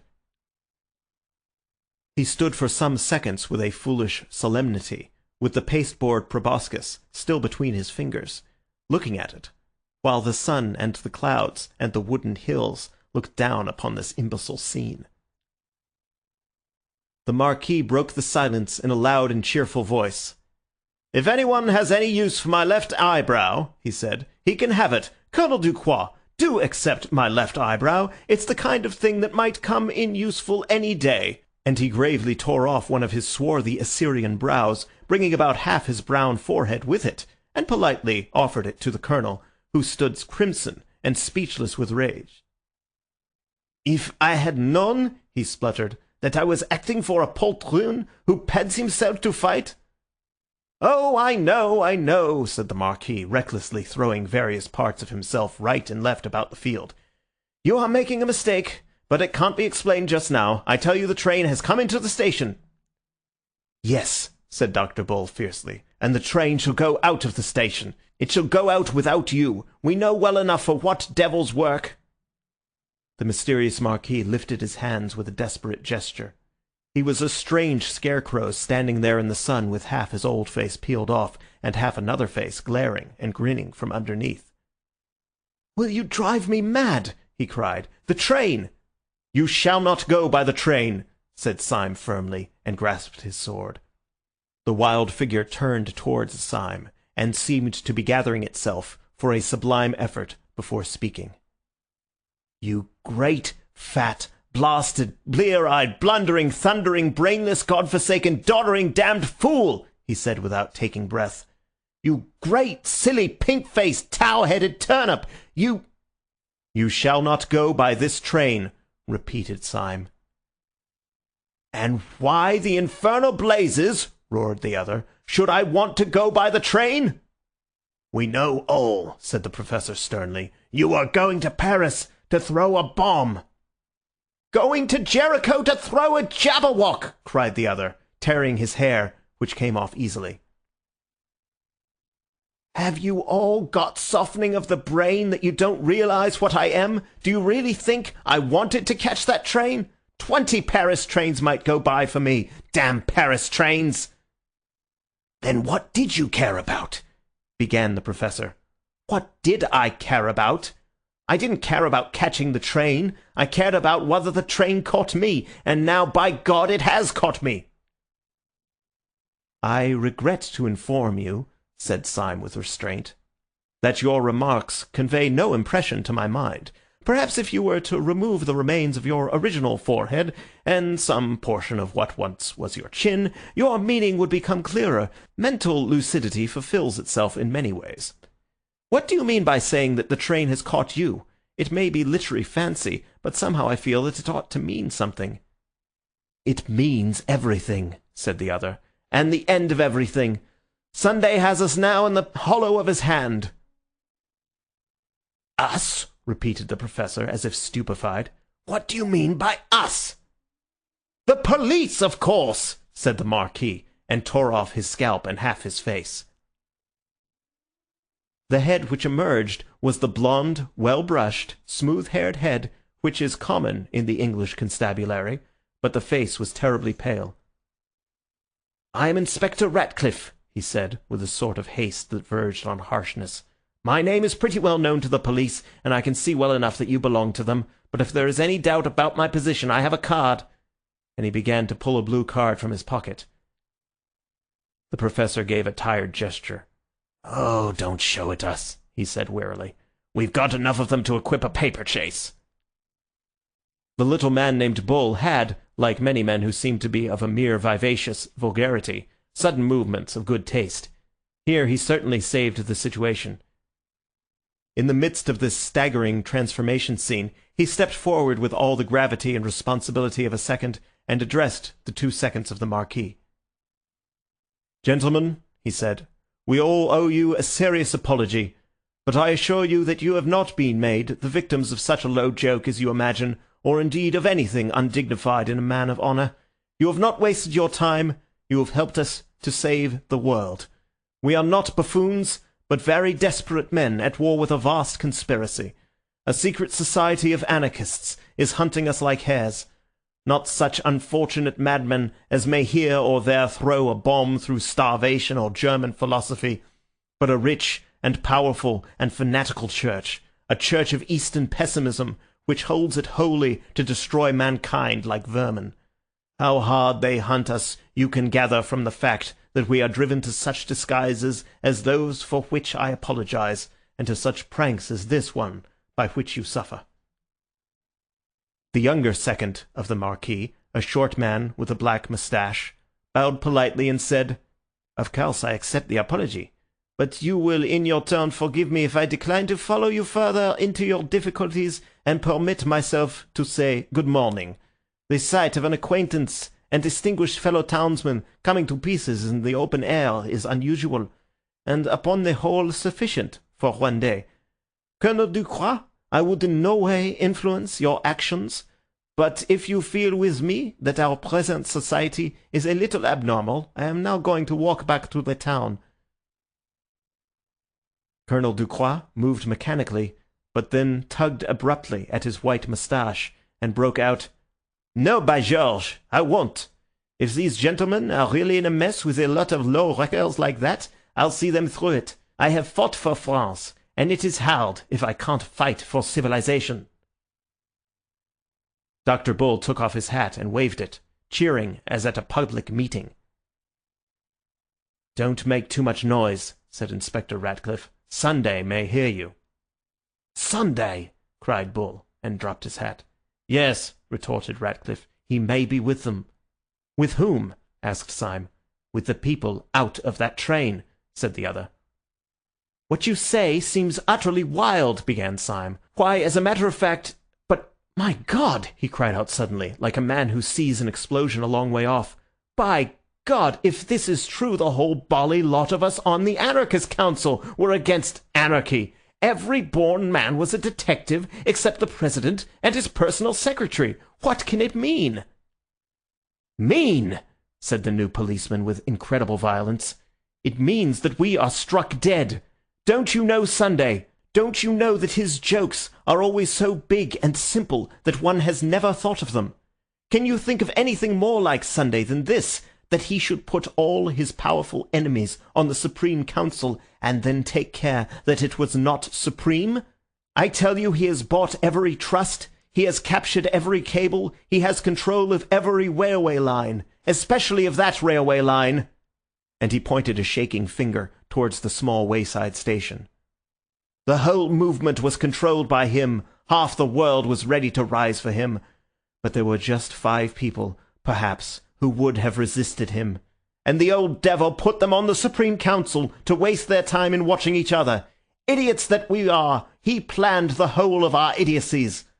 Sunday knew that the professor would chase Syme through London, and that Syme would find me in France, and he was combining great masses of capital and seizing great lines of telegraphy, while we 5 idiots were running after each other like a lot of confounded babies playing blind man's buff. "Well?" asked Syme with a sort of steadiness. "Well," replied the other with sudden serenity, "he has found us playing blind man's buff today in a field of great rustic beauty and extreme solitude. He has probably captured the world. It only remains to him to capture this field and all the fools in it. And since you really want to know what was my objection to the arrival of that train, I will tell you. My objection was that Sunday, or his secretary, has just this moment got out of it." Syme uttered an involuntary cry, and they all turned their eyes towards the far-off station. It was quite true that a considerable bulk of people seemed to be moving in their direction, but they were too distant to be distinguished in any way. "It was a habit of the late Marquis de Saint-Eustache," said the new policeman, producing a leather case, "always to carry a pair of opera glasses. Either the President or the Secretary is coming after us with that mob. They have caught us in a nice, quiet place where we are under no temptations to break our oaths by calling the police. Dr. Bull, I have a suspicion that you will see better through these than through your own highly decorative spectacles." He handed the field glasses to the doctor, who immediately took off his spectacles and put the apparatus to his eyes. "It cannot be as bad as you say," said the professor, somewhat shaken. "There are a good number of them, certainly, but they may easily be ordinary tourists." "Do ordinary tourists," asked Bull, with the field glasses to his eyes, "wear black masks halfway down the face?" Syme almost tore the glasses out of his hand and looked through them. Most men in the advancing mob really looked ordinary enough, but it was quite true that 2 or 3 of the leaders in front wore black half-masks almost down to their mouths.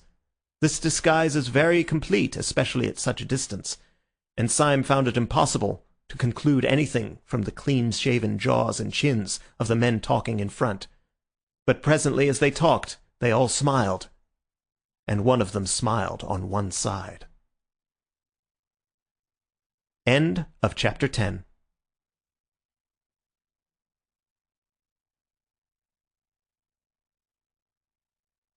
The Man Who Was Thursday, A Nightmare, by G.K. Chesterton.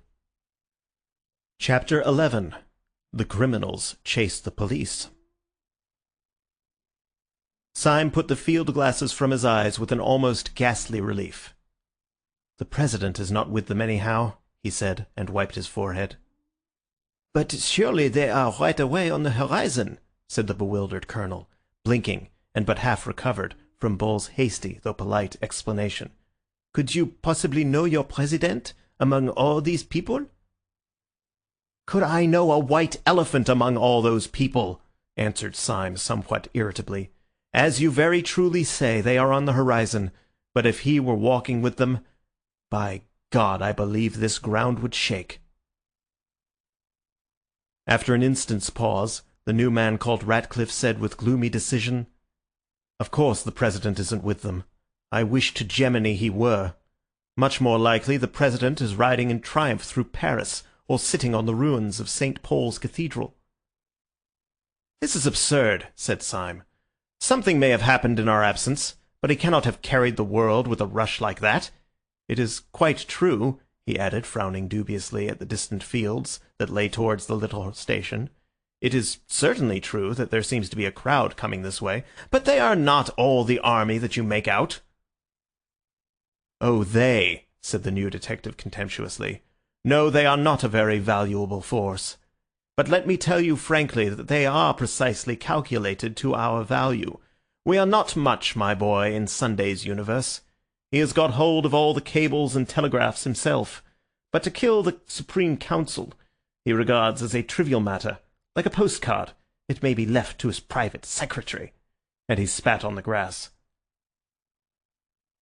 Then he turned to the others and said somewhat austerely, "There is a great deal to be said for death, but if anyone has any preference for the other alternative, I strongly advise him to walk after me." With these words, he turned his broad back and strode with silent energy towards the wood. The others gave one glance over their shoulders and saw that the dark cloud of men had detached itself from the station and was moving with a mysterious discipline across the plain. They saw already, even with the naked eye, black blots on the foremost faces, which marked the masks they wore. They turned and followed their leader, who had already struck the wood, and disappeared among the twinkling trees. The sun on the grass was dry and hot, so in plunging into the wood they had a cool shock of shadow, as of divers who plunge into a dim pool. The inside of the wood was full of shattered sunlight and shaken shadows. They made a sort of shuddering veil, almost recalling the dizziness of a cinematograph. Even the solid figures walking with him Syme could hardly see for the patterns of sun and shade that danced upon them. Now a man's head was lit as with the light of Rembrandt, leaving all else obliterated. Now again he had strong and staring white hands with the face of a negro. The ex-marquis had pulled the old straw hat over his eyes, and the black shade of the brim cut his face so squarely in two that it seemed to be wearing one of the black half-masks of their pursuers. The fancy tinted Syme's overwhelming sense of wonder. Was he wearing a mask? Was anyone wearing a mask? Was anyone anything? This wood of witchery, in which men's faces turned black and white by turns, in which their figures first swelled into sunlight and then faded into formless night, this mere chaos of chiaroscuro, after the clear daylight outside, seemed to Syme a perfect symbol of the world in which he had been moving for 3 days, this world where men took off their beards and their spectacles and their noses and turned into other people. That tragic self-confidence which he had felt when he believed that the Marquis was a devil had strangely disappeared now that he knew that the Marquis was a friend. He felt almost inclined to ask, after all these bewilderments, what was a friend and what was an enemy. Was there anything that was apart from what it seemed? The Marquis had taken off his nose and turned out to be a detective. Might he not just as well take off his head and turn out to be a hobgoblin? Was not everything, after all, like this bewildering woodland, this dance of dark and light? Everything only a glimpse, the glimpse always unforeseen and always forgotten. For Gabriel Syme had found in the heart of that sun-splashed wood what many modern painters had found there. He had found the thing which the modern people call impressionism, which is another name for that final skepticism which can find no floor to the universe. As a man in an evil dream strains himself to scream and wake, Syme strove with a sudden effort to fling off this last and worst of his fancies. With 2 impatient strides he overtook the man in the Marquis's straw hat, the man whom he had come to address as Ratcliffe. In a voice exaggeratively loud and cheerful, he broke the bottomless silence and made conversation. "May I ask," he said, "where on earth we are all going to?" So genuine had been the doubts of his soul that he was quite glad to hear his companion speak in an easy human voice. "We must get down through the town of Lancy to the sea," he said. "I think that part of the country is least likely to be with them." "What can you mean by all this?" cried Syme. "They can't be running the real world in that way. Surely not many working men are anarchists, and surely if they were, mere mobs could not beat modern armies and police." "Mere mobs," repeated his new friend with a snort of scorn. "So you talk about mobs and the working classes as if they were the question. You've got that eternal idiotic idea that if anarchy came, it would come from the poor. Why should it? The poor have been rebels, but they have never been anarchists. They have more interest than anyone else in there being some decent government. The poor man really has a stake in the country. The rich man hasn't. He can go away to New Guinea in a yacht. The poor have sometimes objected to being governed badly. The rich have always objected to being governed at all. Aristocrats were always anarchists, as you can see from the Barons' Wars." "As a lecture on English history for the little ones," said Syme, "this is all very nice, but I have not yet grasped its application." "Its application is," said his informant, "that most of old Sunday's right-hand men are South African and American millionaires. That is why he has got hold of all the communications, and that is why the last 4 champions of the anti-anarchist police force are running through a wood like rabbits." "Millionaires I can understand," said Syme thoughtfully. "They are nearly all mad. But getting hold of a few wicked old gentlemen with hobbies is one thing. Getting hold of great Christian nations is another. I would bet the nose off my face, forgive the illusion, that Sunday would stand perfectly helpless before the task of converting any ordinary healthy person anywhere." "Well," said the other, "it rather depends what sort of person you mean." "Well, for instance," said Syme, "he could never convert that person," and he pointed straight in front of him. They had come to an open space of sunlight, which seemed to express to Syme the final return of his own good sense, and in the middle of this forest clearing was a figure that might well stand for that common sense in an almost awful actuality. Burnt by the sun, and strained with perspiration, and grave with the bottomless gravity of small necessary toils, a heavy French peasant was cutting wood with a hatchet. His cart stood a few yards off, already half full of timber, and the horse that cropped the grass was, like his master, valorous but not desperate. Like his master, he was even prosperous, but yet was almost sad. The man was a Norman, taller than the average of the French, and very angular, and his swarthy figure stood dark against a square of sunlight, almost like some allegoric figure of labour frescoed on a ground of gold. "Mr. Syme is saying," called out Ratcliffe to the French colonel, "that this man at least will never be an anarchist?" "Mr. Syme is right enough there," answered Colonel Ducroix, laughing, "if only for the reason that he has plenty of property to defend. But I forgot in your country you are not used to peasants being wealthy." "He looks poor," said Dr. Bull doubtfully. "Quite so," said the colonel. "That is why he is rich." "I have an idea," called out Dr. Bull suddenly. "How much would he take to give us a lift in his cart? Those dogs are all on foot, and we could soon leave them behind." "Oh, give him anything," said Syme eagerly. "I have piles of money on me." "That will never do," said the colonel. "He will never have any respect for you unless you drive a bargain." "Oh, if he haggles," began Bull impatiently. "He haggles because he is a free man," said the other. "You do not understand. He would not see the meaning of generosity. He is not being tipped." And even while they seemed to hear the heavy feet of their strange pursuers behind them, they had to stand and stamp, while the French colonel talked to the French woodcutter with all the leisurely badinage and bickering of market day. At the end of the 4 minutes, however, they saw that the colonel was right, for the woodcutter entered into their plans not with the vague servility of a too well paid, but with the seriousness of a solicitor who had been paid the proper fee.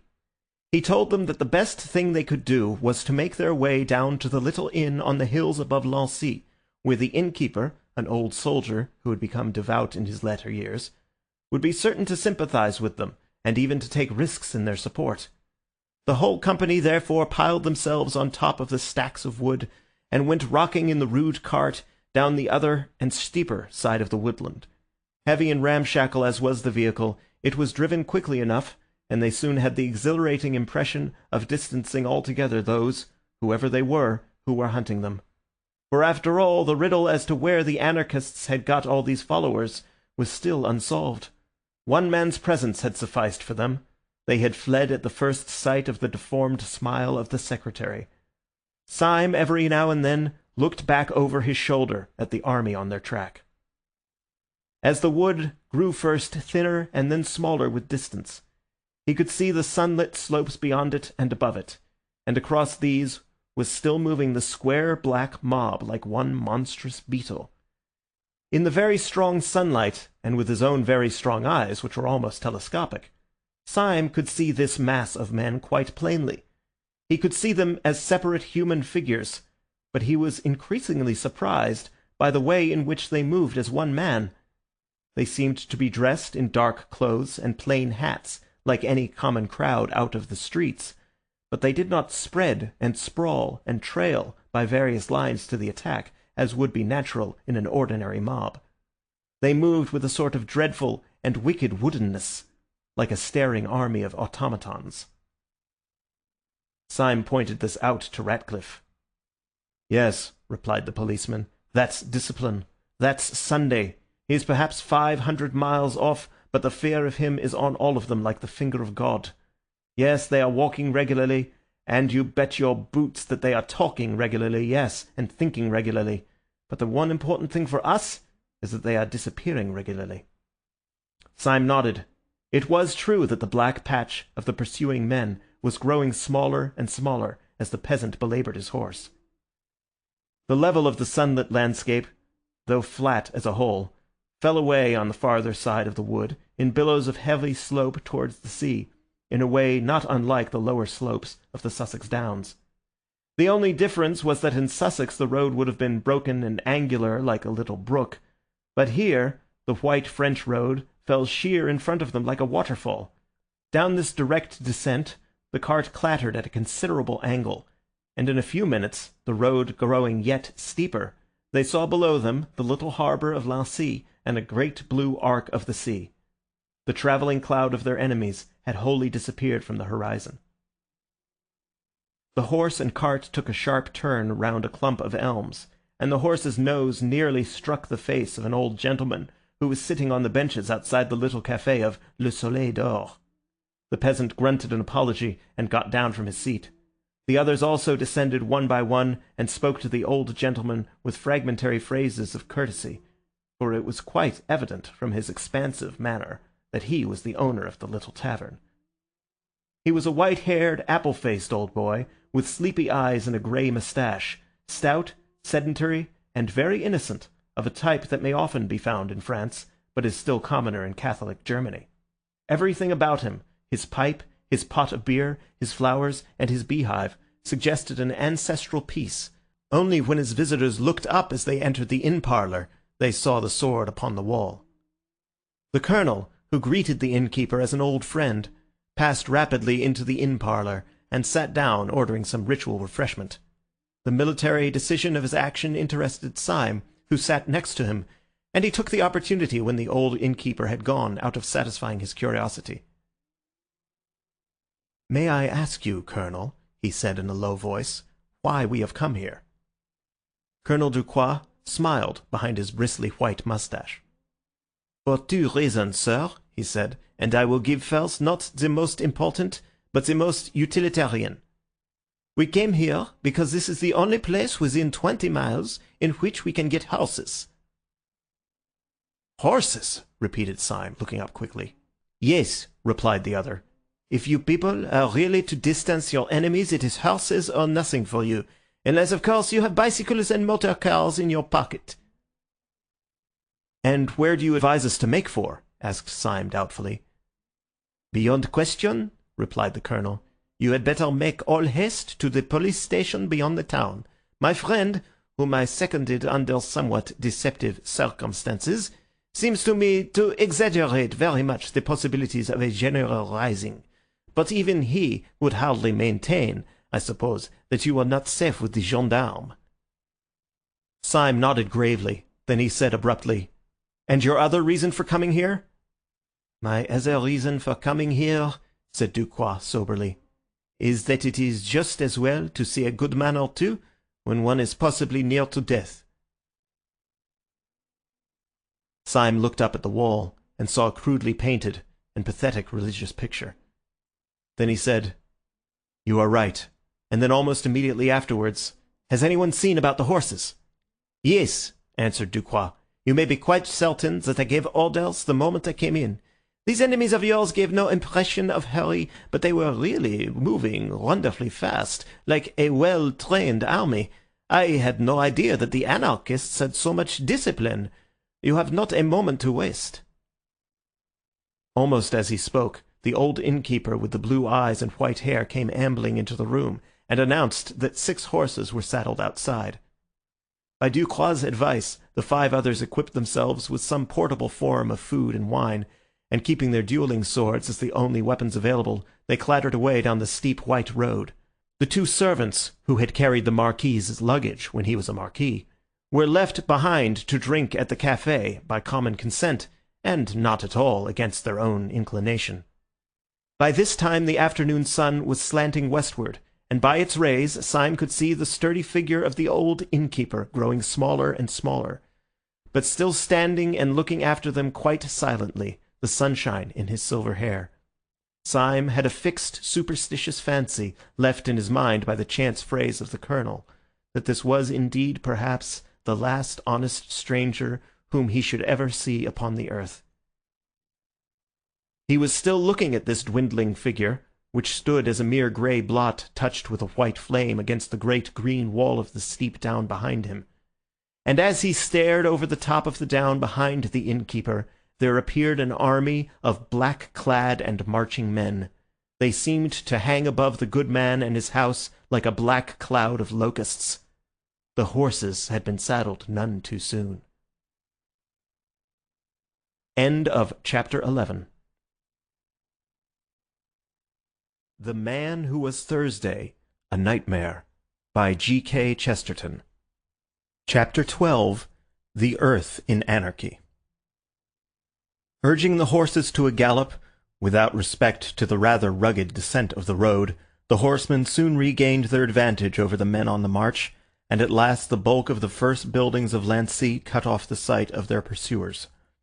Nevertheless, the ride had been a long one, and by the time they reached the real town, the west was warming with the colour and quality of sunset.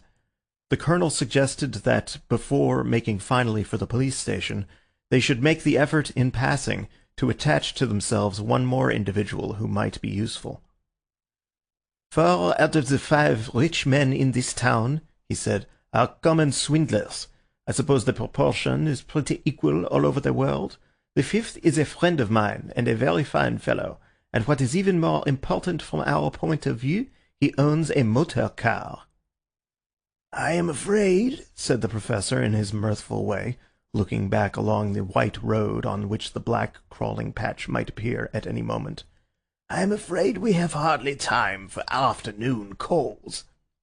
Dr. Renard's house is only 3 minutes off, said the colonel.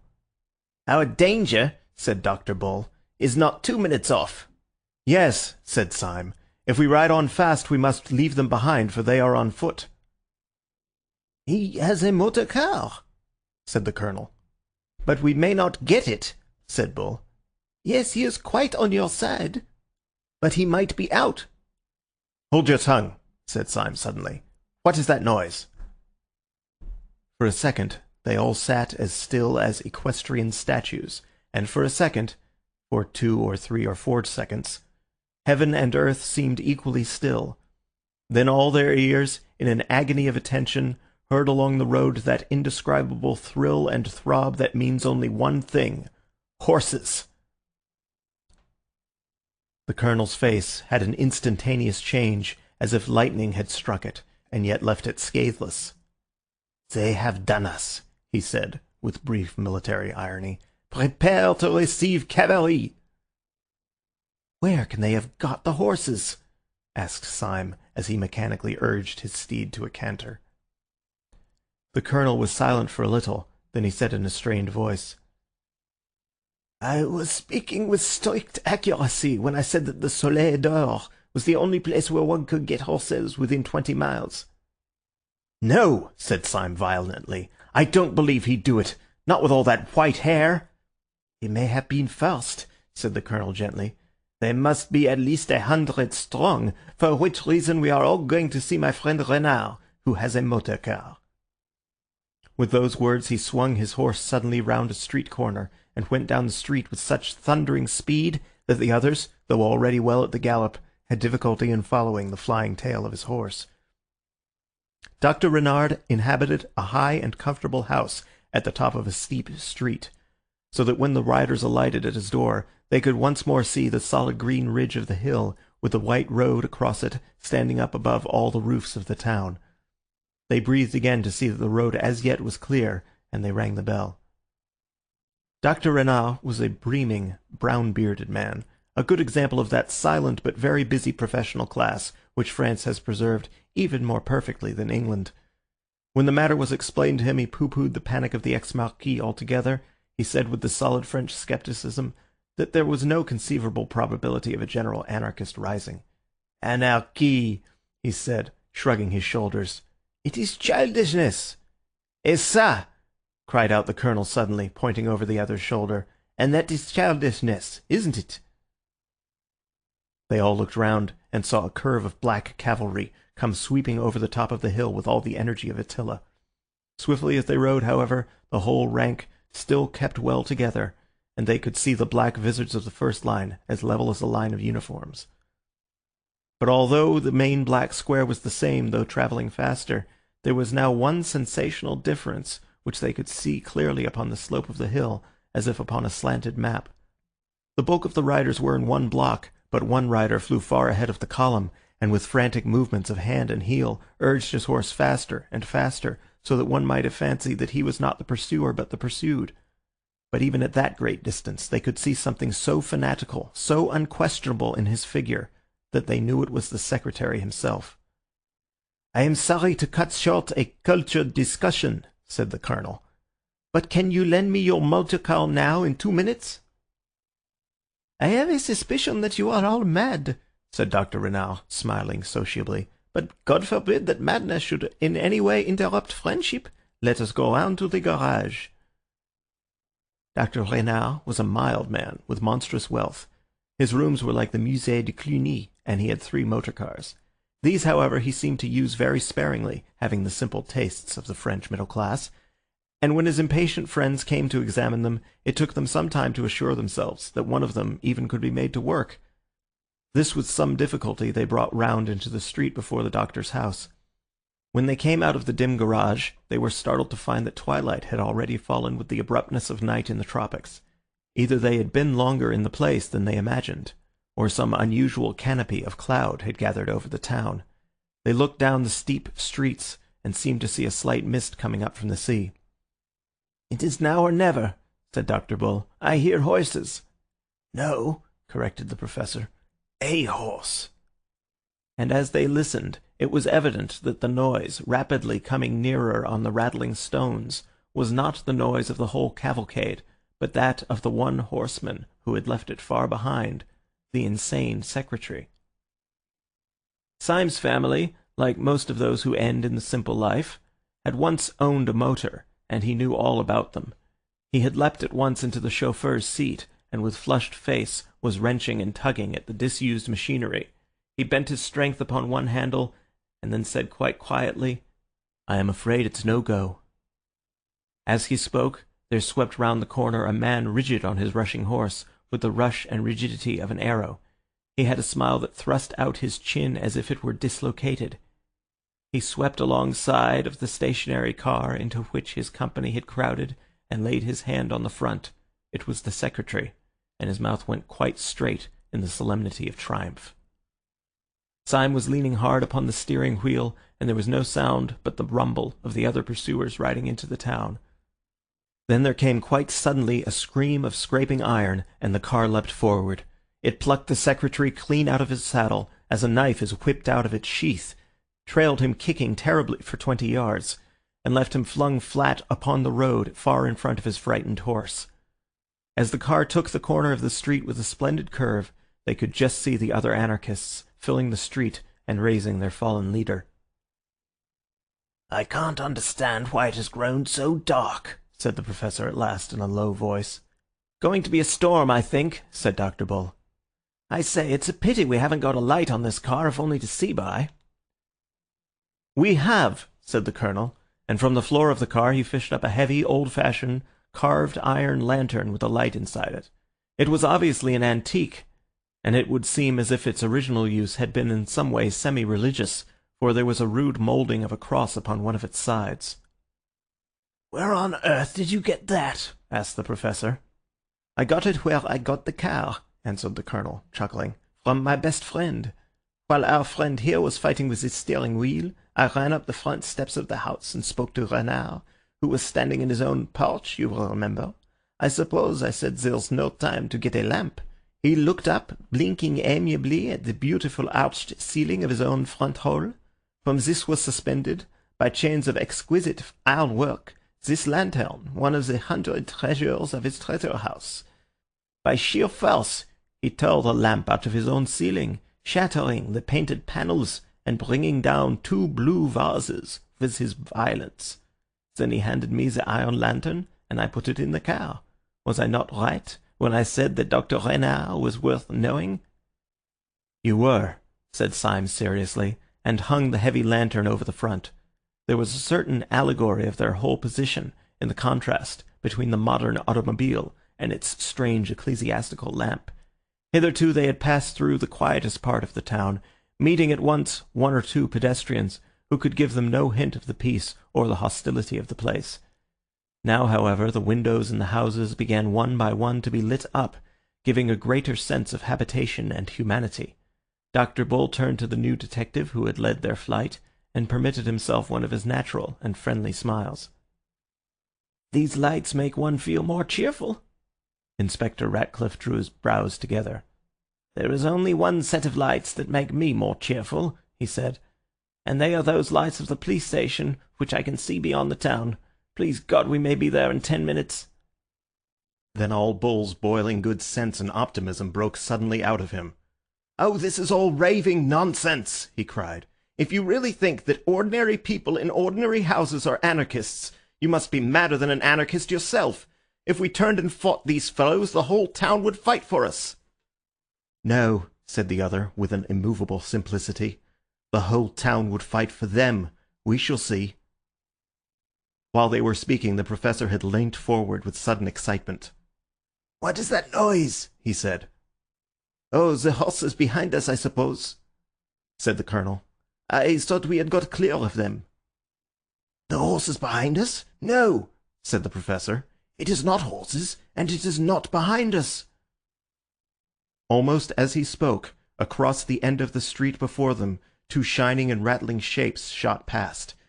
They were gone almost in a flash, but everyone could see that they were motor cars, and the Professor stood up with a pale face and swore that they were the other 2 motor cars from Dr. Renard's garage. "I tell you they were his," he repeated, with wild eyes, "and they were full of men in masks." "Absurd," said the Colonel angrily. "Dr. Renard would never give them his cows."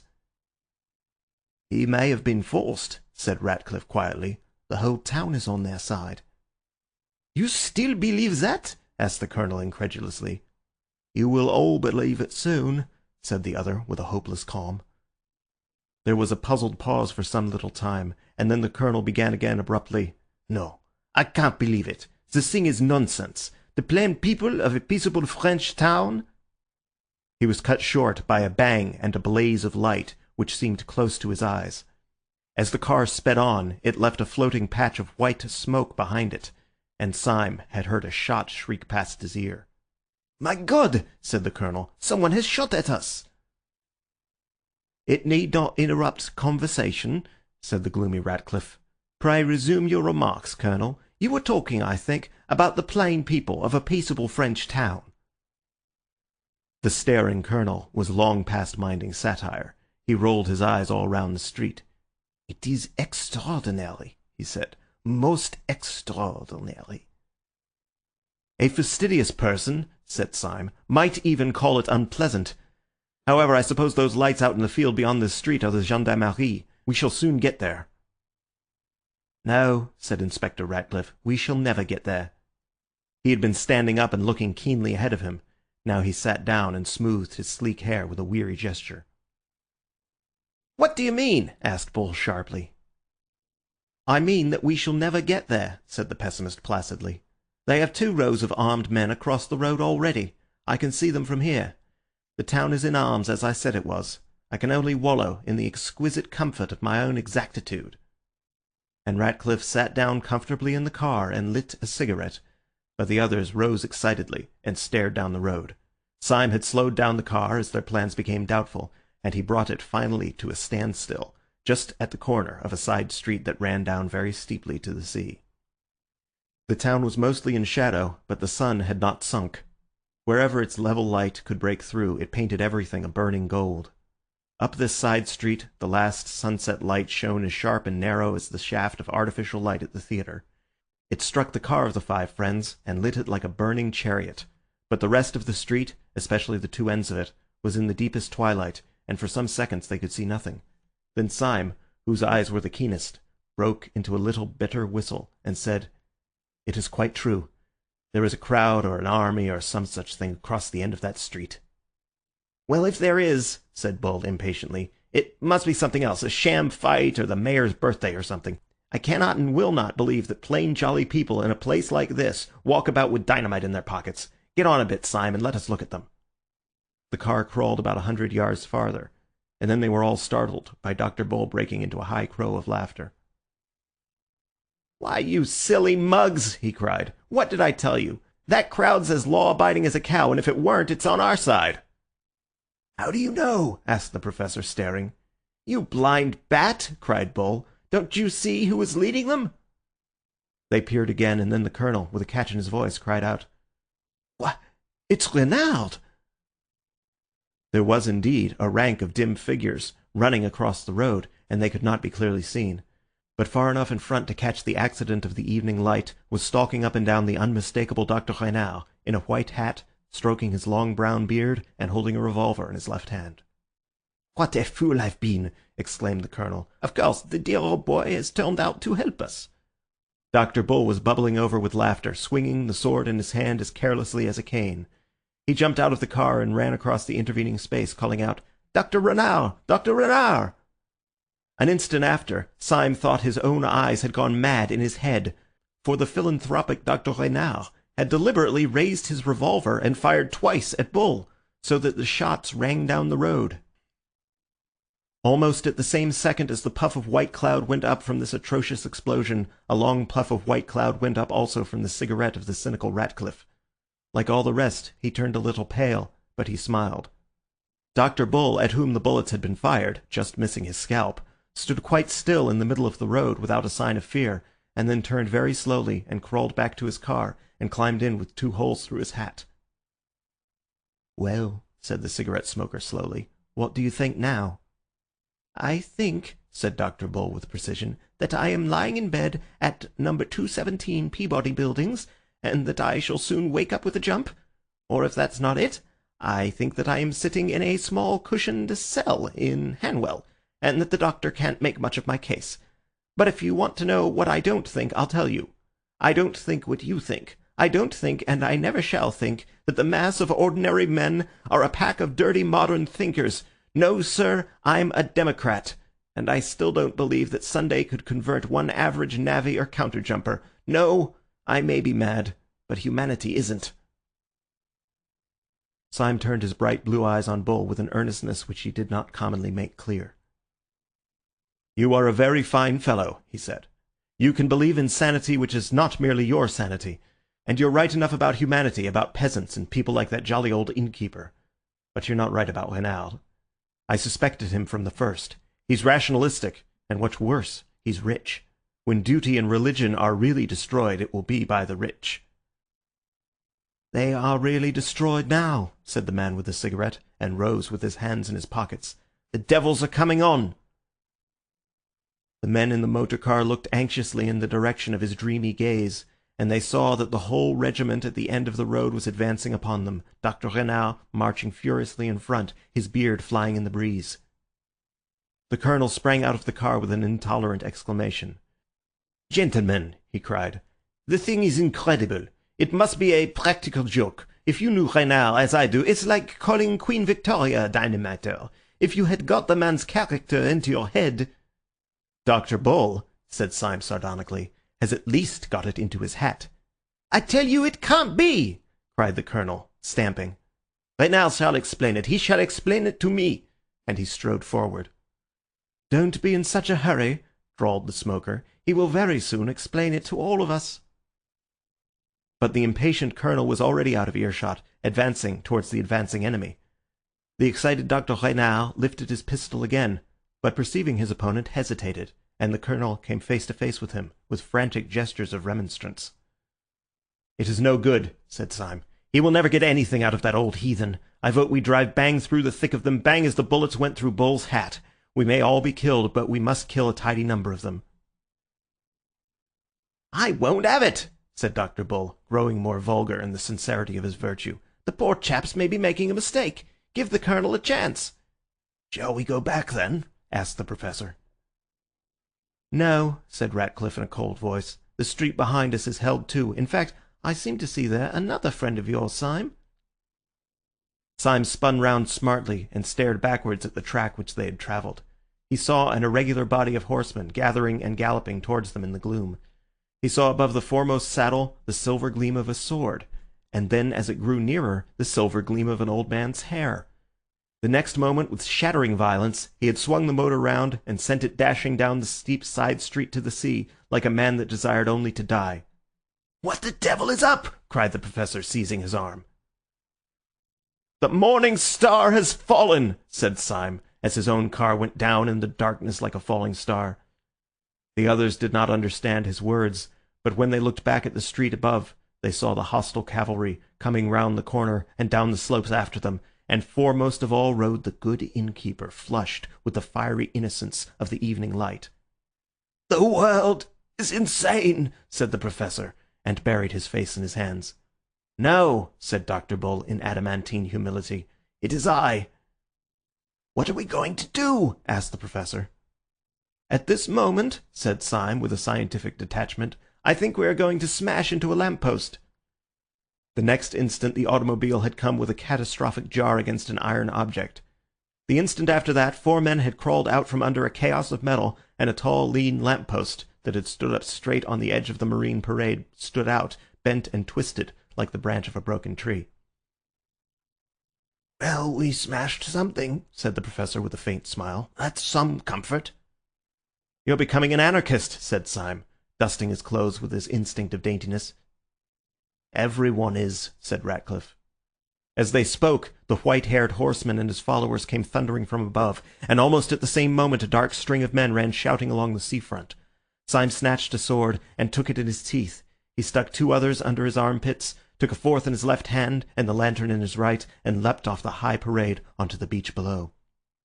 The others leapt after him with a common acceptance of such decisive action, leaving the debris and the gathering mob above them. "We have one more chance," said Syme, taking the steel out of his mouth. "Whatever all this pandemonium means, I suppose the police station will help us.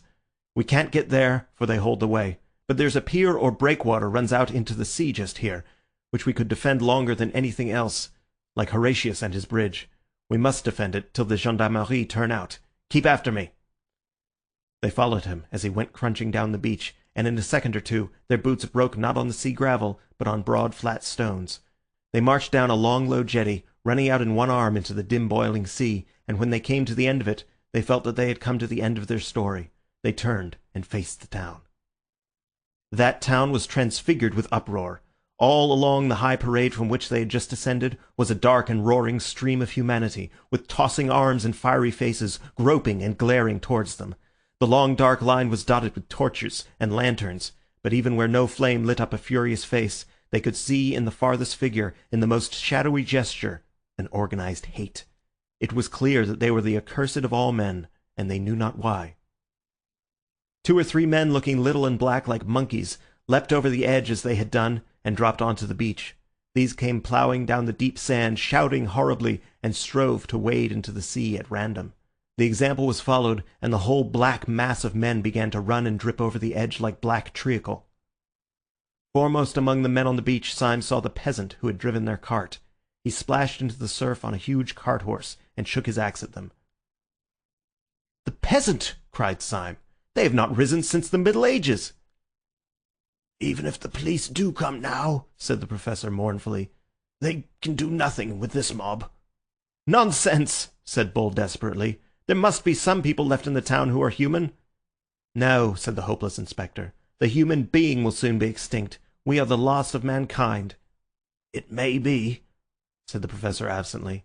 Then he added in his dreamy voice, "What is all that at the end of the Duncade? Nor public flame, nor private, dares to shine, nor human light is left, nor glimpse divine. Lo, thy dread empire chaos is restored. Light dies before thine uncreating word. Thy hand, great Anarch, lets the curtain fall, and universal darkness buries all. "Stop!" cried Bull suddenly. "The gendarmes are out!" The low lights of the police station were indeed blotted and broken with hurrying figures, and they heard through the darkness the clash and jingle of a disciplined cavalry. "They are charging the mob!" cried Bull, in ecstasy or alarm. "No," said Syme. "They are formed along the parade." "They have unslung their carbines!" cried Bull, dancing with excitement. "Yes," said Ratcliffe, "and they are going to fire on us." As he spoke there came a long crackle of musketry, and bullets seemed to hop like hailstones on the stones in front of them. "The gendarmes have joined them!" cried the Professor, and struck his forehead. "I am in the padded cell," said Bull solidly. There was a long silence, and then Ratcliffe said, looking out over the swollen sea, all a sort of grey purple, "What does it matter who is mad or who is sane? We shall all be dead soon." Syme turned to him and said, "You are quite hopeless, then?" Mr. Ratcliffe kept a stony silence, then at last he said quietly, "No, oddly enough I am not quite hopeless. There is one insane little hope that I cannot get out of my mind. The power of this whole planet is against us, yet I cannot help wondering whether this one silly little hope is hopeless yet." "In what or whom is your hope?" asked Syme with curiosity. "In a man I never saw," said the other, looking at the leaden sea. "I know what you mean," said Syme in a low voice. "The man in the dark room. But Sunday must have killed him by now." "Perhaps," said the other steadily. "But if so, he was the only man whom Sunday found it hard to kill." "I heard what you said," said the Professor, with his back turned. "I also am holding hard on to the thing I never saw." All of a sudden Syme, who was standing as if blind with introspective thought, swung round and cried out like a man waking from sleep. "Where is the Colonel? I thought he was with us." "The Colonel! Yes!" cried Bull. "Where on earth is the Colonel?" "He went to speak to Renard," said the Professor. "We cannot leave him among all those beasts," cried Syme. "Let us die like gentlemen if—" "Do not pity the Colonel," said Ratcliffe with a pale sneer.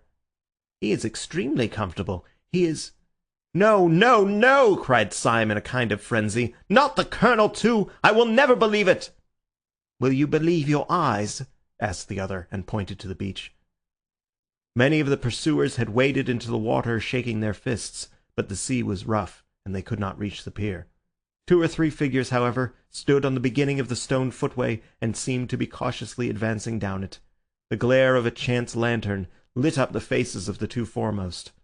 One face wore a black half-mask, and under it the mouth was twisting about in such a madness of nerves that the black tuft of beard wriggled round and round like a restless living thing.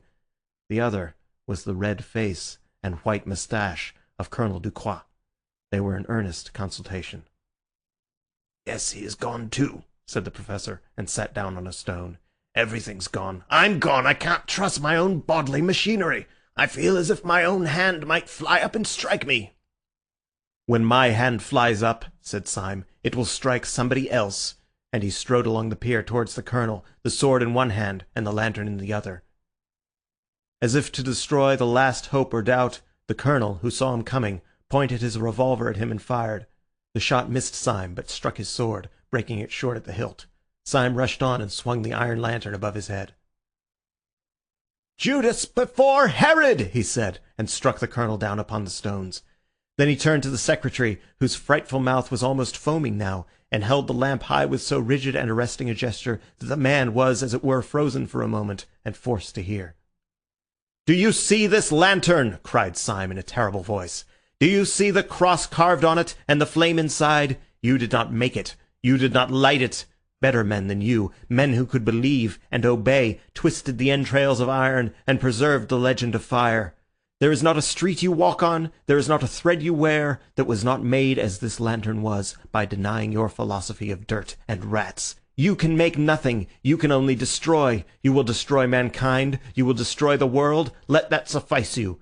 Yet this one old Christian lantern you shall not destroy. It shall go where your empire of apes will never have the wit to find it."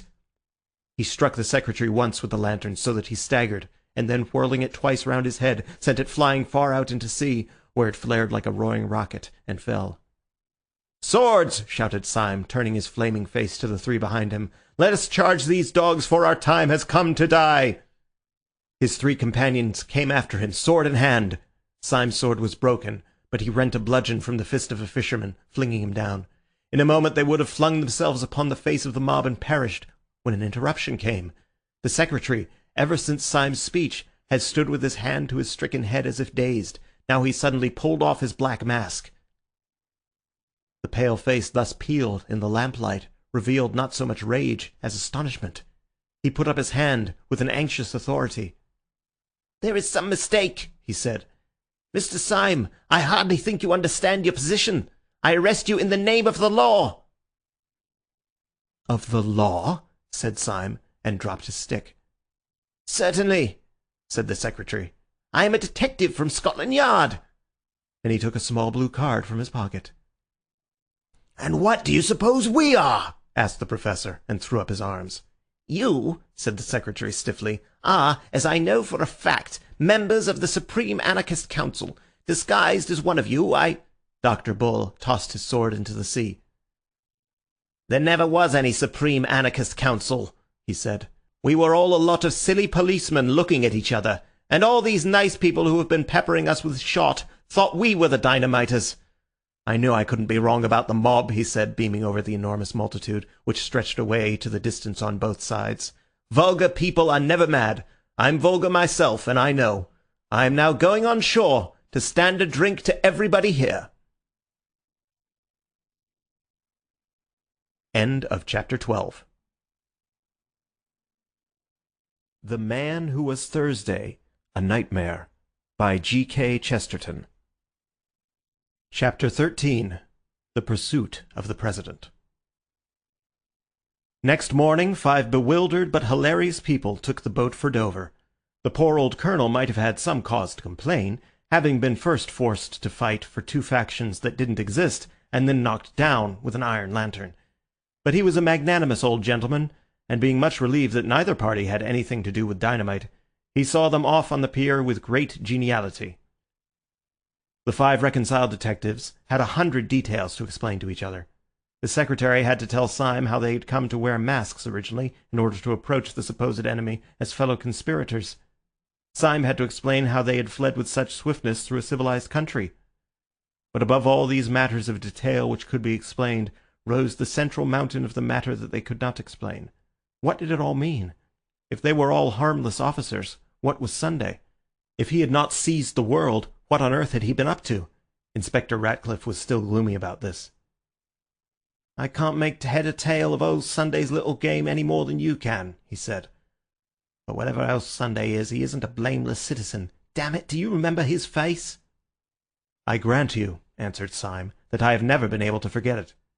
"Well," said the secretary, "I suppose we can find out soon, for tomorrow we have our next general meeting." "You will excuse me," he said, with a rather ghastly smile, "for being well acquainted with my secretarial duties." "I suppose you are right," said the professor reflectively. "I suppose we might find it out from him. But I confess that I should feel a bit afraid of asking Sunday who he really is." "Why?" asked the secretary. "For fear of bombs?" "No," said the professor, "for fear he might tell me." "Let us have some drinks," said Dr. Bull, after a silence. Throughout their whole journey by boat and train they were highly convivial, but they instinctively kept together. Dr. Bull, who had always been the optimist of the party, endeavoured to persuade the other 4 that the whole company could take the same hansom cab from Victoria. But this was overruled, and they went in a 4-wheeler with Dr. Bull on the box, singing. They finished their journey at a hotel in Piccadilly Circus, so as to be close to the early breakfast next morning in Leicester Square. Yet even then the adventures of the day were not entirely over. Dr. Bull, discontented with the general proposal to go to bed, had strolled out of the hotel at about 11 to see and taste some of the beauties of London. 20 minutes afterwards he came back and made quite a clamour in the hall. Syme, who tried at first to soothe him, was forced at last to listen to his communication with quite new attention. "I tell you I've seen him," said Dr. Bull with thick emphasis. "Whom?" asked Syme quickly. "Not the President?" "Not so bad as that," said Dr. Bull with unnecessary laughter. "Not so bad as that. I've got him here." "Got whom here?" asked Syme impatiently. "Hairy man," said the other lucidly. "Man that used to be hairy man. Gogol. Here he is."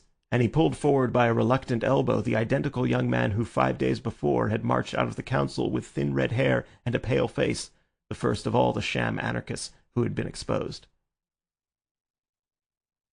"Why do you worry with me?" he cried. "You have expelled me as a spy." "We are all spies," whispered Syme. "We're all spies!" shouted Dr. Bull. "Come and have a drink!" Next morning the battalion of the reunited Six marched stolidly towards the hotel in Leicester Square. "This is more cheerful," said Dr. Bull. "We are 6 men, going to ask one man what he means." "I think it is a bit queerer than that," said Syme. "I think it is 6 men going to ask one man what they mean." They turned in silence into the square, and though the hotel was in the opposite corner, they saw at once the little balcony and a figure that looked too big for it. He was sitting alone with bent head, poring over a newspaper. But all his councillors, who had come to vote him down, crossed that square as if they were watched out of heaven by 100 eyes. They had disputed much upon their policy, about whether they should leave the unmasked Gogol without and begin diplomatically, or whether they should bring him in and blow up the gunpowder at once. The influence of Syme and Bull prevailed for the latter course, though the secretary to the last asked them why they attacked Sunday so rashly. "My reason is quite simple," said Syme. "I attack him rashly because I am afraid of him." They followed Syme up the dark stair in silence, and they all came out simultaneously into the broad sunlight of the morning and the broad sunlight of Sunday's smile. "Delightful," he said. "So pleased to see you all. What an exquisite day it is. Is the Tsar dead?" The secretary, who happened to be foremost, drew himself together for a dignified outburst. "No, sir," he said sternly. "There has been no massacre. I bring you news of no such disgusting spectacles." "Disgusting spectacles?" repeated the President with a bright inquiring smile. "You mean Dr. Bull's spectacles?" The secretary choked for a moment, and the President went on with a sort of smooth appeal. "Of course, we all have our opinions and even our eyes, but really to call them disgusting, before the man himself." Dr. Bull tore off his spectacles and broke them on the table. "My spectacles are blackguardly," he said, "but I'm not. Look at my face." "I dare say it's the sort of face that grows on one," said the President. "In fact, it grows on you, and who am I to quarrel with the wild fruits upon the tree of life? I dare say it will grow on me some day." "We have no time for tomfoolery," said the secretary, breaking in savagely. "We have come to know what all this means. Who are you? What are you? Why did you get us all here? Do you know who and what we are? Are you a half-witted man playing the conspirator, or are you a clever man playing the fool? Answer me, I tell you." "Candidates," murmured Sunday, "are only required to answer 8 out of the 17 questions on the paper. As far as I can make out, you want me to tell you what I am and what you are and what this table is and what the council is and what this world is, for all I know. Well, I will go so far as to rend the veil of one mystery. If you want to know what you are a set of highly well-intentioned young jackasses." "And you," said Syme, leaning forward, "what are you?" "I? What am I?" roared the President, and he rose slowly to an incredible height, like some enormous wave about to arch above them and break. "You want to know what I am, do you? Bull, you are a man of science. Grub in the roots of those trees and find out the truth about them. Syme, you are a poet. Stare at those morning clouds. But I tell you this, that you will have found out the truth of the last tree and the topmost clouds before the truth about me. You will understand the sea, and I shall still be a riddle. You shall know what the stars are and not know what I am. Since the beginning of the world, all men have hunted me like a wolf. Kings and sages, and poets and lawgivers, all the churches and all the philosophies. But I have never been caught yet, and the skies will fall in the time I turn to bay. I have given them a good run for their money, and I will now." Before one of them could move, the monstrous man had swung himself like some huge orangutan over the balustrade of the balcony. Yet before he dropped, he pulled himself up again as on a horizontal bar, and thrusting his great chin over the edge of the balcony, said solemnly, "There's one thing I'll tell you, though, about who I am. I am the man in the dark room who made you all policemen." With that, he fell from the balcony, bouncing on the stones below like a great ball of india rubber, and went bounding off towards the corner of the Alhambra, where he hailed a hansom cab and sprang inside it. The 6 detectives had been standing thunderstruck and livid in the light of his last assertion, but when he disappeared into the cab, Syme's practical senses returned to him, and leaping over the balcony so recklessly as almost to break his legs, he called another cab. He and Bull sprang into the cab together, the Professor and the Inspector into another, while the Secretary and the late Gogol scrambled into a third just in time to pursue the flying Syme, who was pursuing the flying President. Sunday led them a wild chase towards the northwest, his cabman, evidently under the influence of more than common inducements, urging the horse at breakneck speed. But Syme was in no mood for delicacies, and he stood up in his own cab shouting, "Stop, thief!" until crowds ran along beside his cab, and policemen began to stop and ask questions. All this had its influence upon the President's cabman, who began to look dubious and to slow down to a trot. He opened the trap to talk reasonably to his fare, and in so doing let the long whip droop over the front of the cab. Sunday leant forward, seized it, and jerked it violently out of the man's hand. Then, standing up in front of the cab himself, he lashed the horse and roared aloud, so that they went down the streets like a flying storm. Through street after street and square after square went whirling this preposterous vehicle, in which the fare was urging the horse, and the driver trying desperately to stop it. The other 3 cabs came after it, if the phrase be permissible of a cab, like panting hounds. Shops and streets shot by like rattling arrows.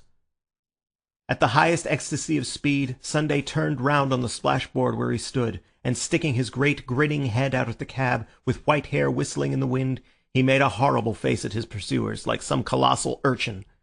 Then raising his right hand swiftly, he flung a ball of paper in Syme's face and vanished. Syme caught the thing while instinctively warding it off, and discovered that it consisted of 2 crumpled papers. One was addressed to himself, and the other to Dr. Bull, with a very long, and it is to be feared partly ironical, string of letters after his name. Dr. Bull's address was, at any rate, considerably longer than his communication, for the communication consisted entirely of the words, "What about Martin Tupper now?" "What does the old maniac mean?" asked Bull, staring at the words. "What does yours say, Syme?" Syme's message was, at any rate, longer, and ran as follows. "No one would regret anything in the nature of an interference by the Archdeacon more than I. I trust it will not come to that. But for the last time, wear your galoshes. The thing is too bad, especially after what Uncle said." The President's cabman seemed to be regaining some control over his horse, and the pursuers gained a little as they swept round into the Edgware Road. And here there occurred what seemed to the Allies a providential stoppage. Traffic of every kind was swerving to right or left or stopping, for down the long road was coming the unmistakable roar announcing the fire engine, which in a few seconds went by like a brazen thunderbolt. But quick as it went by, Sunday had bounded out of his cab, sprung at the fire engine, caught it, slung himself onto it, and was seen as he disappeared in the noisy distance talking to the astonished fireman with explanatory gestures. "After him!" howled Syme. "He can't go astray now. There's no mistaking a fire engine." The 3 cabmen, who had been stunned for a moment, whipped up their horses and slightly decreased the distance between themselves and their disappearing prey. The President acknowledged this proximity by coming to the back of the car, bowing repeatedly, kissing his hand, and finally flinging a neatly folded note into the bosom of Inspector Ratcliffe. When that gentleman opened it, not without impatience, he found it contained the words, "Fly at once. The truth about your trouser stretchers is known. A friend." The fire engine had struck still farther to the north, into a region that they did not recognize. And as it ran by a line of high railings shadowed with trees, the 6 friends were startled, but somewhat relieved, to see the President leap from the fire engine, though whether through another whim or the increasing protest of his entertainers they could not see. Before the 3 cabs, however, could reach up to the spot, he had gone up the high railings like a huge grey cat, tossed himself over, and vanished in a darkness of leaves. Syme, with a furious gesture, stopped his cab, jumped out, and sprang also to the escalade. When he had one leg over the fence, and his friends were following, he turned a face on them which shone quite pale in the shadow. "What place can this be?" he asked. "Can it be the old devil's house? I've heard he has a house in North London." "All the better," said the secretary grimly, planting a foot in a foothold. "We shall find him at home." "No, but it isn't that," said Syme, knitting his brows. "I hear the most horrible noises, like devils laughing and sneezing and blowing their devilish noses." "His dog's barking, of course," said the secretary. "Why not say his blackbeetle's barking?" said Syme furiously. "Snails barking! Geraniums barking! Did you ever hear a dog bark like that?" He held up his hand, and there came out of the thicket a long growling roar that seemed to get under the skin and freeze the flesh, a low thrilling roar that made a throbbing in the air all about them. "The dogs of Sunday would be no ordinary dogs," said Gogol, and shuddered. Syme had jumped down on the other side, but he still stood listening impatiently. "Well, listen to that," he said. "Is that a dog? Anybody's dog?" There broke upon their ear a hoarse screaming as of things protesting and clamouring in sudden pain, and then far off like an echo what sounded like a long nasal trumpet.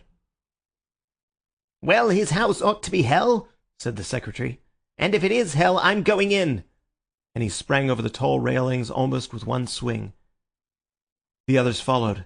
They broke through a tangle of plants and shrubs, and came out on an open path.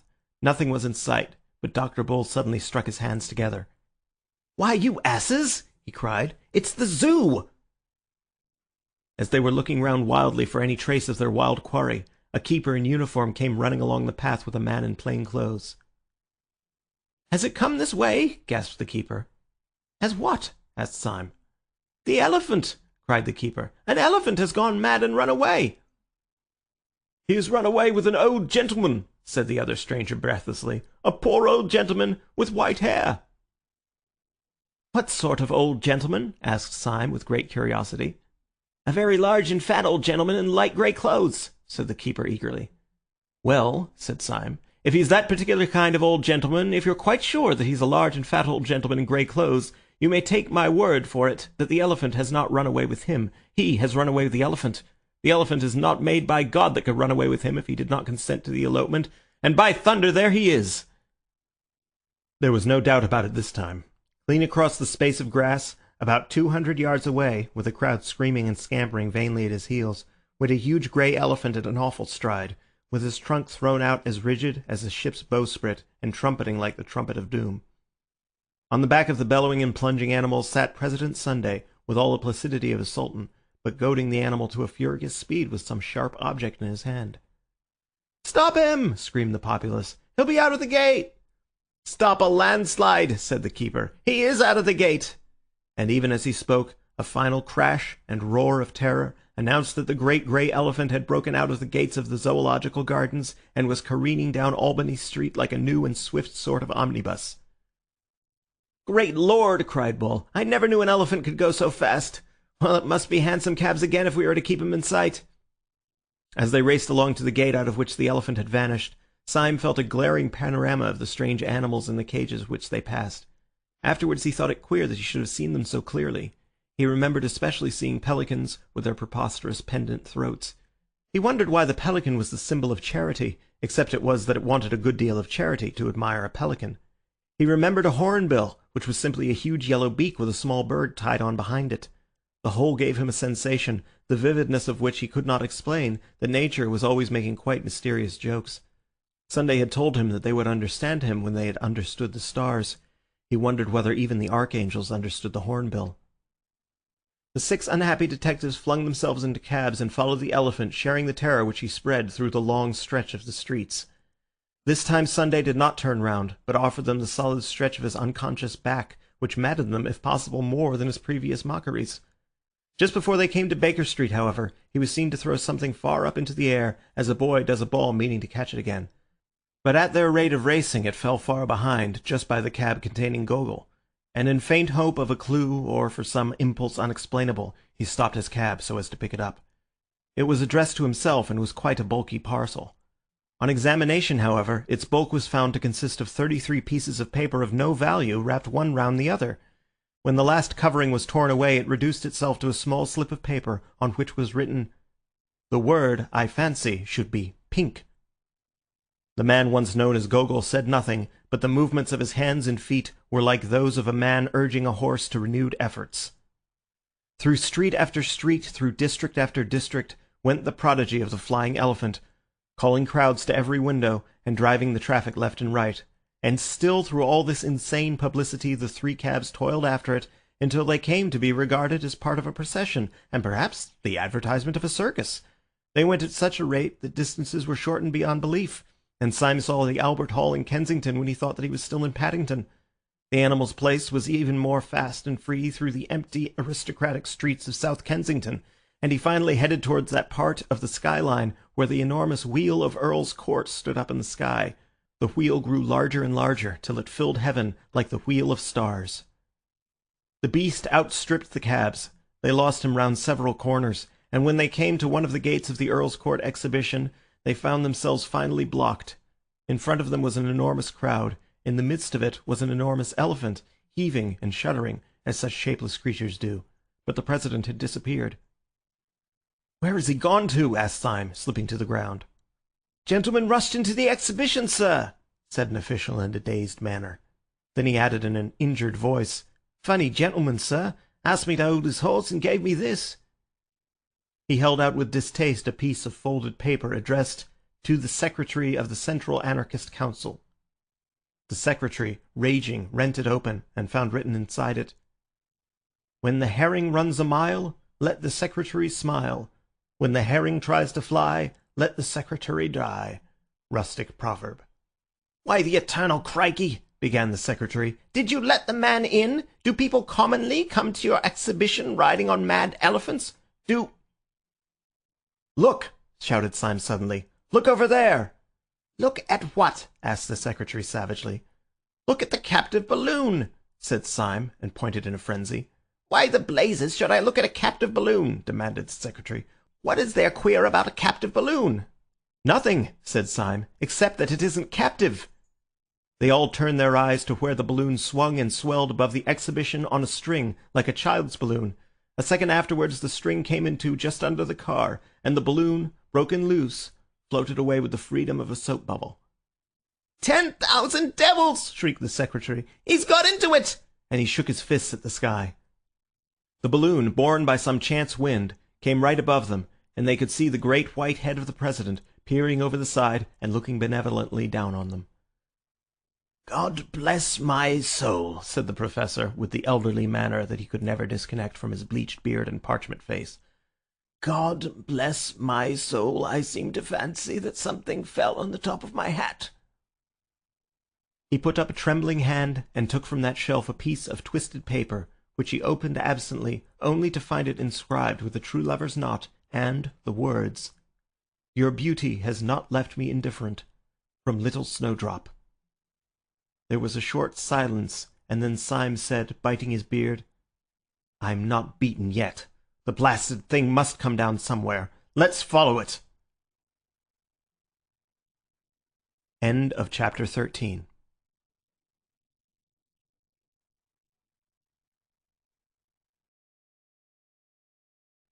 The Man Who Was Thursday, A Nightmare, by G.K. Chesterton. Chapter 14. The Six Philosophers.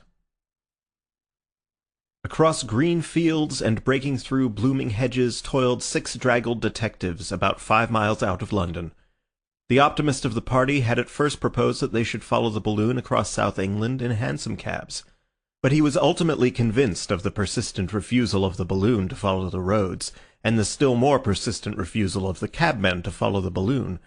Consequently, the tireless, though exasperated travellers broke through black thickets and ploughed through ploughed fields till each was turned into a figure too outrageous to be mistaken for a tramp.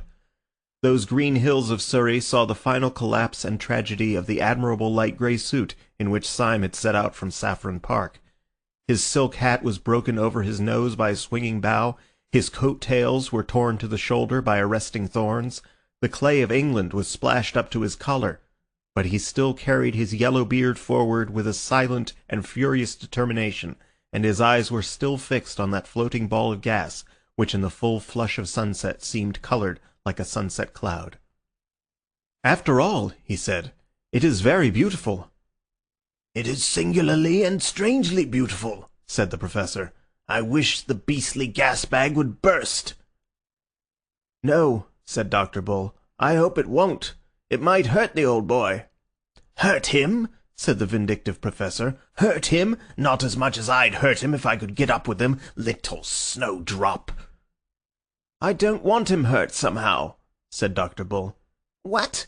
cried the Secretary bitterly. "Do you believe all that tale about his being our man in the dark room? Sunday would say he was anybody." "I don't know whether I believe it or not," said Dr. Bull. "But it isn't that I mean. I can't wish old Sunday's balloon to burst because—" "Well," said Syme impatiently, "because?" "Well, because he's so jolly like a balloon himself," said Dr. Bull desperately. "I don't understand a word of all that idea of his being the same man who gave us all our blue cards. It seems to make everything nonsense. But I don't care who knows it. I always had a sympathy for old Sunday himself, wicked as he was, just as if he was a great bouncing baby. How can I explain what my queer sympathy was? It didn't prevent my fighting him like hell. Shall I make it clear if I say that I liked him because he was so fat?" "You will not," said the Secretary.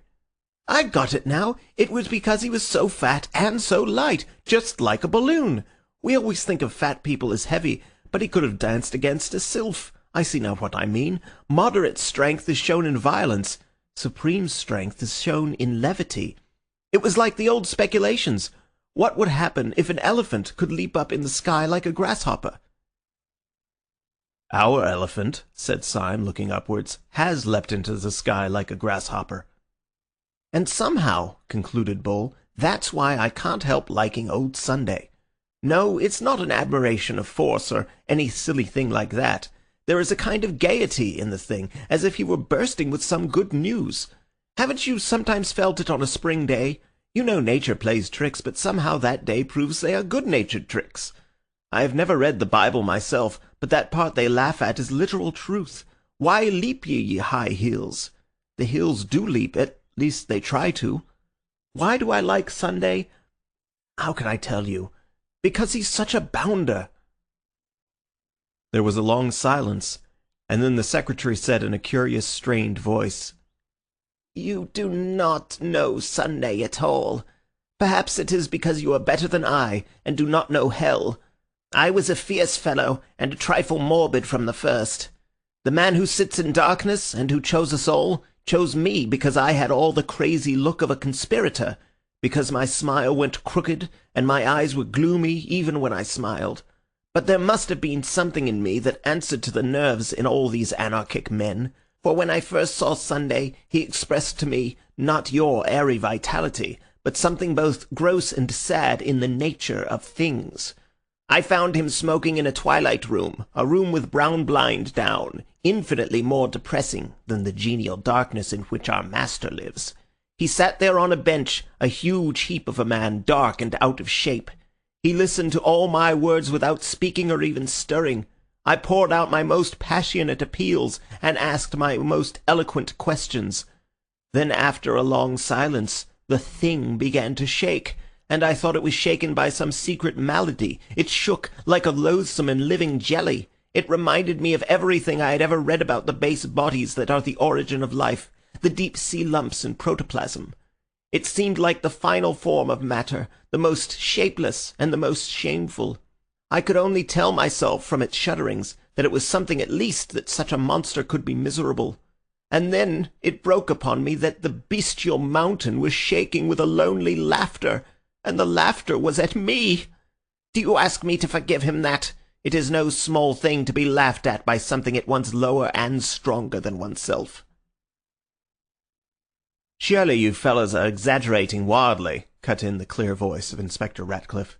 "President Sunday is a terrible fellow for one's intellect, but he's not such a Barnum's freak physically as you make out. He received me in an ordinary office, in a grey check coat, in broad daylight. He talked to me in an ordinary way. But I'll tell you what is a trifle creepy about Sunday. His room is neat, his clothes are neat, everything seems in order, but he's absent-minded. Sometimes his great bright eyes go quite blind. For hours he forgets that you are there. Now absent-mindedness is a bit too awful in a bad man. We think of a wicked man as vigilant. We can't think of a wicked man who is honestly and sincerely dreamy because we daren't think of a wicked man alone with himself. An absent-minded man means a good-natured man. It means a man who, if he happens to see you, will apologize. But how will you bear an absent-minded man who, if he happens to see you, will kill you? That is what tries the nerves, abstraction combined with cruelty. Men have felt it sometimes when they went through wild forests, and felt that the animals there were at once innocent and pitiless. They might ignore or slay. How would you like to pass 10 mortal hours in a parlour with an absent-minded tiger? "And what do you think of Sunday, Gogol?" asked Syme. "I don't think of Sunday on principle," said Gogol simply, "any more than I stare at the sun at noonday." "Well, that is a point of view," said Syme thoughtfully. "What do you say, Professor?" The Professor was walking with bent head and trailing stick, and he did not answer at all. "Wake up, Professor," said Syme genially. "Tell us what you think of Sunday." The Professor spoke at last very slowly.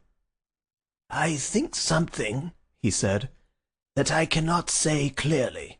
Or rather, I think something that I cannot even think clearly. But it is something like this. My early life, as you know, was a bit too large and loose. Well, when I saw Sunday's face, I thought it was too large. Everybody does. But I also thought it was too loose. The face was so big that one couldn't focus it or make it a face at all. The eye was so far away from the nose that it wasn't an eye. The mouth was so much by itself that one had to think of it by itself. The whole thing is too hard to explain." He paused for a little, still trailing his stick, and then went on. "But put it this way. Walking up a road at night, I have seen a lamp and a lighted window and a cloud make together a most complete and unmistakable face. If anyone in heaven has that face, I shall know him again. Yet when I walked a little farther, I found that there was no face, that the window was 10 yards away, the lamp 10 yards, the cloud beyond the world. Well, Sunday's face escaped me. It ran away to right and left, as such chance pictures run away. And so his face has made me somehow doubt whether there are any faces. I don't know whether your face, Bull, is a face or a combination in perspective. Perhaps one black disk of your beastly glasses is quite close, and another 50 miles away. Oh, the doubts of a materialist are not worth a dump. Sunday has taught me the last and the worst doubts, the doubts of a spiritualist. I am a Buddhist, I suppose, and Buddhism is not a creed, it is a doubt. My poor dear Bull, I do not believe that you really have a face. I have not faith enough to believe in matter." Syme's eyes were still fixed upon the errant orb, which, reddened in the evening light, looked like some rosier and more innocent world. "Have you noticed an odd thing," he said, "about all your descriptions? Each man of you finds Sunday quite different, yet each man of you can only find one thing to compare him to, the universe itself. Bull finds him like the earth in spring, Gogol like the sun at noonday, the secretary is reminded of the shapeless protoplasm, and the inspector of the carelessness of virgin forests. The professor says he is like a changing landscape. This is queer, but it is queerer still that I also have had my odd notion about the president, and I also find that I think of Sunday as I think of the whole world." "Get on a little faster, Syme," said Bull. "Never mind the balloon." "When I first saw Sunday," said Syme slowly, "I only saw his back. And when I saw his back, I knew he was the worst man in the world. His neck and shoulders were brutal, like those of some apish god. His head had a stoop that was hardly human, like the stoop of an ox. In fact, I had at once the revolting fancy that this was not a man at all, but a beast dressed up in men's clothes." "Get on," said Dr. Bull. "And then the queer thing happened. I had seen his back from the street, as he sat in the balcony. Then I entered the hotel, and coming round the other side of him, saw his face in the sunlight. His face frightened me, as it did everyone, but not because it was brutal, not because it was evil. On the contrary, it frightened me because it was so beautiful, because it was so good." "Syme," exclaimed the secretary, "are you ill?" It was like the face of some ancient archangel judging justly after heroic wars. There was laughter in the eyes, and in the mouth honour and sorrow. There was the same white hair, the same great grey-clad shoulders that I had seen from behind. But when I saw him from behind, I was certain he was an animal. And when I saw him in front, I knew he was a god. Pan, said the Professor dreamily, was a god and an animal. Then and again and always, went on Syme like a man talking to himself, that has been for me the mystery of Sunday, and it is also the mystery of the world. When I see the horrible back, I am sure the noble face is but a mask. When I see the face but for an instant, I know the back is only a jest. Bad is so bad that we cannot but think good an accident. Good is so good that we feel certain that evil could be explained. But the whole came to a kind of crest yesterday when I raced Sunday for the cab and was just behind him all the way. Had you time for thinking then? Asked Ratcliffe. Time, replied Syme, for one outrageous thought. I was suddenly possessed with the idea that the blind, blank back of his head really was his face, an awful, eyeless face staring at me. And I fancied that the figure running in front of me was really a figure running backwards and dancing as he ran. Horrible, said Dr. Bull, and shuddered. Horrible is not the word, said Syme.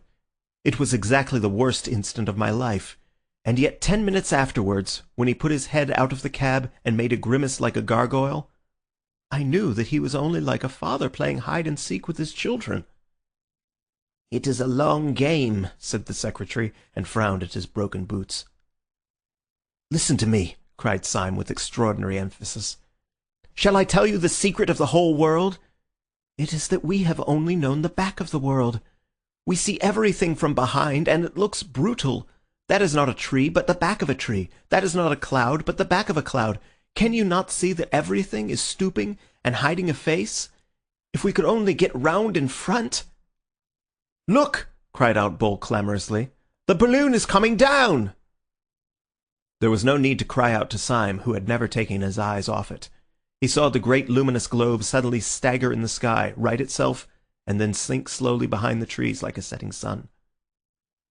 The man called Gogol, who had hardly spoken through all their weary travels, suddenly threw up his hands like a lost spirit. "He is dead!" he cried. "And now I know he was my friend in the dark!" "Dead," snorted the secretary. "You will not find him dead easily. If he has been tipped out of the car, we shall find him rolling as a colt rolls in a field, kicking his legs for fun." "Clashing his hoofs," said the Professor. "The colts do, and so did Pan." "Pan again," said Dr. Bull irritably. "You seem to think Pan is everything." "So he is," said the Professor. "In Greek, he means everything." "Don't forget," said the secretary, looking down, "that he also means panic." Syme had stood without hearing any of the exclamations. "It fell over there," he said shortly. "Let us follow it." Then he added, with an indescribable gesture, "Oh, if he has cheated us all by getting killed, it would be like one of his larks." He strode off towards the distant trees with a new energy, his rags and ribbons fluttering in the wind. The others followed him in a more footsore and dubious manner, and almost at the same moment all 6 men realized that they were not alone in the little field. Across the square of turf a tall man was advancing towards them, leaning on a strange long staff like a sceptre. He was clad in a fine but old-fashioned suit with knee-breeches. Its colour was that shade between blue, violet, and grey which can be seen in certain shadows of the woodland. His hair was whitish-grey, and at the first glance, taken along with his knee-breeches, looked as if it was powdered. His advance was very quiet, but for the silver frost upon his head, he might have been one to the shadows of the wood. "Gentlemen," he said, "my master has a carriage waiting for you in the road just by." "Who is your master?" asked Syme, standing quite still. "I was told you knew his name," said the man respectfully. There was a silence, and then the secretary said, "Where is this carriage?" "It has been waiting only a few moments," said the stranger. "My master has only just come home." Syme looked left and right upon the patch of green field in which he found himself. The hedges were ordinary hedges, the trees seemed ordinary trees, yet he felt like a man entrapped in fairyland. He looked the mysterious ambassador up and down, but he could discover nothing except that the man's coat was the exact colour of the purple shadows, and that the man's face was the exact colour of the red and brown and golden sky. "Show us the place," Syme said briefly, and without a word the man in the violet coat turned his back and walked towards a gap in the hedge, which let in suddenly the light of a white road. As the 6 wanderers broke out upon the thoroughfare, they saw the white road blocked by what looked like a long row of carriages, such a row of carriages as might close the approach to some house in Park Lane. Along the side of these carriages stood a rank of splendid servants, all dressed in the grey-blue uniform, and all having a certain quality of stateliness and freedom, which would not commonly belong to the servants of a gentleman, but rather to the officials and ambassadors of a great king. There were no less than 6 carriages waiting, one for each of the tattered and miserable band. All the attendants, as if in court dress, wore swords, and as each man crawled into his carriage they drew them and saluted with a sudden blaze of steel. "What can it all mean?" asked Bull of Syme as they separated. "Is this another joke of Sunday's?" "I don't know," said Syme as he sank wearily back in the cushions of his carriage. "But if it is, it's one of the jokes you talk about. It's a good-natured one." The 6 adventurers had passed through many adventures, but not one had carried them so utterly off their feet as this last adventure of comfort. They had all become inured to things going roughly, but things suddenly going smoothly swamped them. They could not even feebly imagine what the carriages were. It was enough for them to know that they were carriages, and carriages with cushions. They could not conceive who the old man was who had led them, but it was quite enough that he had certainly led them to the carriages. Syme drove through a drifting darkness of trees in utter abandonment. It was typical of him that while he had carried his bearded chin forward fiercely so long as anything could be done, when the whole business was taken out of his hands, he fell back on the cushions in a frank collapse. Very gradually and very vaguely he realized into what rich roads the carriage was carrying him. He saw that they passed the stone gates of what might have been a park, that they began gradually to climb a hill which, while wooded on both sides, was somewhat more orderly than a forest. Then there began to grow upon him, as upon a man slowly waking from a healthy sleep, a pleasure in everything. He felt that the hedges were what hedges should be, living walls, that a hedge is like a human army, disciplined, but all the more alive. He saw high elms behind the hedges, and vaguely thought how happy boys would be climbing there. Then his carriage took a turn of the path, and he saw suddenly and quietly, like a long low sunset cloud, a long low house, mellow in the mild light of sunset. All the 6 friends compared notes afterwards and quarrelled, but they all agreed that in some unaccountable way the place reminded them of their boyhood. It was either this elm top or that crooked path, it was either this scrap of orchard or that shape of a window, but each man of them declared that he could remember this place before he could remember his mother. When the carriages eventually rolled up to a large, low, cavernous gateway, another man in the same uniform, but wearing a silver star on the grey breast of his coat, came out to meet them. This impressive person said to the bewildered Syme, "Refreshments are provided for you in your room." Syme, under the influence of the same mesmeric sleep of amazement, went up the large oaken stairs after the respectful attendant. He entered a splendid suite of apartments that seemed to be designed specially for him.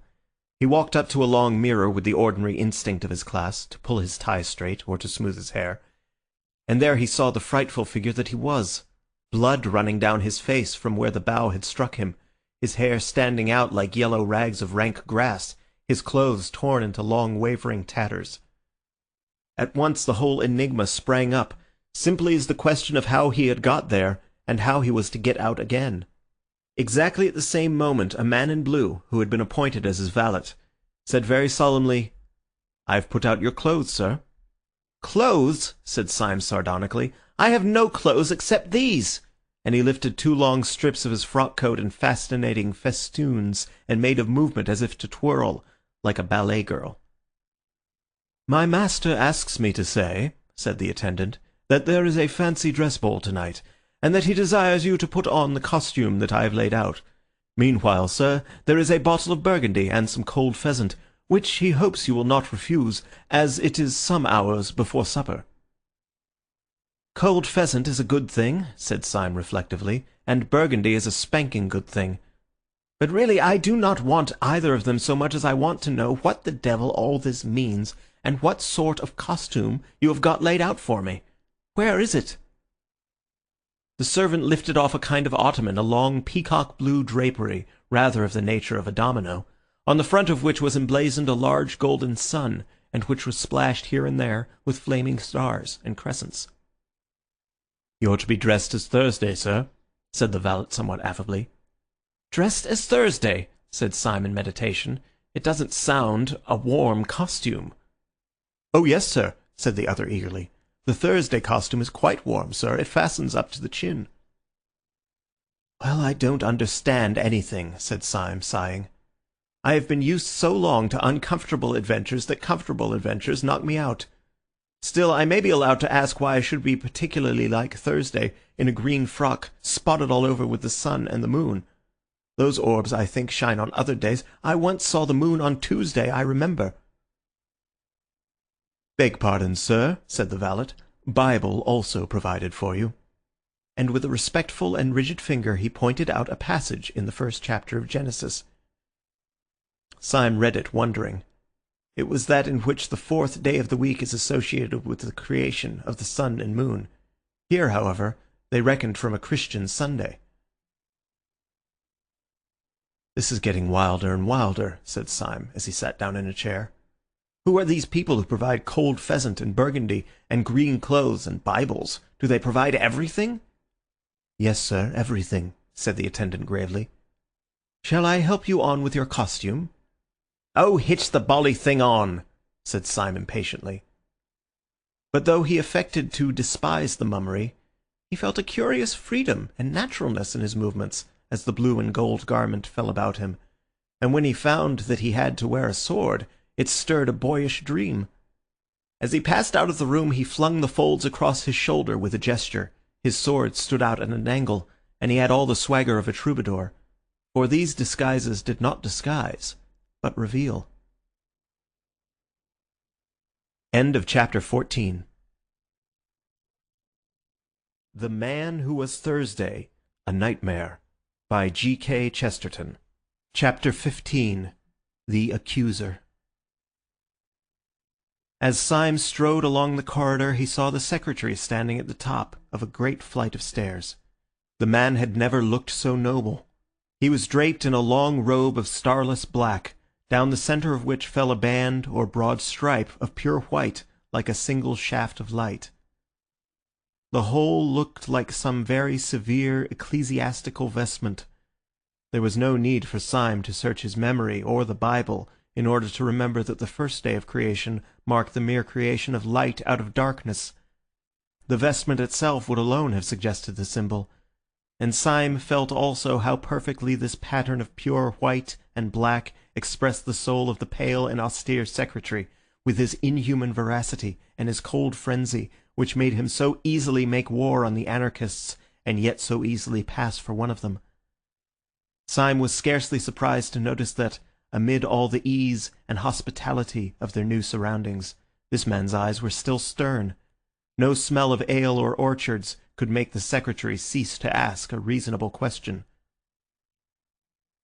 If Syme had been able to see himself, he would have realized that he, too, seemed to be for the first time himself and no one else.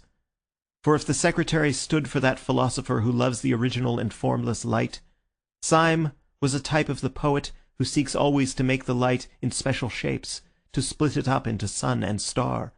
The philosopher may sometimes love the infinite, the poet always loves the finite. For him, the great moment is not the creation of light, but the creation of the sun and moon.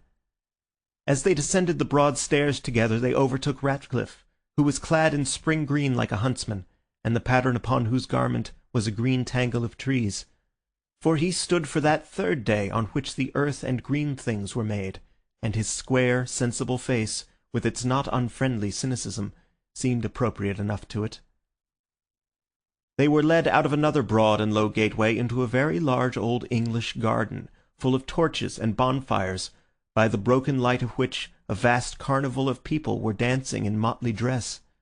Syme seemed to see every shape in nature imitated in some crazy costume.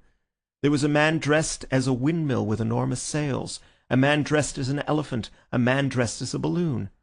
The two last together seemed to keep the thread of their farcical adventures.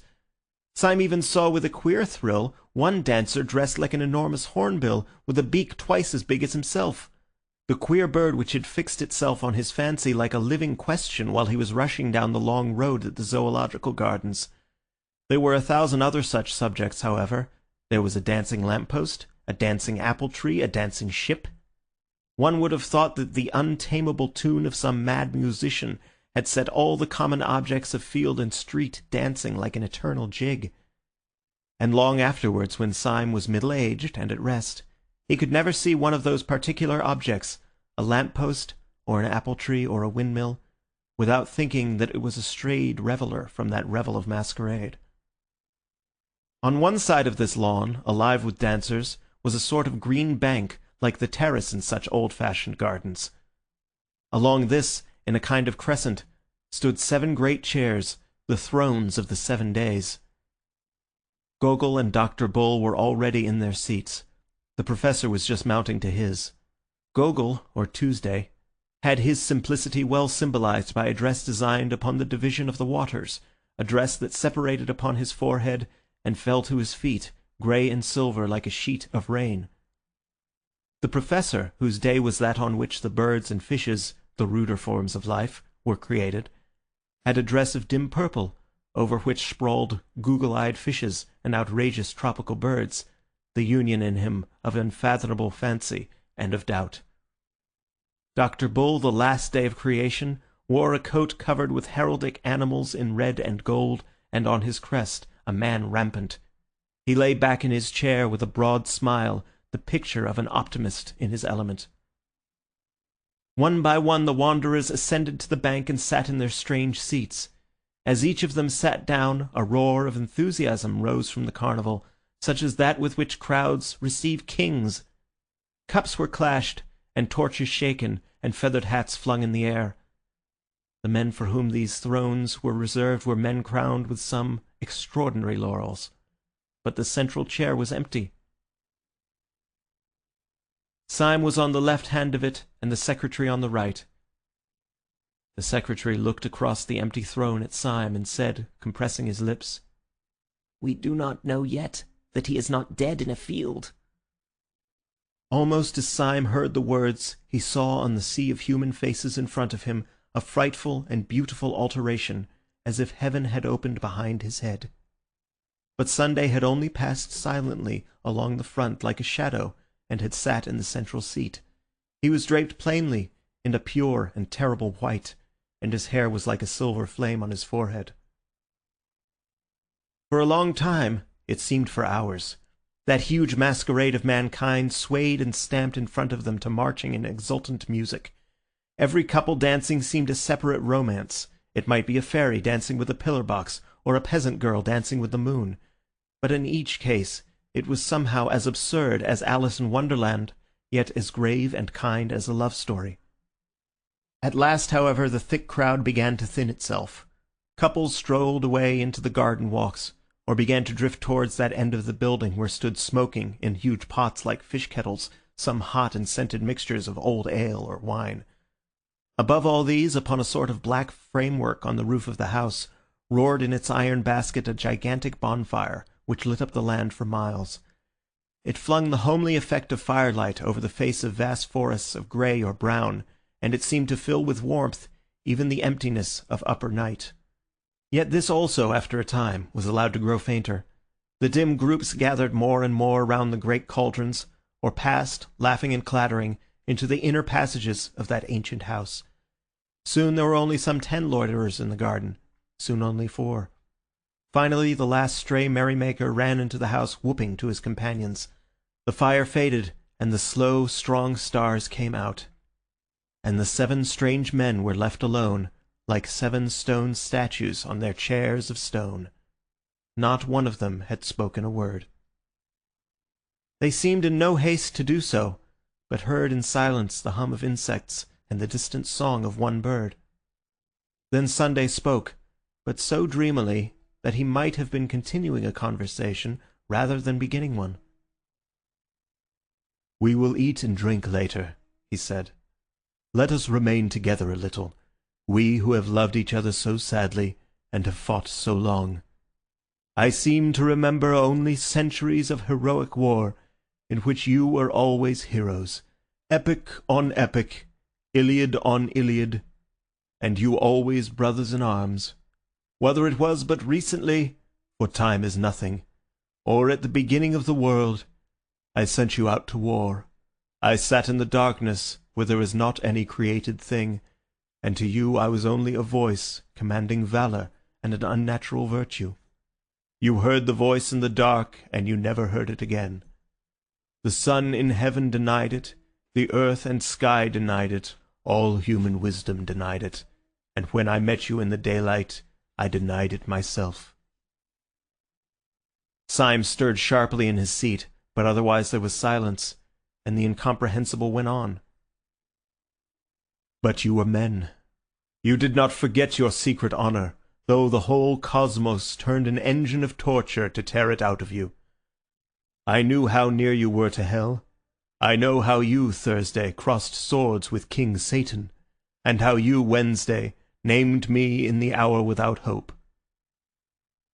There was complete silence in the starlit garden, and then the black-browed secretary, implacable, turned in his chair towards Sunday and said in a harsh voice, "Who and what are you?" "I am the Sabbath," said the other without moving. "I am the peace of God." The secretary started up and stood crushing his costly robe in his hand. "I know what you mean," he cried, "and it is exactly that I cannot forgive you. I know you are contentment, optimism, what do they call the thing, an ultimate reconciliation. Well, I am not reconciled. If you were the man in the dark room, why were you also Sunday, an offence to the sunlight? If you were from the first our father and our friend, why were you also our greatest enemy? We wept, we fled in terror. The iron entered into our souls, and you are the peace of God? Oh, I can forgive God his anger, though it destroyed nations, but I cannot forgive him his peace." Sunday answered not a word, but very slowly he turned his face of stone upon Syme, as if asking a question. "No," said Syme, "I do not feel fierce like that. I am grateful to you, not only for wine and hospitality here, but for many a fine scamper and free fight. But I should like to know. My soul and heart are as happy and quiet here as this old garden, but my reason is still crying out. I should like to know." Sunday looked at Ratcliffe, whose clear voice said, "It seems so silly that you should have been on both sides and fought yourself." Bull said, "I understand nothing, but I am happy. In fact, I am going to sleep." "I am not happy," said the Professor, with his head in his hands, "because I do not understand. You let me stray a little too near to hell." And then Gogol said, with the absolute simplicity of a child, "I wish I knew why I was hurt so much." Still Sunday said nothing, but only sat with his mighty chin upon his hand and gazed at the distance. Then at last he said, "I have heard your complaints in order, and here, I think, comes another to complain, and we will hear him also." The falling fire in the great cresset threw a last long gleam, like a bar of burning gold, across the dim grass. Against this fiery band was outlined in utter black the advancing legs of a black-clad figure. He seemed to have a fine close suit with knee-breeches, such as that which was worn by the servants of the house, only that it was not blue, but of this absolute sable. He had, like the servants, a kind of sword by his side. It was only when he had come quite close to the crescent of the seven, and flung up his face to look at them, that Syme saw, with thunderstruck clearness, that the face was the broad, almost ape-like face of his old friend Gregory, with its rank red hair and its insulting smile. "Gregory!" gasped Syme, half rising from his seat. "Why, this is the real anarchist!" "Yes," said Gregory, with a great and dangerous restraint. "I am the real anarchist." "Now there was a day," murmured Bull, who seemed really to have fallen asleep, "when the sons of God came to present themselves before the Lord, and Satan came also among them." "You are right," said Gregory, and gazed all round. "I am a destroyer. I would destroy the world if I could." A sense of pathos far under the earth stirred up in Syme, and he spoke brokenly and without sequence. "Oh, most unhappy man," he cried, "try to be happy. You have red hair like your sister." "My red hair, like red flames, shall burn up the world," said Gregory. "I thought I hated everything more than common men can hate anything, but I find that I do not hate everything so much as I hate you." "I never hated you," said Syme very sadly. Then out of this unintelligible creature the last thunders broke. "You!" he cried. "You never hated because you never lived. I know what you are, of all of you, from first to last. You are the people in power. You are the police, the great, fat, smiling men in blue and buttons. You are the law, and you have never been broken. But is there a free soul alive that does not long to break you, only because you have never been broken? We in revolt talk all kind of nonsense, doubtless, about this crime or that crime of the government. It is all folly. The only crime of the government is that it governs. The unpardonable sin of the supreme power is that it is supreme. I do not curse you for being cruel. I do not curse you, though I might, for being kind. I curse you for being safe. You sit in your chairs of stone and have never come down from them. You are the 7 angels of heaven, and you have had no troubles. Oh, I could forgive you everything, you that rule all mankind, if I could feel for once that you had suffered for 1 hour a real agony such as I—" Syme sprang to his feet, shaking from head to foot. "I see everything," he cried, "everything that there is. Why does each thing on the earth war against each other thing? Why does each small thing in the world have to fight against the world itself? Why does a fly have to fight the whole universe? Why does a dandelion have to fight the whole universe? For the same reason that I had to be alone in the dreadful council of the days, so that each thing that obeys law may have the glory and isolation of the anarchist, so that each man fighting for order may be as brave and good a man as the dynamiter, so that the real lie of Satan may be flung back in the face of this blasphemer, so that by tears and torture we may earn the right to say to this man, 'You lie!' No agonies can be too great to buy the right to say to this accuser, 'We also have suffered.' It is not true that we have never been broken. We have been broken upon the wheel. It is not true that we have never descended from these thrones. We have descended into hell. We were complaining of unforgettable miseries even at the very moment when this man entered insolently to accuse us of happiness. I repel the slander. We have not been happy. I can answer for every one of the great guards of law whom he has accused. At least—" He had turned his eyes so as to see suddenly the great face of Sunday, which wore a strange smile. "Have you," he cried in a dreadful voice, "have you ever suffered?" As he gazed, the great face grew to an awful size, grew larger than the colossal mask of Memnon which had made him scream as a child. It grew larger and larger, filling the whole sky. Then everything went black. Only in the blackness, before it entirely destroyed his brain, he seemed to hear a distant voice saying a commonplace text that he had heard somewhere. "Can ye drink of the cup that I drink of?"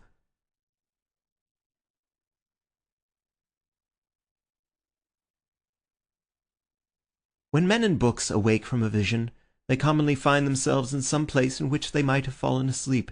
They yawn in a chair, or lift themselves with bruised limbs from a field. Syme's experience was something much more psychologically strange, if there was indeed anything unreal, in the earthly sense, about the things he had gone through. For while he could always remember afterwards that he had swooned before the face of Sunday, he could not remember having ever come to at all. He could only remember that gradually and naturally he knew that he was and had been walking along a country lane with an easy and conversational companion. That companion had been a part of his recent drama. It was the red-haired poet Gregory. They were walking like old friends, and were in the middle of a conversation about some triviality. But Syme could only feel an unnatural buoyancy in his body and a crystal simplicity in his mind that seemed to be superior to everything that he said or did. He felt he was in possession of some impossible good news, which made every other thing a triviality, but an adorable triviality. Dawn was breaking over everything in colours at once clear and timid, as if nature made a first attempt at yellow and a first attempt at rose. A breeze blew so clean and sweet that one could not think that it blew from the sky. It blew rather through some hole in the sky. Syme felt a simple surprise when he saw rising all round him on both sides of the road the red irregular buildings of Saffron Park. He had no idea that he had walked so near London. He walked by instinct along one white road, on which early birds hopped and sang, and found himself outside a fenced garden. There he saw the sister of Gregory, the girl with the gold-red hair, cutting lilac before breakfast, with the great unconscious gravity of a girl. End of chapter 15. End of the book The Man Who Was Thursday, A Nightmare, by G. K. Chesterton.